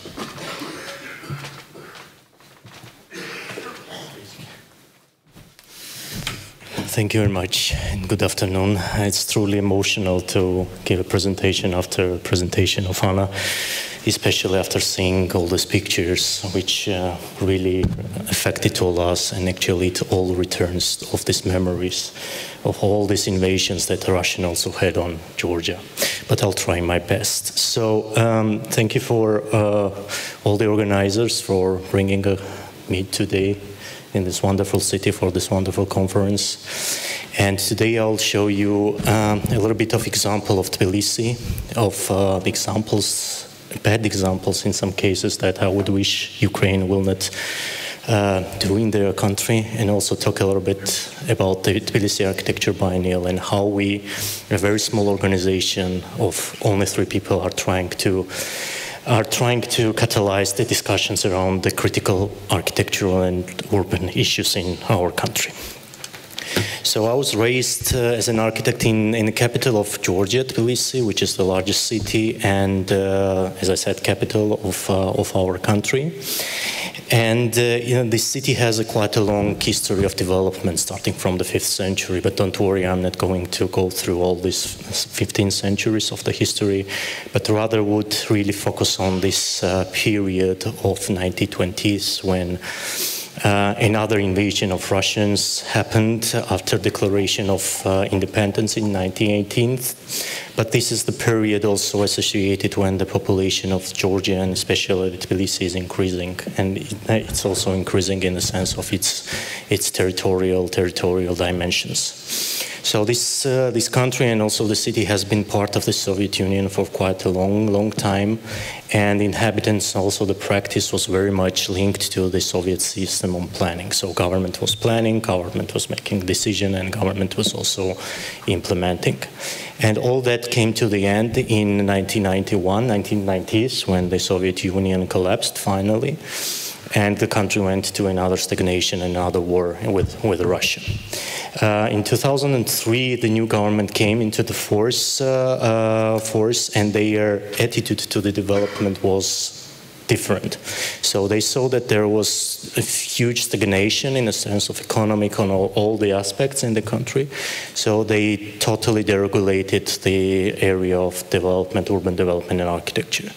So let's say they said no regulation, everybody can do wherever they want, at the density they want, wherever they want, with the objective that the country generates the revenue. And with this attitude, everybody could get, like everybody, not even an architect, every single person could get a construction permit in a day. In 24 hours for 700 euros around, you could get the construction permit in the city. And that reflected in quite a lot of burst of the especially the residential constructions, high-rises that really sacrificed the very valuable areas in the city and created quite a lot of slums, in a sense of like contemporary slums in the city. But what most importantly, it also somehow reduced the living culture and living areas for the citizens of the city. And it was mostly also very visible for the people who have been internally displaced from different regions of Georgia. On the left side to you can see these red houses with the red roofs. These are the houses for the refugees that have been relocated in 2008. From another war with Russia, and they have been settled near the so-called border from the government without considering anything apart from the people having the shelter. And on the right side you see the high-rise where also the internally displaced people rushed to find the shelter from invasion into the 1990s. So all those conditions really really affected not only like typical citizens, but also the IDPs. We as people looking and working in the city were thinking how we could contribute to this, how we as individuals looking at the government who was inactive or the Chamber of Architects who was useless. We were thinking how we could do something, how we could contribute to the city. So we established a platform that we called Tbilisi Architecture Biennial, with the aim to be a catalyst to discuss the critical architecture and urban issues in the city. And in 2018 we started this movement, let's call it a movement or a platform, and started to have on regular basis the events, the international events in Tbilisi. And the first event we called "The Buildings Are Not Enough," and with the topic to talk about the informality in the city, the informality that was created by the residents, or informality that was created by the society, or the conditions that we had in the city. The aim, as I said, was for us was to create a knowledge sharing, to create a network of professionals who could address the issues that were totally neglected by the government. And in 2018, we started with an event, international event, that gathered quite a lot of people in Tbilisi. And we did the event outside of the city center with the different media. It included the symposiums, installations, exhibitions, workshops with children, with population, and also activities really focusing on the public participation.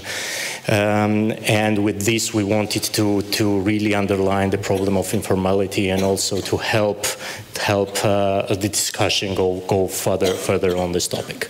We didn't know the results of the biennial of 2018, because for us it was really an experiment. Yeah, so 3 unexperienced persons doing an international event, but we saw the results only after 2 years. Only after 2 years, when we started to work on second edition of the biennial, we announced the open call, the competition, and it's important to underline that our organization is really fostering to encouraging the international competitions, because it's also quite neglected on the local level. So we announced the open call, and to make a comparison, if in 2018 we had 70 applications, in 2020 when we announced, we had 500 applications already for the biennial. And it really showed to us how very small activities or very small interventions from 3 persons could really lead to something important, something that could really foster a discussion around the topics that is very important for the country. And on this map you can see those countries who have not submitted, but actually participated in the biennial. And but then the pandemic happened, so this interaction really lost its sense. But so we had to move on the online platform by creating some kind of building where people could apply their projects and interact in sense. But the idea was again the same. We wanted to make the topics which were important for the city visible for all. I'll not talk a lot about this, because as I know, I'm short in time. But I will jump to this next event, which we opened just Saturday, and tell you a little bit a story of one building and one activity that we also did. On the picture you see the sanatorium. We call it sanatorium. This is a place where people come and treat for special health reasons. So this is a building that was used for the heart diseases. And in the 90s, when the invasion of Russians happened, a lot of people from region of Abkhazia fled in Tbilisi, and they had to occupy the place. So they went in this building, and they started to adjust the building to their requirements. And they have been adjusting and building within this building, and have been living there for 30 years fully forgotten by the government. This is the living conditions they have been living, so you can see their entrance and the staircase, and also the halls, and also on this picture you see the door with a curtain hanging. They do it because they lack the ventilation, and all the thing they can do is to open the door, and with this curtain to have a little bit of privacy, in a sense of people wandering around in the building. And these are the typical rooms they have been living in. They are still living in, I'm sorry. And the place you can see the curtain, everything beyond this curtain, in the sense of this kitchen with a table and refrigerator. In another picture, the boxes were the balconies. And before it became the part of their apartments, they were living in 10 square meters. And to give you a sense, in these 10 square meters, they were living 10, 12 people in a small room. In other examples, they have been, you can see some hallway, the typical hallway they are living, or the upper picture you can see the hall where they have constructing a small house within the house, and they are using this as a public space. So once again, the people were forgotten. The government for 30 years forgot these people, so they disappeared. So we as a biennial, when we started to talk about this year's topic, we went to these people to talk with them and actually to understand how we could bring this topic on a higher level. So we had different meetings with them, but in the street, in their premises, we were cooking to them in order to really grasp what we as a very small organization could do for them. And all they came up with the idea they wanted to put this on the agenda. I'm finishing it. So, and we tried to bring the people in their premises. They opened their doors to the people coming to the exhibition, not to the building, and we said that we'll do a small exhibition, which pictures I'm not going to show you because it's super irrelevant. The important thing is that we brought people there to show the conditions and to foster the discussion about the topic, to show the reality. Massive amount of the people came, and I really hope that this will have a continuation as we had seen in different biennials. Before saying thank you, I would also like to thank all these people, and Anna started with thank you, but I also want to thank all the people who are fighting right now for our freedom and for our future, and who are fighting for this devil who has been put these people in these miserable conditions. And thank you very much for listening.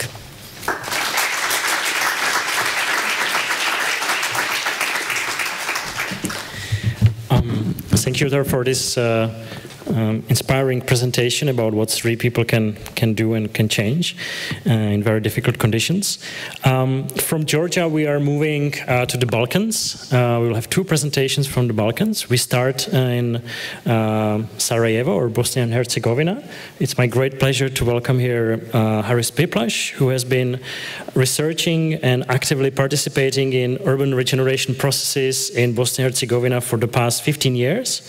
He did his PhD thesis in ETH in Zurich, titled Non-Aligned City, Urban Laboratory of the New Sarajevo. In 2016, he was also the curator, Sarajevo Now, People's Museum at the Venice Biennale. And recently he has taken on the role of an advisor in the post-war reconstruction in Ukraine as well. So, Haris Piplaš, the floor is yours.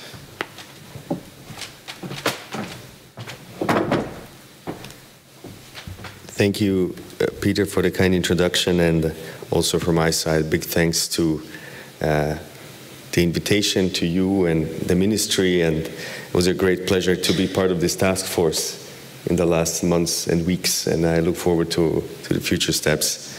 Unfortunately, my work in my hometown regained relevance with the tragic situation that we now face in Ukraine. And this is what I would like to show today, the experiences and the impressions of the post or the reconstruction of Sarajevo, which failed, if you ask me, as a resident, as a citizen architect and urbanist. And I really look forward to at least share my impression in order to avoid these mistakes being made in Ukraine. But before we zoom in into that, a little crash course also to Sarajevo, and why this case study might be important is obviously Sarajevo is at this intersection of geopolitical tectonic plates, I would call them, and this particular location of the city contributed to its multi-layered cityscape. Probably some of you know, and there is obviously a historical connection between Prague and Sarajevo. Many Czech architects have been practicing also in the 19th century. It's another story. But I believe, therefore, Sarajevo's unique urban laboratory, how I call it here, can be I would say, a relevant litmus paper for observing radical urban transformations. And if you look into this image, this is an artist called Lana Čmajčanin from Bosnia. This image is called or artwork, Geometry of Time. She basically drew borders throughout centuries.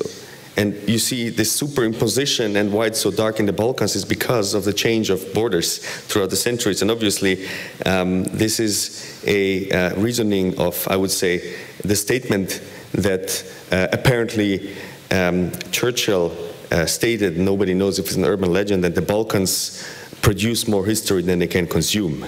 So there is I would say, and you might want to interpret this image as you wish, but obviously there is a situation of a neuralgic point, this Sarajevo, this Bosnia, this Balkans, and obviously this relationship in understanding geopolitics and local spatial and urban transformation is inevitable in order to understand how to act, how to intervene in the city. And we could, I choose these funny images of maybe impressions that might cause reminiscence of the current situation. So there is I would say history repeats itself, but what does it mean for the city? So the first real, and we heard it today also in the case of Prague, the first I would say mass industrialization, urbanization happened after the Second World War. You see here himself, Marshal Tito, supervising the construction of symbolic buildings and urban development projects. As you know, as many of you are aware, after Yugoslavia had this clash with the Soviet Union in 1948, it also created a different, an architectural and urbanistic expression.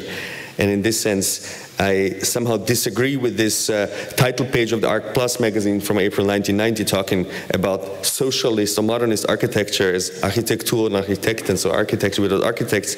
The architect was the creator of the new society. So in this sense, this is something that it's important to see. And there, let's say, if you look back into the 1950s and 60s, some visionary, if you want, urbanistic schemes, also green infrastructural lines, and in this sense, this sort of modernist utopia, or as a US American philosopher called it, Yugoslavia, the socialist Disneyland, had this sort of urbanistic and architectural expression.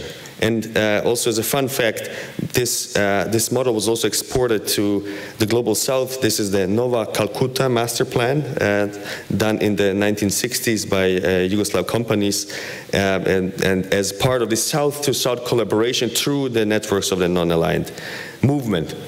But what happened then when this utopia, if you want, became a dystopia? So you had this large housing estate, as you see here, being transformed here, not as a romantic social experiment of urban agriculture. This was an attempt to extract ecosystem services, if you want, in order to survive during the war. So basically, the city went back to its primordial resources in order to survive the siege. And I'm not here to show you all these dramatic images. Obviously, something what we called urbicide happened, the killing of a city. Sarajevo was objected to the longest so far military siege in modern history, and obviously this deurbanization of the city occurred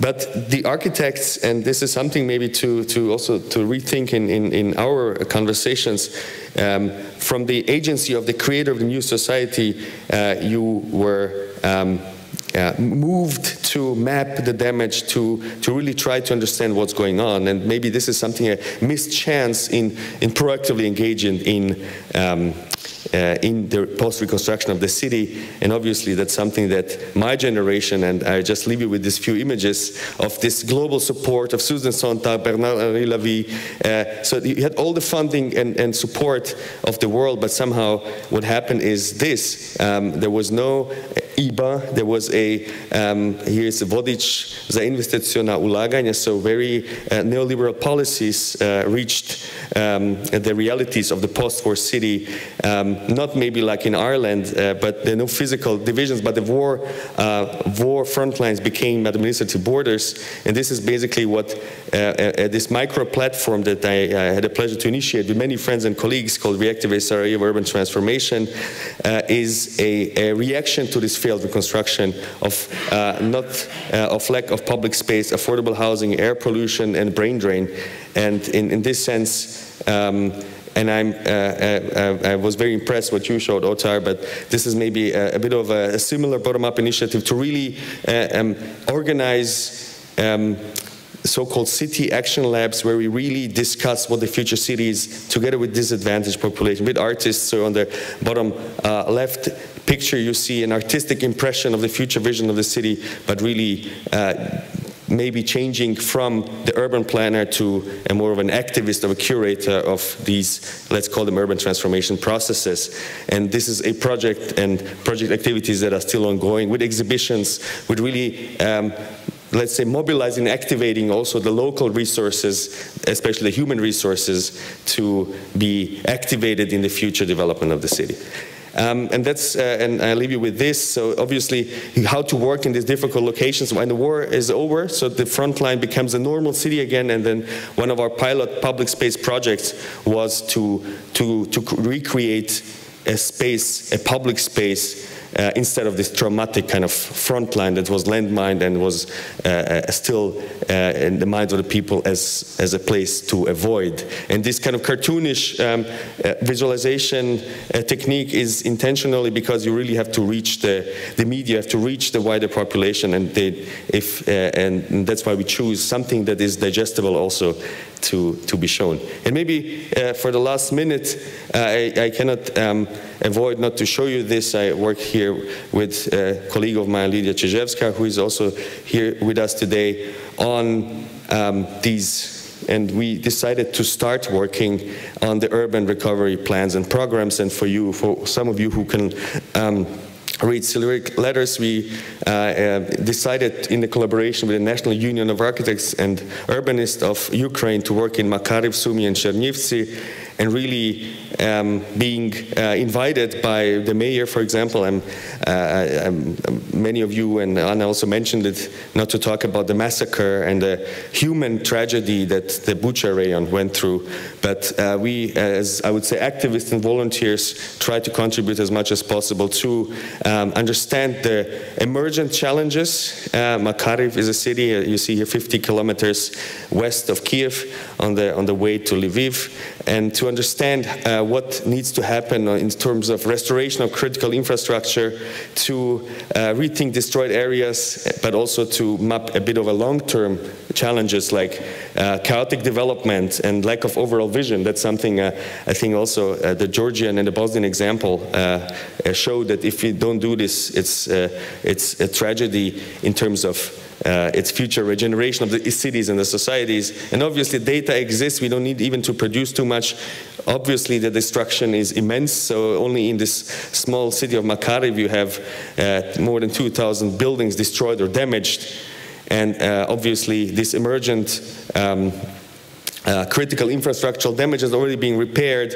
So we try in this moment to understand what's the situation in terms of the physical space, but also of the social and economic structures in order to initiate these recovery or regeneration processes. And that's what you can see here is a preliminary summary, I would say, in terms of what have been done in Makarib and what we need to do. And as an architect and an urbanist, I say here openly that the regeneration of Ukrainian or Bosnian cities is not only a design challenge. It's not enough to draw. We have to think of who's going to finance and implement it. We have to think how to include the stakeholders and the population. So, and all these layers that you see here are something that we believe it would be a more holistic approach for the future regeneration of Ukrainian cities. So with that, I will leave you and to thank you for your attention and collaboration.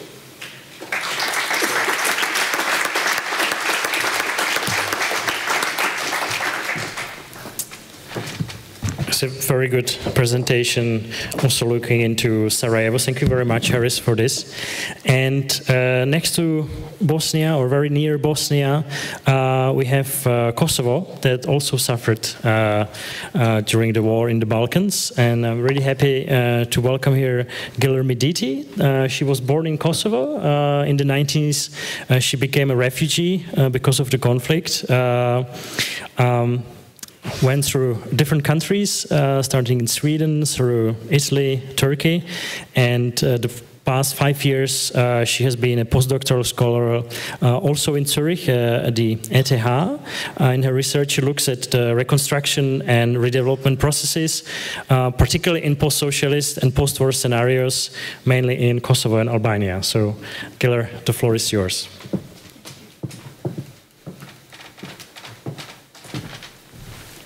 Hello, everyone. I'm really honored to be here and to especially be able to share some personal and professional experiences with regards to Kosovo's post-war reconstruction process. I'm going to share with you some key issues that led to the challenging post-war developments in Kosovo. In this presentation, I'll focus more on the role of lawlessness, top-down policies that are brought by the international organizations, and the socio-spatial segregation of the population in Kosovo's reconstruction process that have had irreversible social, economic, and environmental repercussions in the territory. By touching upon the consequences of the war over which the reconstruction started and the emergent undertakings becoming involuntarily permanent solutions, I'll provide some key recommendations for post-war reconstruction projects informed by the failures that I have come across in my personal research and professional experience on post-war urban developments in Kosovo and in other Western Balkan countries. The war of 1999 marked the turning point of the lives of 2 million people of Kosovo. Our lives radically changed not when the war was over, but when we were forced to leave our homes. As most of us know here, with the aim of changing the ethnic makeup of Kosovo and thus establishing the full control of Serbia's authorities over it, Serbia committed numerous crimes which resulted also in the forced deportation of approximately 900,000 Kosovo Albanian civilians. People were massively moving toward the neighboring countries, mainly towards Albania and then North Macedonia, and fewer towards Montenegro, whereas the remaining 500,000 to 600,000 Kosovo Albanians didn't leave, but were displaced within the country. This massive movement of population in an extremely short period of time was quite exceptional and considered to not have happened since World War II. During the first half of the year of 1999, people were sheltered in the refugee camps established by the neighboring countries and supported by international humanitarian aid agencies. The June 10th, 1999, after the intervention of NATO airstrikes for 78 days, has marked the beginning of a complex and prolonged transition to peace. From war to public security, from oppressive Serbian political control to UN-administered interim protectorate, from ethnic exclusion to national reconciliation, and from state control to a market-oriented economy. These distinctive characteristics of Kosovo made later the process of its reconstruction extremely challenging and idiosyncratic. While people were euphorically leaving the refugee camps to returning to their homes in the liberated Kosovo, they most probably didn't think of having to experience yet another trauma. The trauma of having most of our pre-war life traces vanished, which were part of the ethnical cleansing strategy. During the war, our identity cards and life memories were mainly destroyed. Our homes remained under the ruins and became shelter of abandoned and lost animals. And obviously, everything that was representing the materialization of cultural heritage was target of extinction. In the end of the war, there were settlements that were massively destroyed. Settlements whose around 80% of housing stock was damaged or heavily destroyed. But there were other settlements, very few, like the capital Pristina, that managed to quite well survive and play later a very important role in the reconstruction process. The survived abandoned houses in these settlements were massively occupied by the refugees that were repatriated and whose houses were destroyed. Thus, the human and economic consequences of the war were overwhelming. Some of the key facts over which Kosovo started the year zero are as following. A massively traumatized population whose wounds weren't adequately treated. More than 30,000 people killed or went missing between 1998 and 2000, where around 85% were civilians. There were large infrastructural and housing damage caused by Yugoslav forces and NATO bombings. It is estimated that 50 to 75% of houses were either looted, burned, or destroyed, as well as the majority of cultural heritage structures were massively destroyed.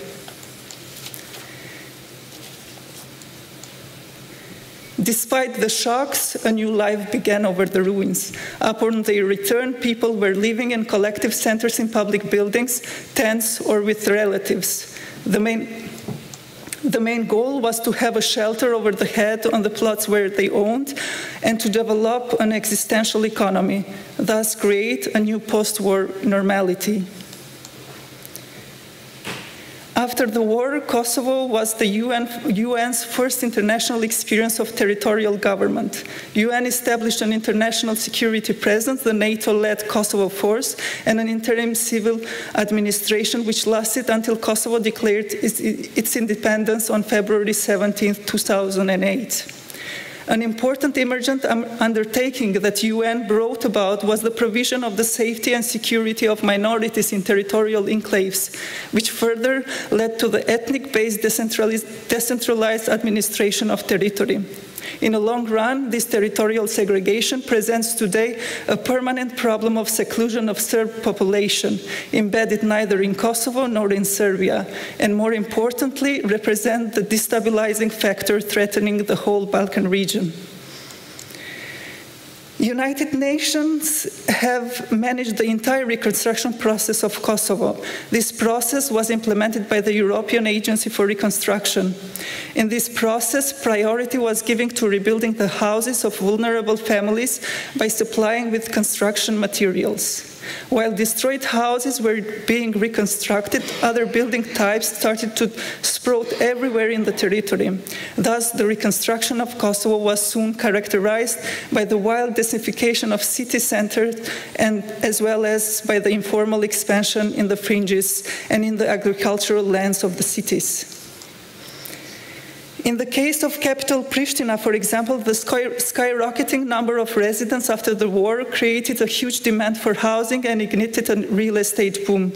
Given also the unclear state of the country governed by the UN, both housing production and public services were replaced by individual and many times opportunistic initiatives. And in financing these initiatives, both diaspora and international community played a crucial role.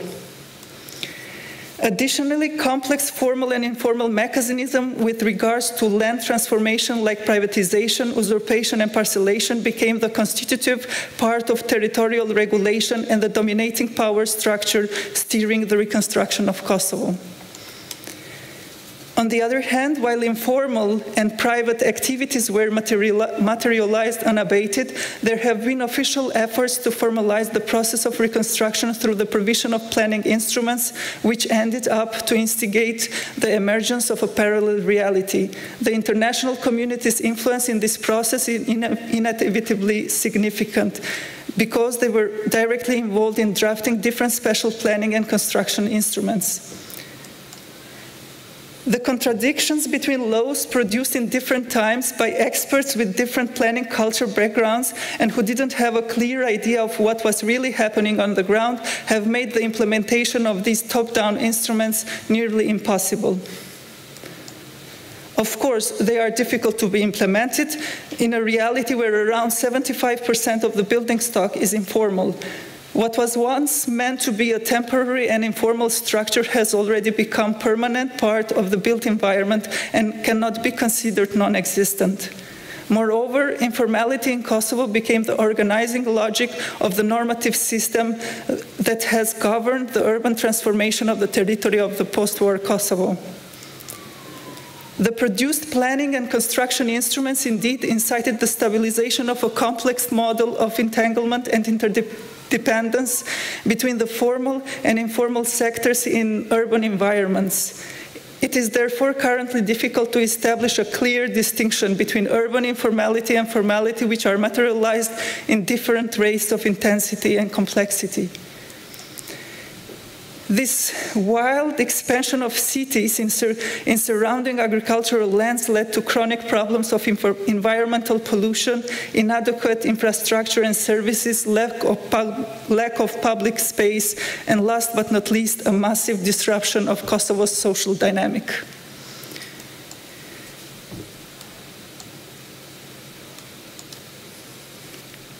The lack of a solid legal framework, the dominance of private sector, and the political instabilities brought about by the contested status of Kosovo enabled different actors to plan, or rather not to plan, their actions. Despite the state building and formalization processes Kosovo is undertaking since the declaration of its independence in 2008 and the halt of illegal constructions in 2014, the rapid pace of real estate investments in housing construction remains uninterrupted in Kosovo. More importantly, the discrepancies between housing and infrastructure investments, as well as between housing supply and demand, are further reinforced. It is, for example, assumed that the housing supply has long ago forged ahead of demand. The emerging neighborhoods are defined to date by the lack of social and public infrastructure, as well as other essential urban amenities. This because Kosovo still lacks the capacity to find creative and competitive market niches to become part of the European economy and to fight the huge unemployment rates, which in the last decade fluctuate between 25% to 40%. To date, the construction, mainly focused on housing, remains one of the most developed economic sectors and the second largest industry after the service sector. And bringing up rear, I can conclude my presentation by stating that the reconstruction process in Kosovo has failed in the following fields that could serve as lessons learned for the post-war reconstruction territories. Kosovo has failed to create adequate job opportunities beyond construction sector for the population, particularly for the younger ones who constitute a large part of the labor force. Migration should not be the only solution for them to build a normal life. It has failed to foresee the long-term social, economic, and environmental effects of emergent reconstruction initiatives that very easily became permanent, such as the lawlessness, disintegration, segregation, and discrimination, and failed to avoid social and environmental fragmentation and degradation, and to treat properly the traumas people went through and take them into consideration in all their undertakings. It also failed to bring in international experiences as best practices that could integrate in local practices. Many times in Kosovo, international experiences were provided with no application in local environment and practices. In the end, how locals apply, use, and transform the provided knowledge matters. And Last but not least, Kosovo has failed to institute rule of law, which imposed huge constraints on reconstruction. And with this quote, I cannot know your name, nor you can know mine. Tomorrow we begin together the construction of a city. I would like to give the floor to the next presenters. Thank you very much.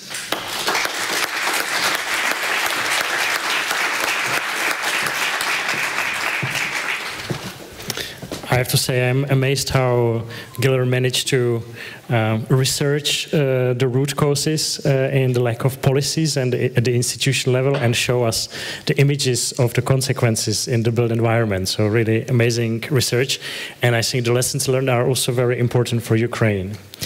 Now, when you have a trouble in urban design, you call Kes Christiansen. So that's why we have him on this panel as well.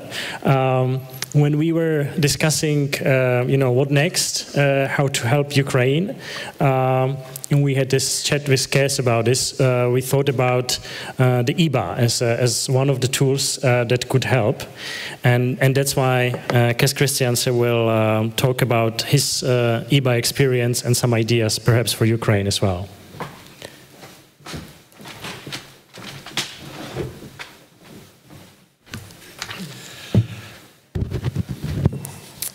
Yeah, I feel quite humble here, being invited in this panel. I only recently joined the Retrofitting Urban Coalition for Ukraine as a volunteer to share my experience and network for Ukraine's reconstruction. However, I have no clear overview of the situation, and I have no experience in working in spaces of conflict. I also am not sure whether an event like an IBA, an International Building Exhibition, is a helpful format. It seems more that a kind of giant Marshall Plan for reconstruction will be needed. I myself have, next to having delivered many master plans, some experience in architectural events like the Rotterdam Architecture Biennial and the Housing Expo in The Hague. Our offices further worked on projects for the IBA in Berlin in 1984, the IBA Emscher Park in 1991, and I still work on the transformation of a former US military base into a mixed-use knowledge industry quarter in the IBA in Heidelberg.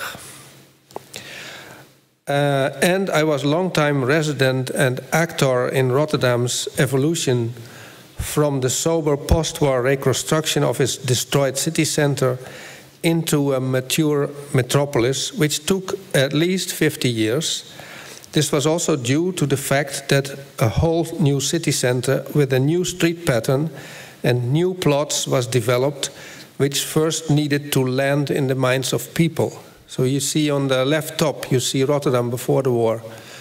The middle left, you see Rotterdam after the bombing of the Nazis in 1940, on my birthday. I was not born yet. Below left, you see the cleaning up of the center after the bombardment. Top right, you see the first years of reconstruction, 1955, 1960. And on the lower color picture, you see the city now. A recovery period of 50 years can also be observed in other cities, like Le Havre in France or Berlin in Germany. Recovery, namely, does not mean simply cleaning up and create new buildings and infrastructure. It needs many years for communities to resettle and recreate a social, economic, and cultural humus. This is Le Havre, top left, before the war, below top right, destroyed completely, top left, below left, cleaning up, and on the right, the new plan by Perret, which is on the moment the UNESCO heritage site, very beautiful. And this panel, for me, is especially an exploration how we can operate. You see here again a couple of details of Le Havre. They also created temporary houses, like you see, in wood. And they created a high-level prefabrication system. And you can see in the lower right picture that this prefabricated concrete that they created was armed with rubble of the destroyed city, and therefore has this beautiful yellowish color.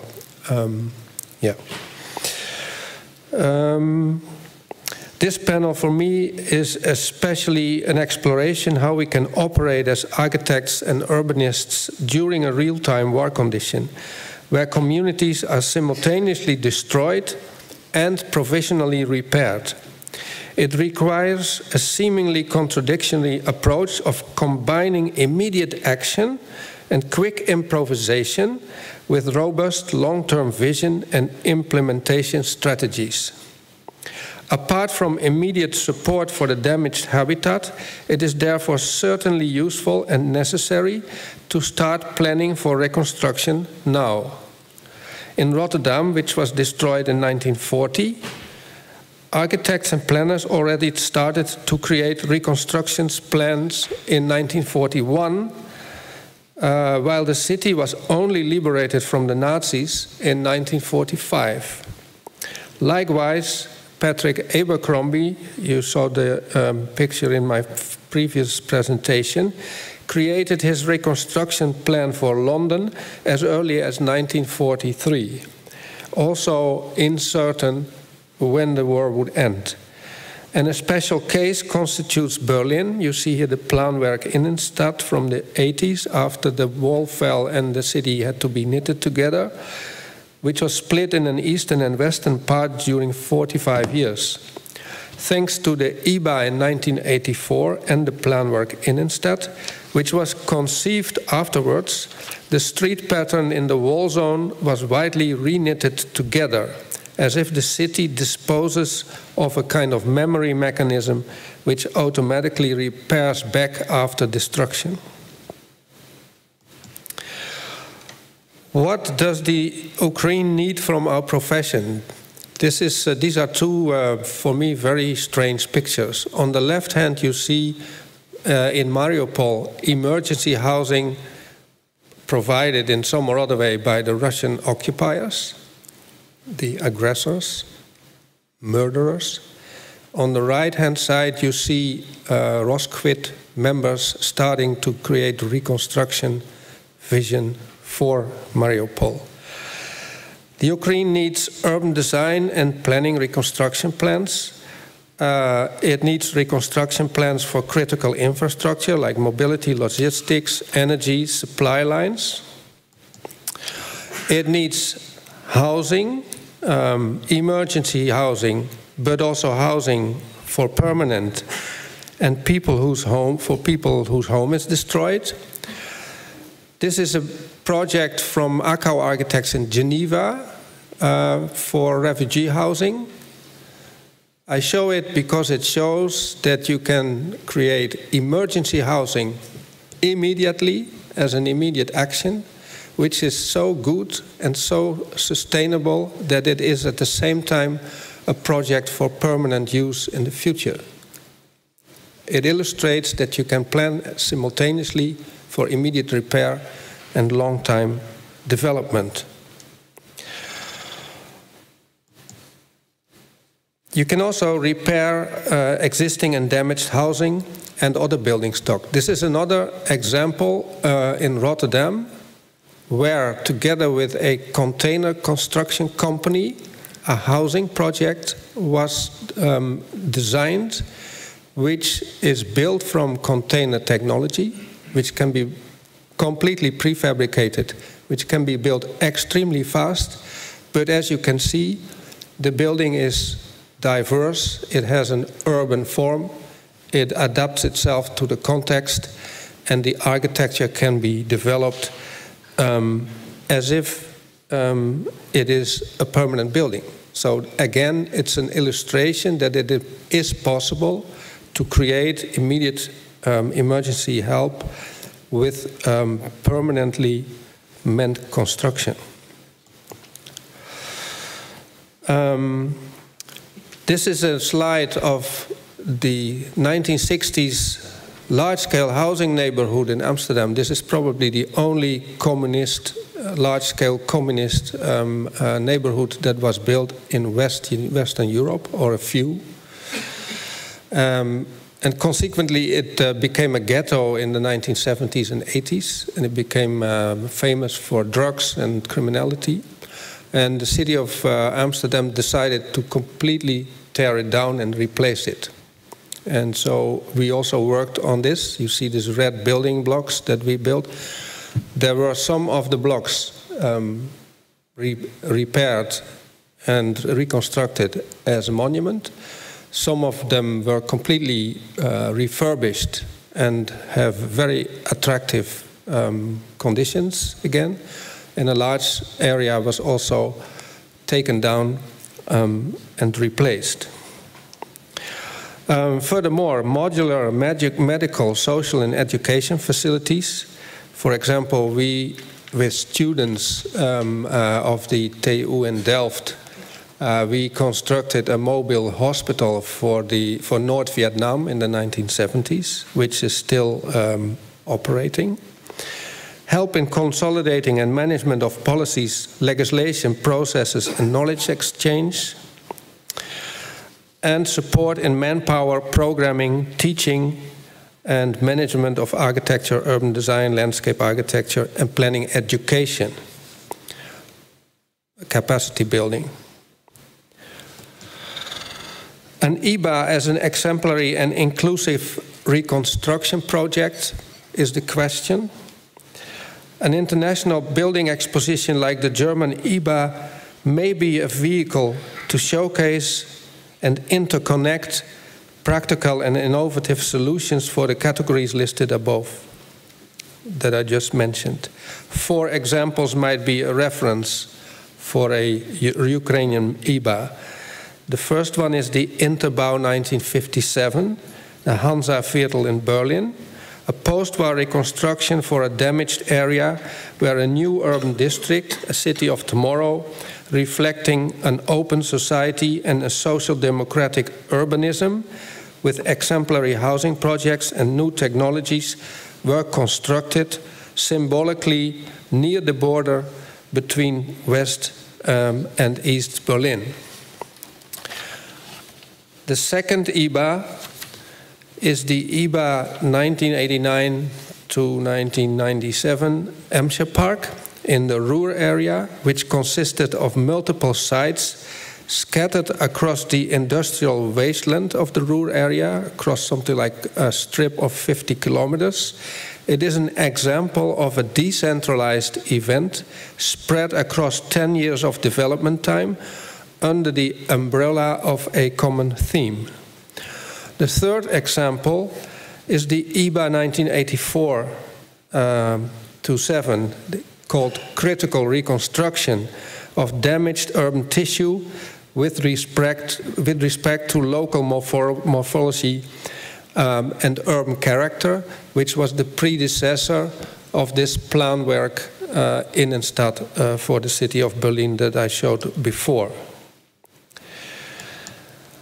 Redevelopment of peripheral zone, this is the IBA in Hamburg, with lower income and migrant neighborhoods and scattered and obsolete industry. A connection between 2 cities that was not there, Hamburg and Harburg. The successful role of IBA Hamburg as a redevelopment agency and consequent upgrade of the urban tissue with many innovative structures led to the continuation of this organization for the redevelopment of peripheral and suburban development of the city of Hamburg. So the IBA is ready, but the IBA organization professionalized, became a daughter of the city of Hamburg, and now operates to realize other projects in and around the city of Hamburg. An Ukrainian IBA could combine these themes in develop a contemporary social democratic building culture as opposed to autocratic tendencies, It could, following a decentralized concept of multiple sites and projects across the Ukraine under the umbrella of the IBA, where need is greatest, develop reconstruction projects with a critical approach with respect to reconstruction and replacement, placemaking and identity, create an efficient, lean, professional organization like the IBA Hamburg, which can handle and help implement multiple projects of different scales. Project scopes would cover a spectrum from overarching master plans for whole communities to emergency repair projects for damaged buildings and everything in between. Knowledge transfer, policy development, planning education, and participation processes are integral part of the organizations. I tried to sketch it in this sketch, so you have a kind of umbrella organization, which is this lean organization. Then you have certain themes and project types. Then you have the Ukraine, you have different sites and cities that apply for projects or that deliver projects, and then you have different partners and collaborations to work on. As a reconstruction will take a central position in the recovering society, IBA Ukraine may become a movement rather than an organization, where a project could become an IBA project when it complies with a certain principle of quality and procedural criteria. This is what Peter and Anna will now also try to state in a couple of comments. Thank you very much.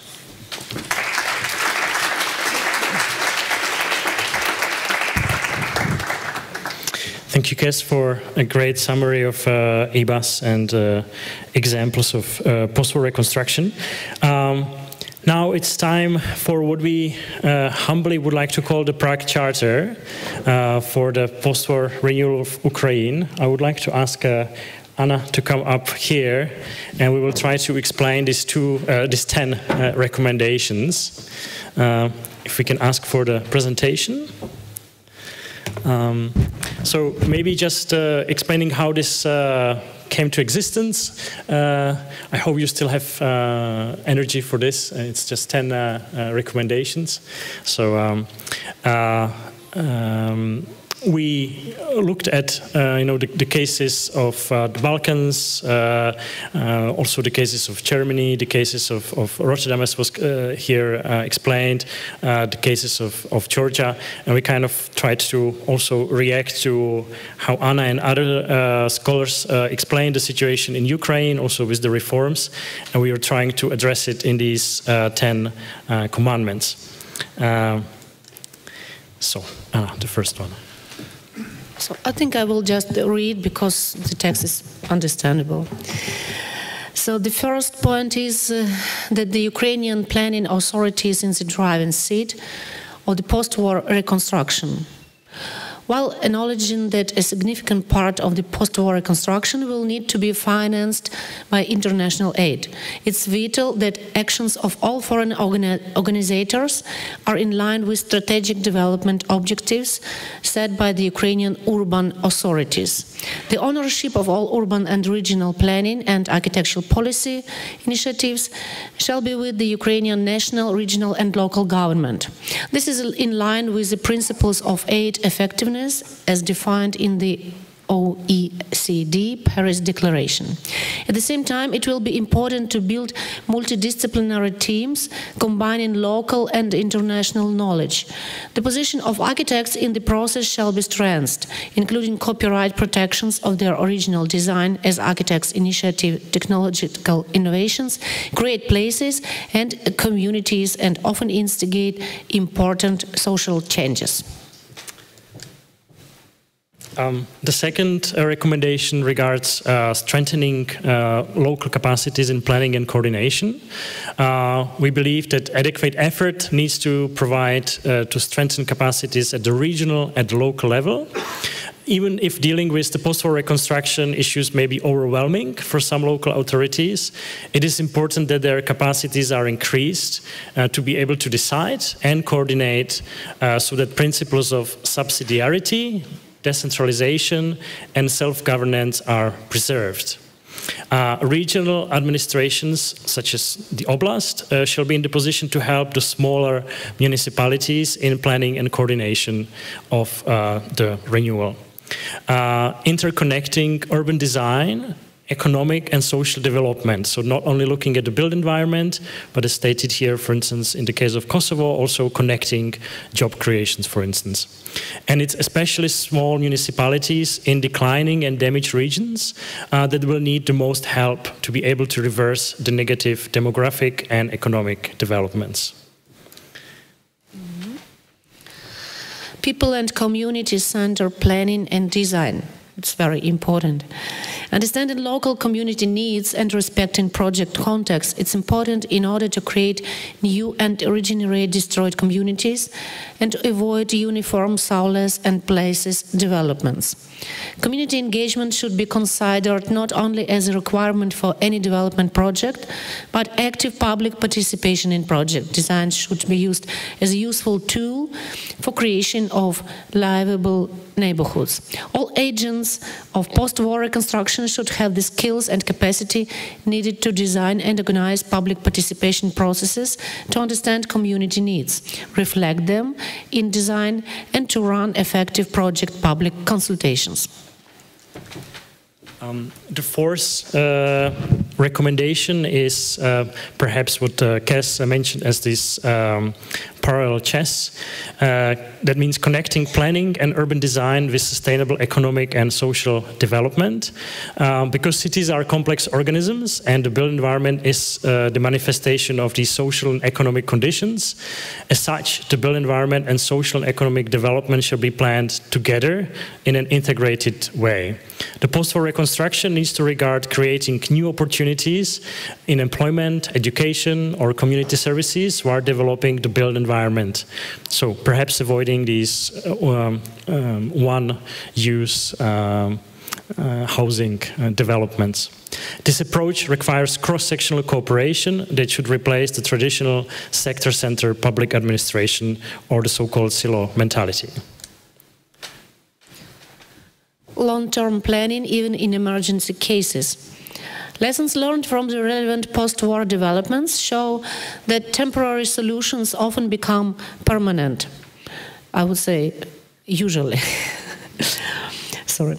Rapid recovery schemes in temporary housing or drinking water provision, often funded by international donors and implemented by aid agencies, tend to stay permanently in place as there is later low capacity to replace them with permanent solutions. Even if limited funds allow only a partial or temporary solution, local authorities should plan for the targeted situation, and the partial solution shall be a piece of the final whole.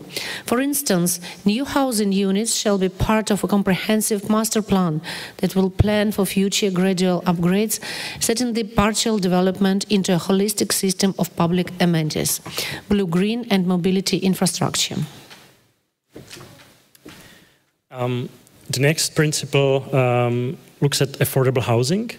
Housing provision is one of the key tasks, obviously, of the post-war reconstruction, and it's therefore important to create institutional frameworks, so not only build houses, but create institutional frameworks, such as municipal housing corporations that will quickly deliver long-term housing solutions. Municipalities have to develop an adequate stock of communal housing and operate it in a rental market for the citizens. The focus should be on creating misuse, energy-efficient, high-density walkable neighborhoods. So we should think not only about housing, but about neighborhoods with high-quality urban design, integrating new housing into the local context.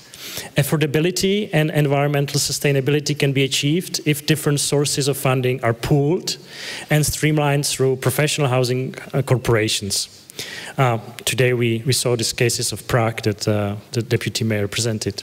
It is recommended that the new housing stock is a balance between private, public and cooperative ownership and caters to different demographic groups.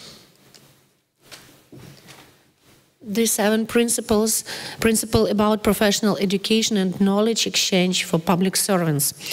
The reconstruction effort will require a new cohort of skilled public servants in the field of urban planning, architecture, urban and landscape design or mobility.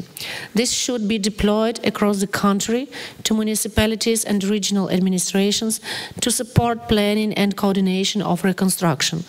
New teaching capacities should be created by foreign and local universities to create an adequate mass of skilled professionals. This can include specialized intensive one-year master programs delivered jointly by leading EU universities and the Ukrainian counterparts. Skilled Ukrainian professionals working abroad in the built environment professions should be motivated to return home and join the public service. Number 8, public-private partnerships. In urban reconstruction efforts in the past, it was seen that the most effective results were where the public and private sectors worked together in a transparent and predictable manner. So I think the stress is also on the transparent. This cooperation requires establishing trust-based relationships, so building trust, understanding of the needs, on one hand of the business needs, on the other hand of the objectives of the public sector. The private sector should be incentivized to invest not only in prospering cities, but also in less prosperous regions. Therefore, the public sector should help by creating growth poles to generate growth in those regions where growth is lacking.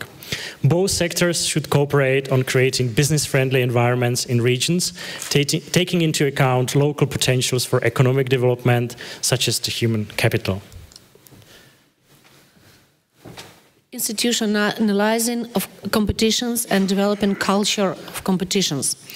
Building capacities of Ukrainian public administration in using competition for selection of teams that propose the most adequate architectural or urban design solutions. Competitions to become an integral part of public procurement and building culture. Competitions offer a transparent way of finding the most suitable team to work on a project. The contracting authority has the support of a professional jury and can choose the most appropriate design from several proposals based on predefined criteria. In this time and money invested can be saved as a competition generates more effective outcomes. Competitions also create community interest, and a successful conclusion can contribute to community identity and pride.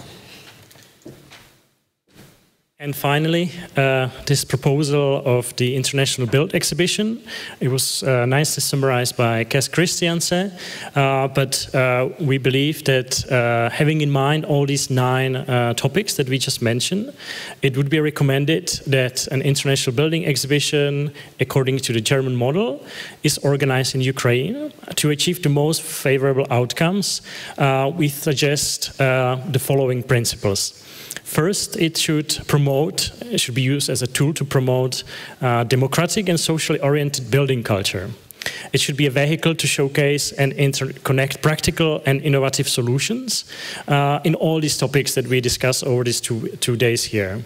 It should be a decentralized event, so not only in one location, but across Ukraine. It should be spread in time, as EBAs are in Germany, perhaps even 10 years, and it should have a very strong community engagement and should be a model of engaging communities. It should be a process to develop reconstruction projects with critical approach focused on placemaking that creates strong identities. So not the soulless places, but looking at strong identities.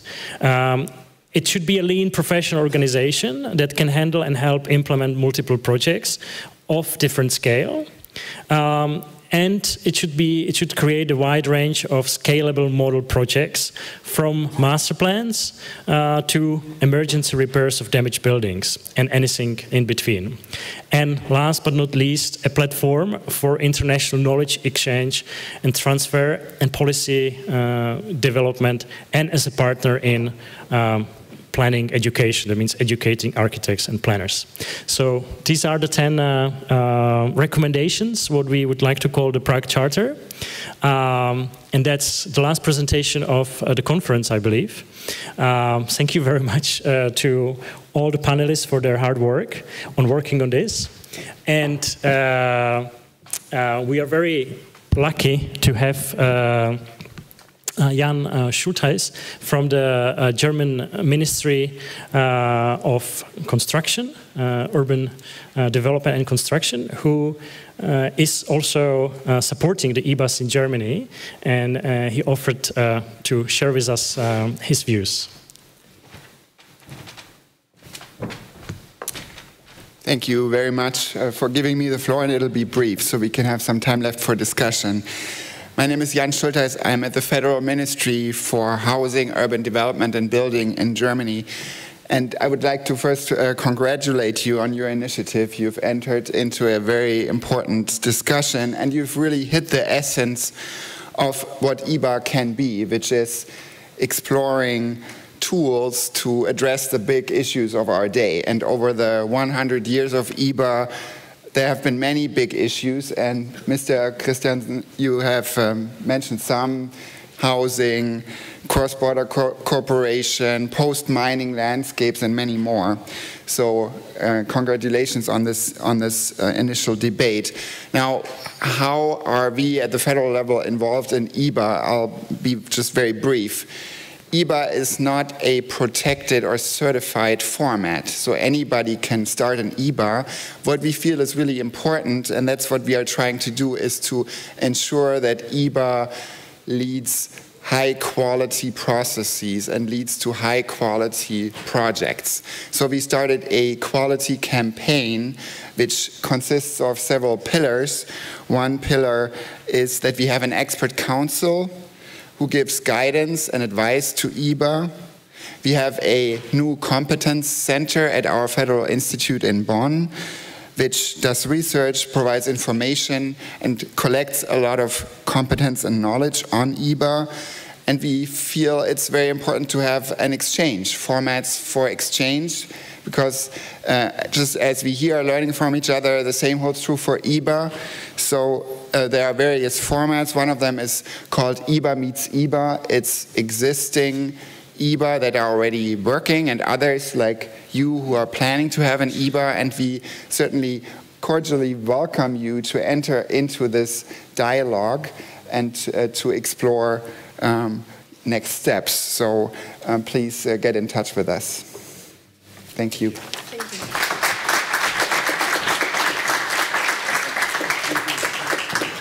Now we have 15 minutes for discussion.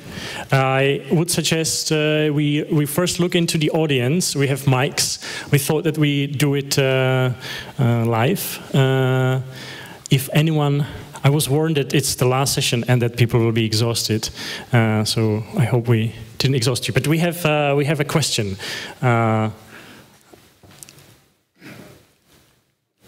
Hello, Igor Kovacevic. I have a question for Kes, actually. Well, we heard the case of the Kosovo, 2 million inhabitants, which actually, even with the very big European money and I would say American money, we heard the story about Bosnia and Herzegovina, 4 million inhabitants, and how we gonna actually, what is the improvement of our knowledge, because we have 2 failures here and Ukraine is 40 million inhabitants. So what we learn from these 2 actually cases which were presented? That was to me, no? Yeah. I think I explained that if you talk about let's say the whole reconstruction of the Ukraine, this is an enormous task, more even than the Marshall Plan for Germany after the Second World War. So this is a project that we cannot go into. That is something on the level of countries, UN, enormous amounts of money, mobilizing of governments, etc. So what we can do is to create this kind of project organization that defines the criteria that we have just mentioned, that maintains these criteria as a lead in identifying possible projects of intervention, not to cover the whole of the Ukraine reconstruction, but to create a palette of exemplary projects and specifically also processes and working methods and capability building that can maybe become a benchmark for these huge task that is much larger. This is, I mean, let's say it's a kind of symbolical, psychological way of creating a kind of sustainable project complex on a limited scale in Ukraine that maybe can work as a catalyst for qualitative development. Thank you. Yes, we have a question here. Thank you very much for interesting presentations and all this effort. My name is Jan Mrkvička. I'm director of Relief and Development Department of People in Need, which is Czech leading NGO, as well working intensively on Ukraine. And Anna, you are right, currently it's about basic heating, windows, doors, roofs. This is what we are trying to do. Our 250 employees working now these days mostly from shelters. But my question is related to this charter. I think this is really great example. We heard two examples of failures. I, in my 20 years career, saw like 20 similar bad examples of bad planning and bad coordination. So if this is successful and if this is adopted by donors and UN and big players, this could be really like an example of like how to do things better next time.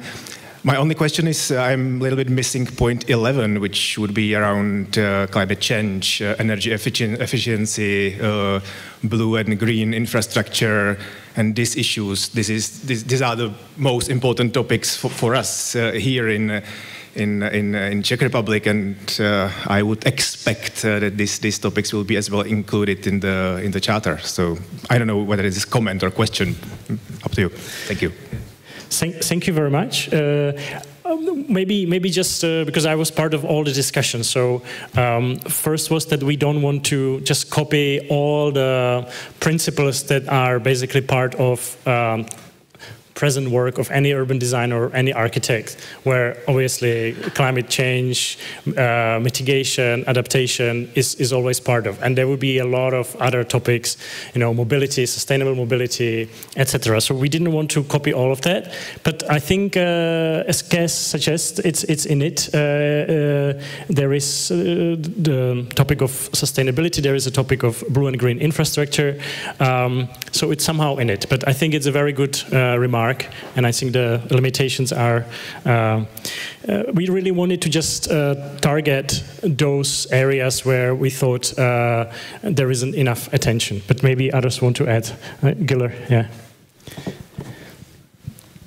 Yeah, I would like to add something to the question before and also to the next question regarding how successful could be or what could we learn from these small failures that happened in Balkans. I think we can learn a lot because there is also some very structural difference that is between what happened in Balkans and Ukraine. And I personally see the situation of Ukraine, the reconstruction, more optimistic because there is a huge organization of the government already, even though it's still in the war to have the reconstruction plans. In our cases, I mean, we were just trying to survive the war, and then nor the local people and neither the local people nor the international community were doing the reconstruction plans while the war was taking place. And then the reconstruction started with the aid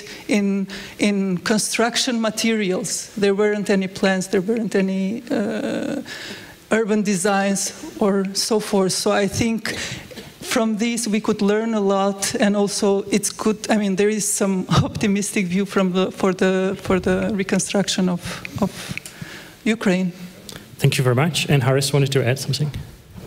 Yeah, maybe briefly to what Igor just pointed out.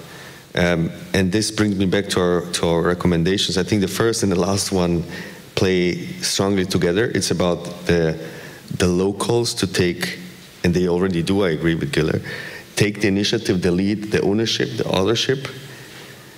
And EIBA could literally be this kind of format, vehicle, platform, framework to make exactly this happen. And because I can only point out, and allow me to be, it's a long day, allow me to tell you an anecdote. I mean, you had all international solidarity you can imagine in Sarajevo. The Pope, Michael Schumacher, U2 songs, Aga Khan Foundation, UN Habitat, you name it. Everybody was there. And how did we manage to fail a reconstruction for a city of 300-something thousand people?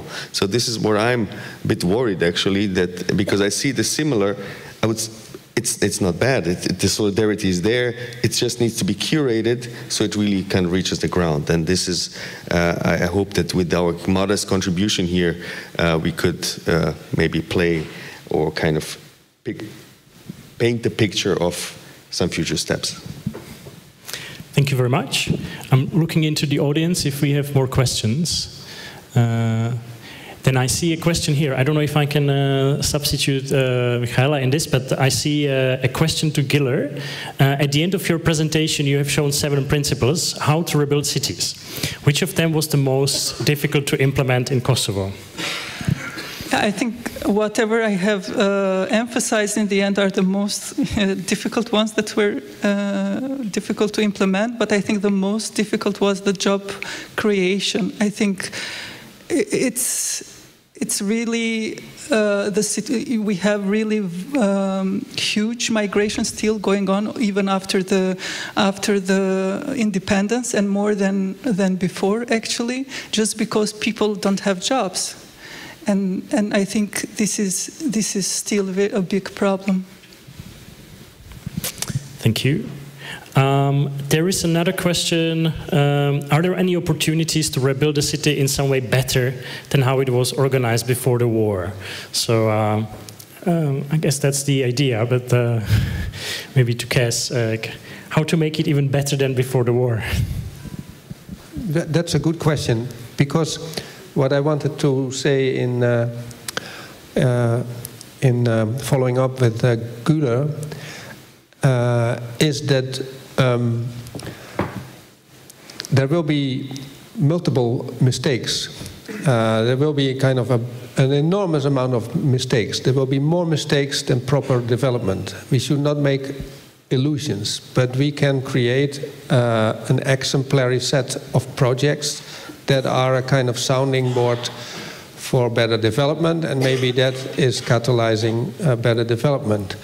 And a second thing is that urban development in any city, in any big city, also in very nice social democratic cities like Prague or Rotterdam or whatever, is also an accumulation of repair of mistakes, of planning mistakes. During a process of a city evolving over time, there are all the time severe mistakes being made that are consequently neutralized or repaired in later stages. So this is actually part of a natural process of urban transformation in any city. Rotterdam is a very good example for the question, can you build a city better than before the war? The Rotterdam center was destroyed, but it was not completely destroyed. But the municipality decided to clean up the whole city center. And they did not repair the street pattern like the example of Berlin or in Cologne, but they created a new city, an American city, if you like. And they divided the properties in this new city. And this new city was a kind of social democratic ideal, which at that time, 1955, was more or less the same ideal as the socialist city. They also looked exactly the same. The Prager Straße in Dresden looked exactly the same like the Lijnbaan in the center of Rotterdam. And this new city, which was intended as being incorporating all the necessary qualities for future development of a dense city center, became a complete failure in the 1970s and 80s. New politicians inversed the reconstruction of Rotterdam by 180 degrees by just building everywhere buildings, human-sized brick buildings against these cold slabs that were built. And the result is a kind of collage city, which has nothing to do with urban design. And so a couple of other cyclists like that went over it. And that's why I said only after more than 50 years now, these processes of give and take away and replace and transform and densification have arrived at a level that you can now speak of a new mature city. But in the case of the city center creating a complete new ground floor plan for it, maybe was a big mistake.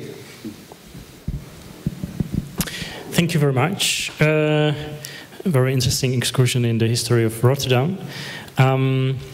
I'm just wondering, maybe I would like to ask you if you have any comments on the presentation that we saw, because you didn't have the time to reflect on the other presentations. Harris is nodding. If you want to reflect on what others said, or yes. Anna, if you want to add something. Very briefly, actually, just to what you mentioned, the diaspora, right? I mean, there is 9 million people left Ukraine, but many of them are going to come back and with new skills, knowledge, and context. So there's going to be a brain gain. So this is going to make you stronger. As pathetic as it sounds, but it's and you see it in the example of Kosovo, that the diaspora is leading these processes of reconstruction. And also what the gentleman mentioned, what I agree that blue-green infrastructure should be the spine of the building back better of Ukraine. And also maybe my general statement is, we're not here to pitch anything or to present and defend a concept. We are volunteers, activists, and we really also rely on sharing this message or including your thoughts, ideas, and maybe some of you join us on this quest in the next weeks and months. Very good. If I can help you, we have a question.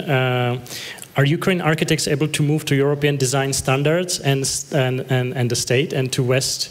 And stay to the West Europe construction law. So it's about the abilities of architects in Ukraine. And there is also one more question that I will connect with that, because there was a question to ask about how to motivate Ukrainian people to participate in planning after war. Will they have energy and will to join such difficult processes? So if we may just ask, probably we start with Ottar for very, very short advice so that Anna then can react, but from your experience. Well, starting from this European design standards, I think this is the process that also our country is going, and it's not an easy way to go, especially when I said that we have been living quite a longer time in this deregulation system where nothing was working in a proper time, and now we are going to this system of design standards. I think it's a process, but it's achievable process. If you ask me, it will take time, but we'll be there. And as for this motivation of Ukrainian people, from my perspective, as I have been in communication with internally displaced people that have been struggling for 30 years already, they are so motivated that you can hardly find such motivated person like in other parts of the society. So I don't think that there should be any problem with the motivation of the people. This is about their living conditions. This is about their future. So I don't think that there should be, at least from my perspective, the motivation part lacking. Thank you, Giller. No one wants to advise. So Anna. Anna, if you... Okay, I will try to answer. So the first one, are UAE architects able to move to European design standards? Yes, of course. Why? Because, you know, the work of architect, you have Ukrainian rule, you work in Ukraine, you work by the rules. You have European rule, you work by European rules. So I don't see any problems with it. Maybe I didn't understand exactly the question. The second question is more interest. How to motivate Ukrainian people to participate in planning after war? Will they have energy, will to join such difficult processes? My feeling is that we even don't need to motivate them because they are motivated very good. From my experience, after such strong changes in the country, the motivation of Ukrainians grows up. After Maidan, I remember it was 12-14 in spring. I worked at that time in the Department of Urban Planning and Architecture in Kiev. In April, since April till the 2015, I think more than half a year, every day, 50 persons, citizens of Kiev, came to our department and asked, what can I do for my city? So it was just volunteers. They were not architects, not some specialists, but they just came and asked, active persons. And plenty of them made the NGOs and now are volunteering for army or for refugees or for somebody else. So the problem is not how to motivate Ukrainians, the problem is how to make the good legislation in participation field, because in Ukraine we have the participation in our law, but it's not very, so it is very formal, you know, but really we need more informal processes, more honest processes. So I think the problem is more in this. Thank you very much. As the time is up, unless someone wants to add anything, I would like to thank all participants. I would like to say especially to the honorable member of Ukrainian Parliament, Anna Bondar, for coming all the way to Prague and being with us. I would like to thank Harish Pipash for summarizing his findings from the reconstruction of Sarajevo. I would like to thank Giller for her insights on Kosovo and Albania. Obviously, big thank to Professor Kes Christianse for his, I would say, thoughts on IBA and how this could help. And obviously, last but not least, Otar for coming from Tbilisi and sharing with us his experience. Maybe you ask what's next. So we would like to use the channels through ANA, through the Ukraine Union of Architects, and spread this Prague Charter to Ukrainian authorities and the civil society. And we also hope that you can spread this Prague Charter to your countries. So we will ask our colleagues from the ministry and from the Czech Chamber of Architects to make it widely available to you, also in a nice publication. So thank you very much. Thank you for your attention. And I saw that there were some questions regarding the conclusions, and I very humbly pass over to Michaela. Thank you. Even though there was the question for Petr Navrat, but yeah, you see, he's gonna leave it to someone else, and we have someone who should conclude, because he's the one who invited us here, Roman Vodny, the Director for Urban Planning at the Czech Ministry of Regional Development. It will be just very short because we are really over the time, and I believe that the ones of you that don't need to leave to the airport or a train still want to see a bit of Prague, probably. Okay. Ladies and gentlemen, I think that was one very interesting session here.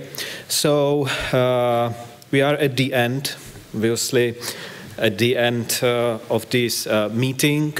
I would like to say, I think we can discuss Prague Charter, we can spread it, but this was unofficial just meeting, so there are obviously no official conclusion from this meeting. But I would like to thank you all for your attendance, that you still here till now, because I think it was for some of you 3 days. So I hope it was a beneficial encounter for you. I would like to thank also all of stage personnel, but namely to especially Josef Morkus, Hanna Máchová and Irena Áneová, because they have the main credit for that fact that everything went as planned. And my last, okay. Okay, yeah, they deserve it. And my last but not least thanks is to Czech Chamber of Architects for co-organization this event. I wish to all of you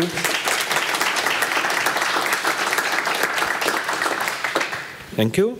I wish to all of you safe journey to your homes, and I hope and I am also looking forward to seeing you again. So goodbye and see you next time. And goodbye from me as well. Thanks to Roman Vodny. But just to remind you that probably for some of you it's not 3 days but 4 days, because for tomorrow there is quite a rich accompanying program where you will have a chance to see not only Prague but also Liberec and the whole region, where you can see the wonderful Ještěd Tower. Or here in Prague you can follow the steps of Josef Plečnik at the Prague Castle, Adolf Loos Villa Miller, or Museum of Czech Cubism, or housing estate at the Prague South City. So there is still a rich program for you for tomorrow, so if you are not leaving, enjoy. And hopefully the ideas that are there in between you will get the chance to become reality sometime soon. So thank you and good luck.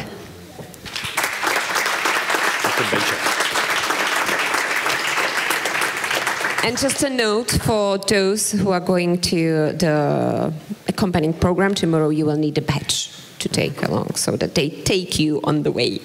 So, good. Thank you.